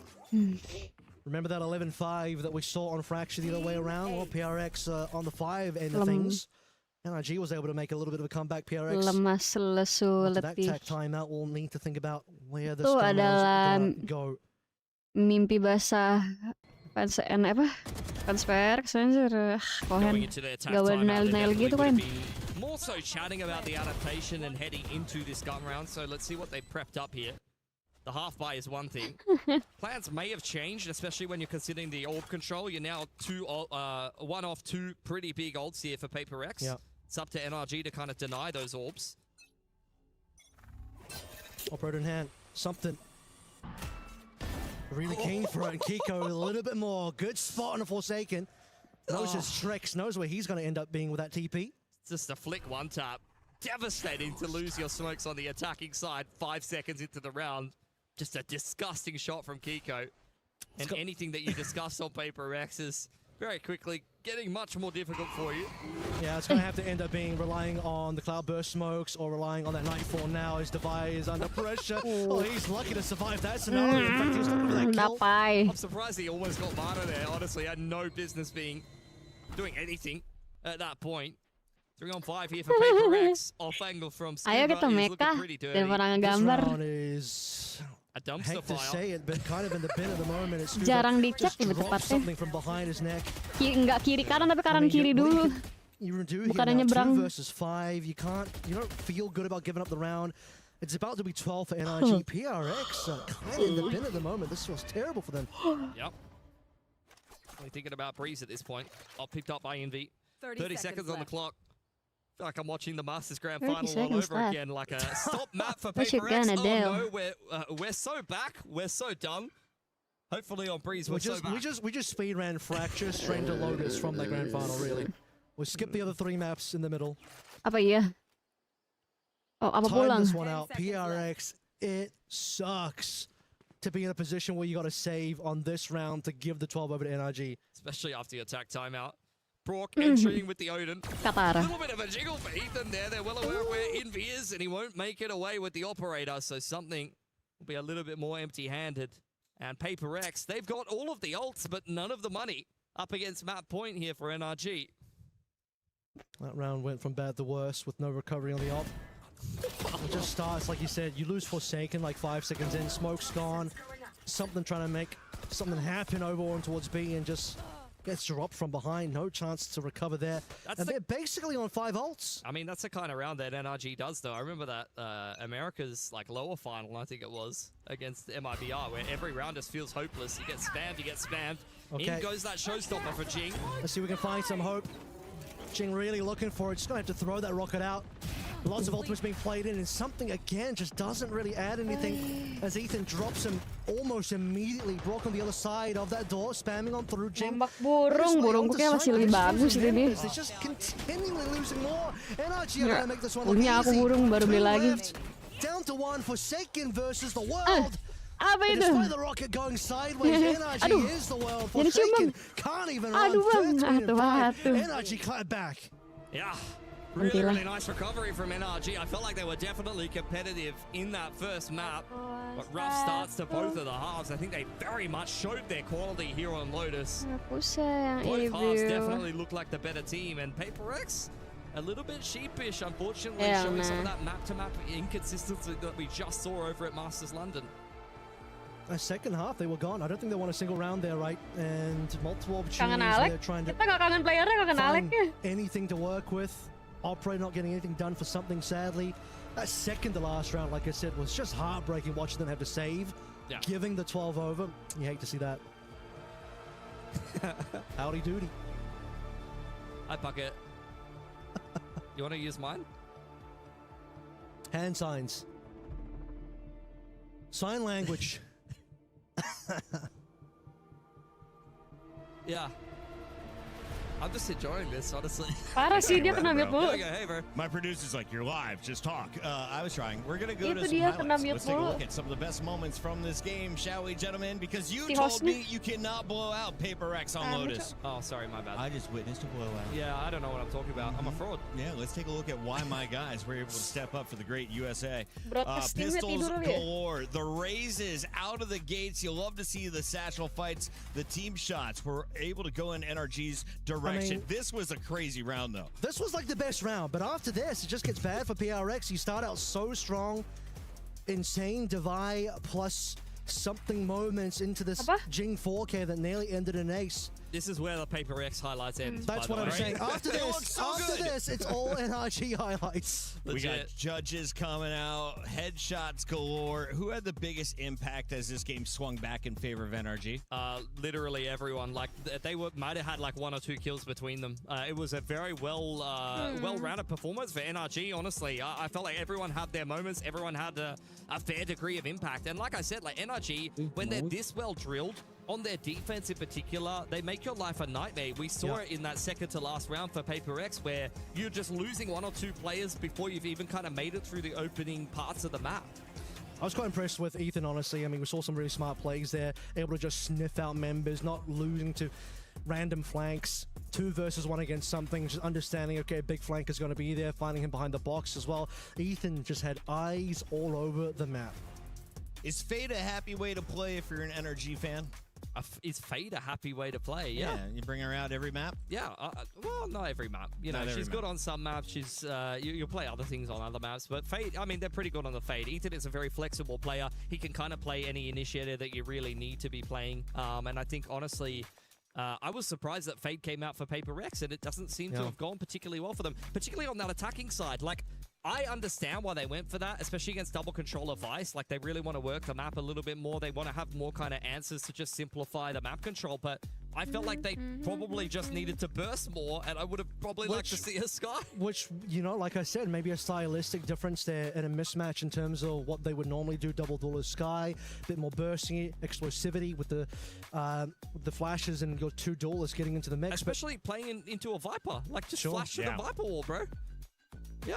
The Viper causing problems. We'll see if the controllers continue to crush. 13-5 is a nice score. Can we do it again, or are we going to go to ultra overtime?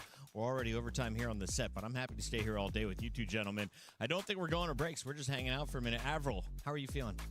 I mean, we're going to full 3 maps in the BO3 between PRX and NRG. This is what we wanted.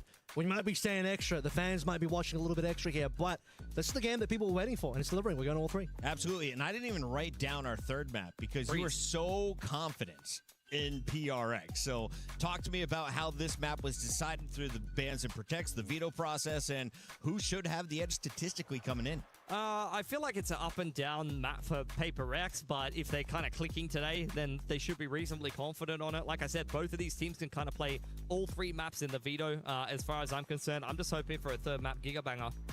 Yeah, I'd like to see, you know, obviously I think the Jet's definitely coming back for something, back on the Operator. Found like kind of mid-success on Lotus, so getting the opportunity for him to take over the map would be pretty big for PRX. Solid stuff all around. Both teams taking 1 map. We've got a 3rd map potentially loading up. And as you can see, the players are not on the stage. So we're going to go to a short break. When we come back, the players will be in their seats and we'll be jumping right into the action. Stay tuned. It's EWC.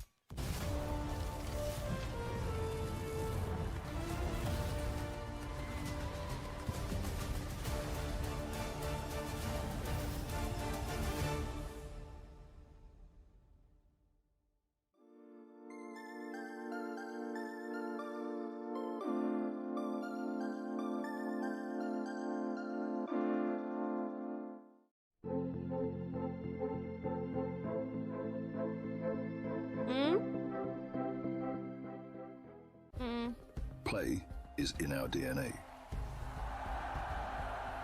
Whenever we let it out, it becomes our superpower. Iya, Wer. Udah nggak intinya Jir, nggak kedengeran ya? Jir, maaf. Iya, Wer. City being built to supercharge it. Iya, Wer. Kadir City, powered by Oke, play. Wer.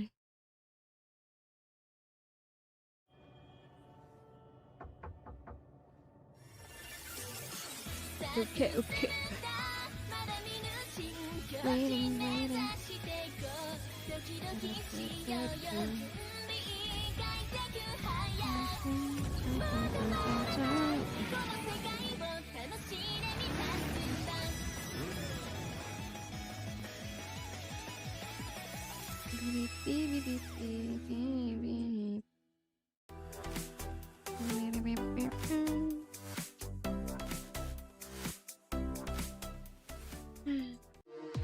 We were there.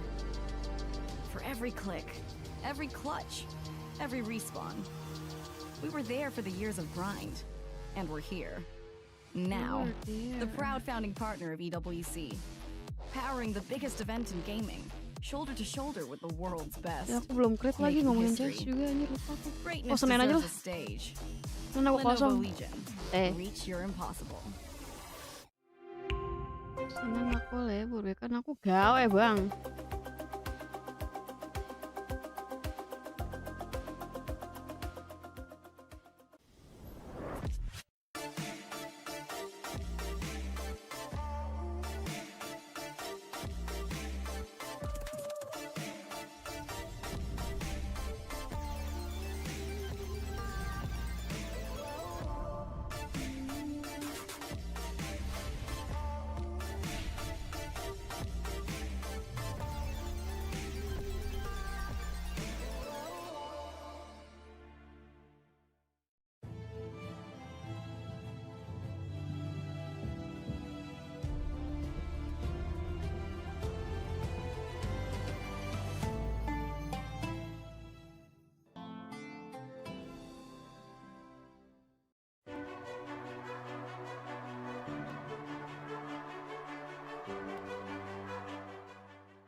Play is in our DNA. Whenever we let it out, it becomes our superpower. Miss that cloud gaming, really. Now imagine an entire city being built to supercharge it. Kadir City, powered by play.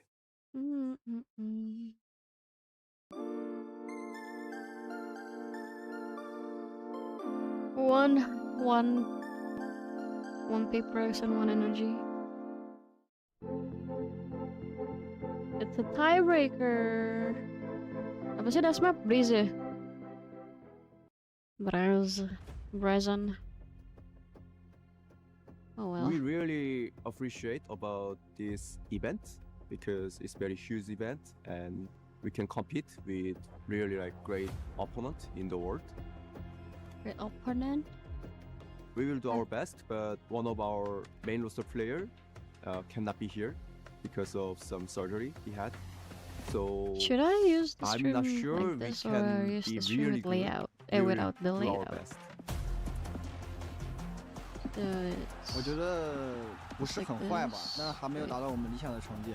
圣地亚哥的话，其实就是输掉了嘛。然后伦敦的话，其实我们本来有非常大的信心去拿下冠军的，那最后可惜就是自己没有把握住嘛，没有达到最好吧，但也还可以接受。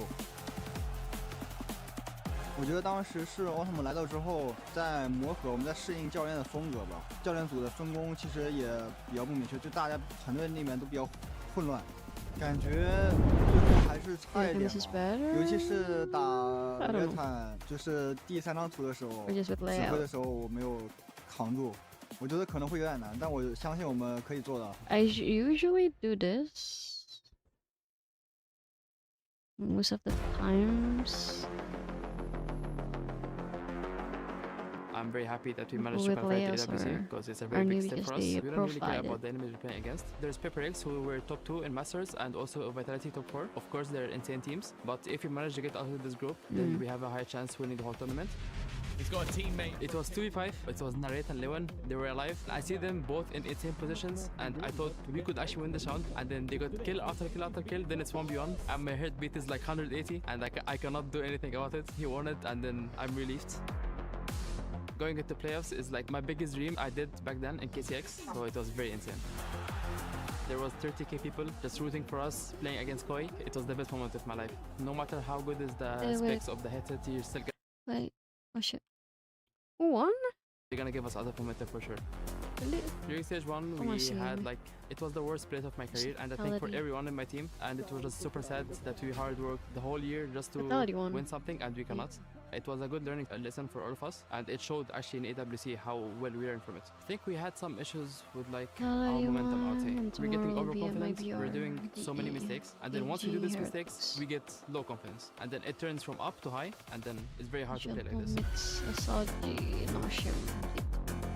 It was my rookie split as an IGL, so this was for sure a part of it because I did so many mistakes, but I learned from it. That's the most important, and yeah, I'm looking forward for EWC. I think Zeech worked a lot in our mental aspect more than in-game because we were all super sad. We went in a really bad rough time, and he worked into this. Like he tried to make us stay alive again. In-game stuff is not as important as the connection between the players. The team has to be loving each other so they can be able to perform. If we manage to get out of this group, as I said, we're gonna for sure win the tournament. We might be the underdogs, but we're here to prove we're not.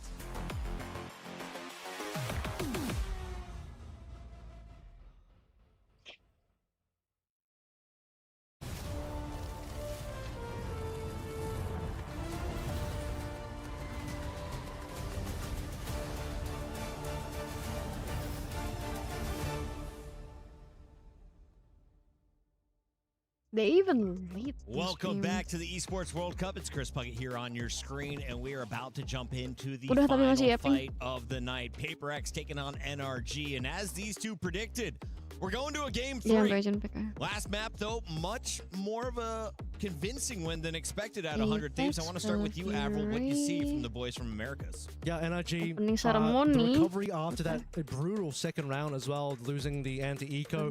And we saw what happened on Fracture, where you just get this PRX string of a massive amount of rounds, 11-5, they had the lead. Opposite thing happens on Lotus. It's 11-5 the other way around. NRG not only recovered, kept that spree going. Massive punishes on the Paper X side. And unfortunately for a player like Forsaken on PRX as well, he went like 0-9 in terms of first kills, first death. He died first like 9 times. Some of the TVs are pretty ludicrous, I'm not going to lie. But I'm impressed by NRG. Not only the kind of resilience to be able to come back from losing that opening map. They got eco'd in the second round, as I kind of mentioned, but they also blew out Paper X on a map that they know their way around very well. Yeah. I saw a request in the chat to see your back. Would you mind showcasing the dog? It's got flowers with it. Yeah.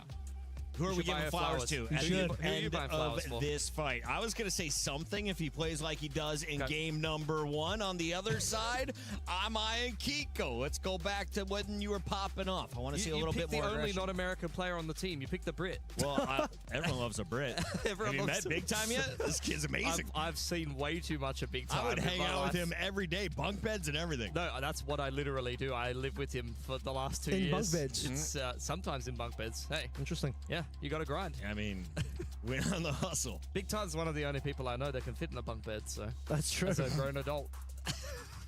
Was he in the top bunk or the bottom bunk? Yeah, you feel safe with him on top. Yeah, you're good. You're good. Yeah. Sure. We take a look here at that man, though. I would not feel comfortable with Mata above me. If you're looking at the agents, what are we locking in? Gentlemen, I am going to exit. Take it away. This is the decider. Who is going to jump to the top of the group? NRG or Paper Rex?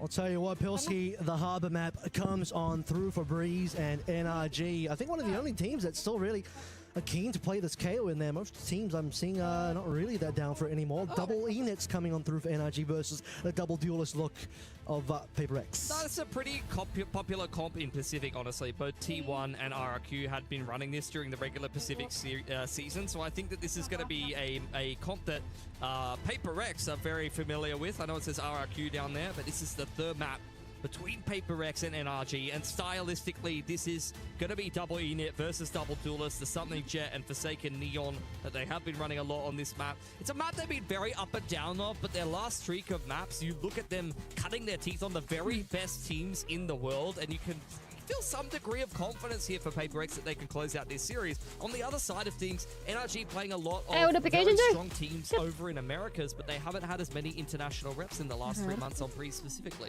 Yeah, but overall, I mean, still looking at the things here, like Breeze has been a reasonable good map for both of these teams. Breeze was one of the maps that NRG dropped out in the qualify coming into this one. As we also remember the PRX, I think Breeze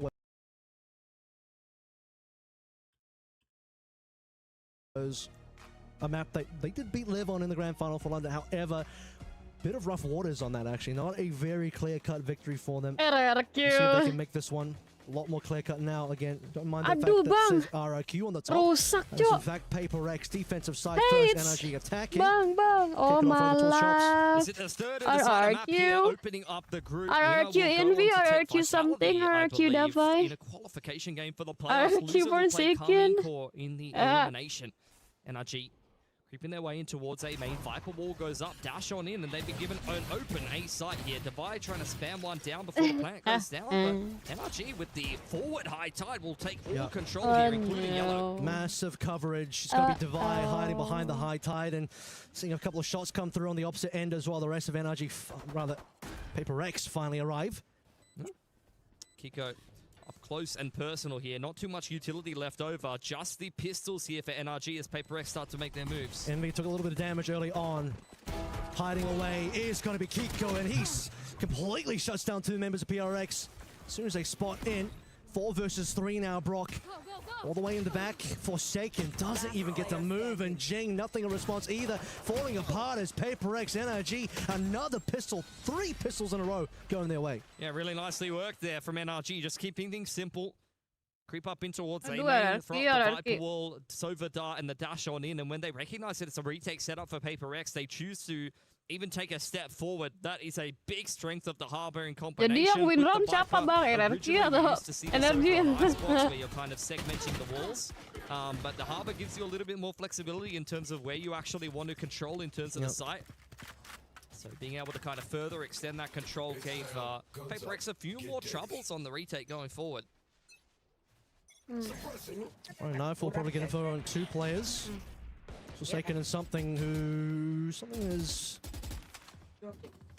potentially got the sniper out actually. Yeah, 2 marshals. I mean, this is pretty common on Yeah. Breeze, but Paper X in particular here do have a couple of upgrades to try to keep this one interesting.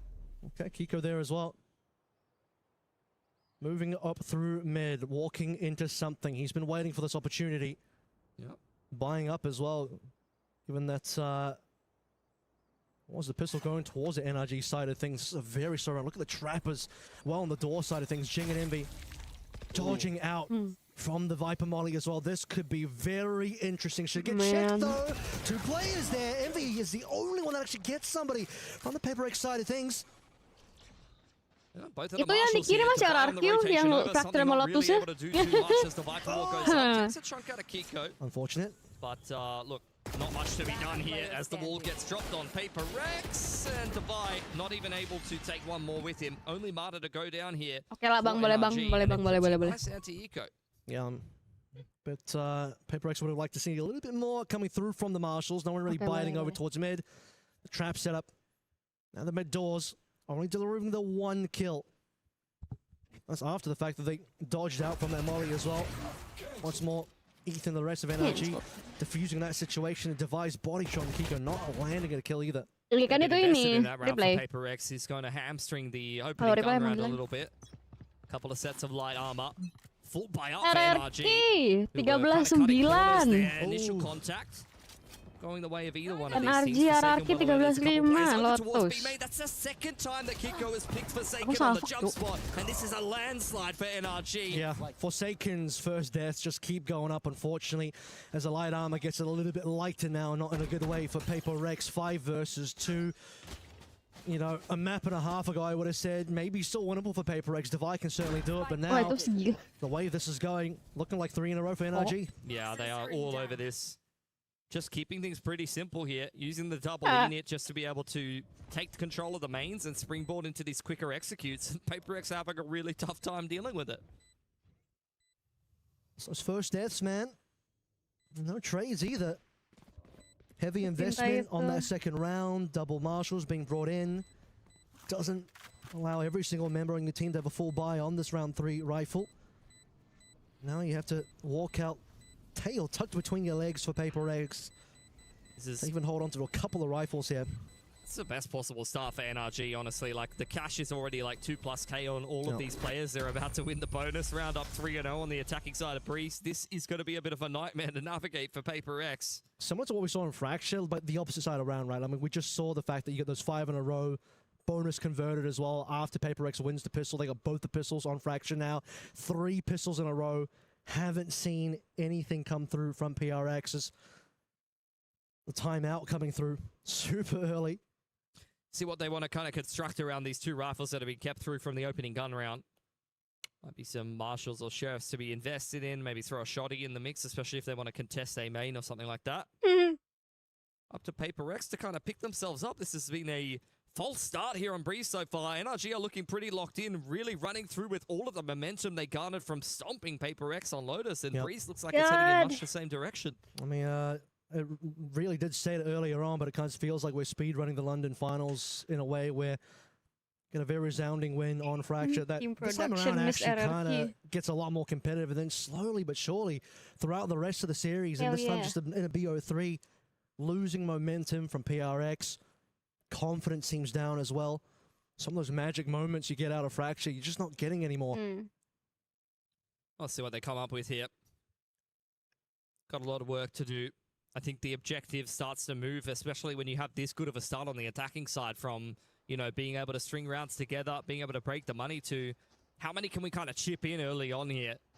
You got to kind of adjust your expectations. Forsaken really going to go for a Guardian here. Down to $400. Indeed, he is investing quite a lot in this round. He feels like Paper X have a good chance to win it. Two players with just the pistols out there as well, including something who's super far away from the Blade Storm, and PRX getting nice and active early on. Couple players wanting to move a little bit deeper into the mid. As NRG, full respect, they want to be prepared for the potential PRX doing something here. Yeah, something very much saving for an operator heading in towards the next round. Ethan jiggling for the mid push. And he, it's courtesy really of this deep wall from Paper X. Makes NRG a little bit nervous that they will be taking some space over there. And sometimes they even just throw down that wall and then just play towards the mains. In this case, NRG really doing their due diligence, working their way through the map up. Elbow drone goes into middle. Drone sees nothing. Smoke ends up being pretty useful there for PRX just to hide inside the cove. They don't see anything on the opposite end either. Time is running out, and NRG have barely made moves. It's confusing Paper X a little bit. I think they're making the right call here, though. Just dropping off Scooper in middle for the late lurk. He's able to play in front of this Viper wall, so it's not really troubling NRG too much as they group back up towards this A site. Similar to the pistol, it's just going to be divided.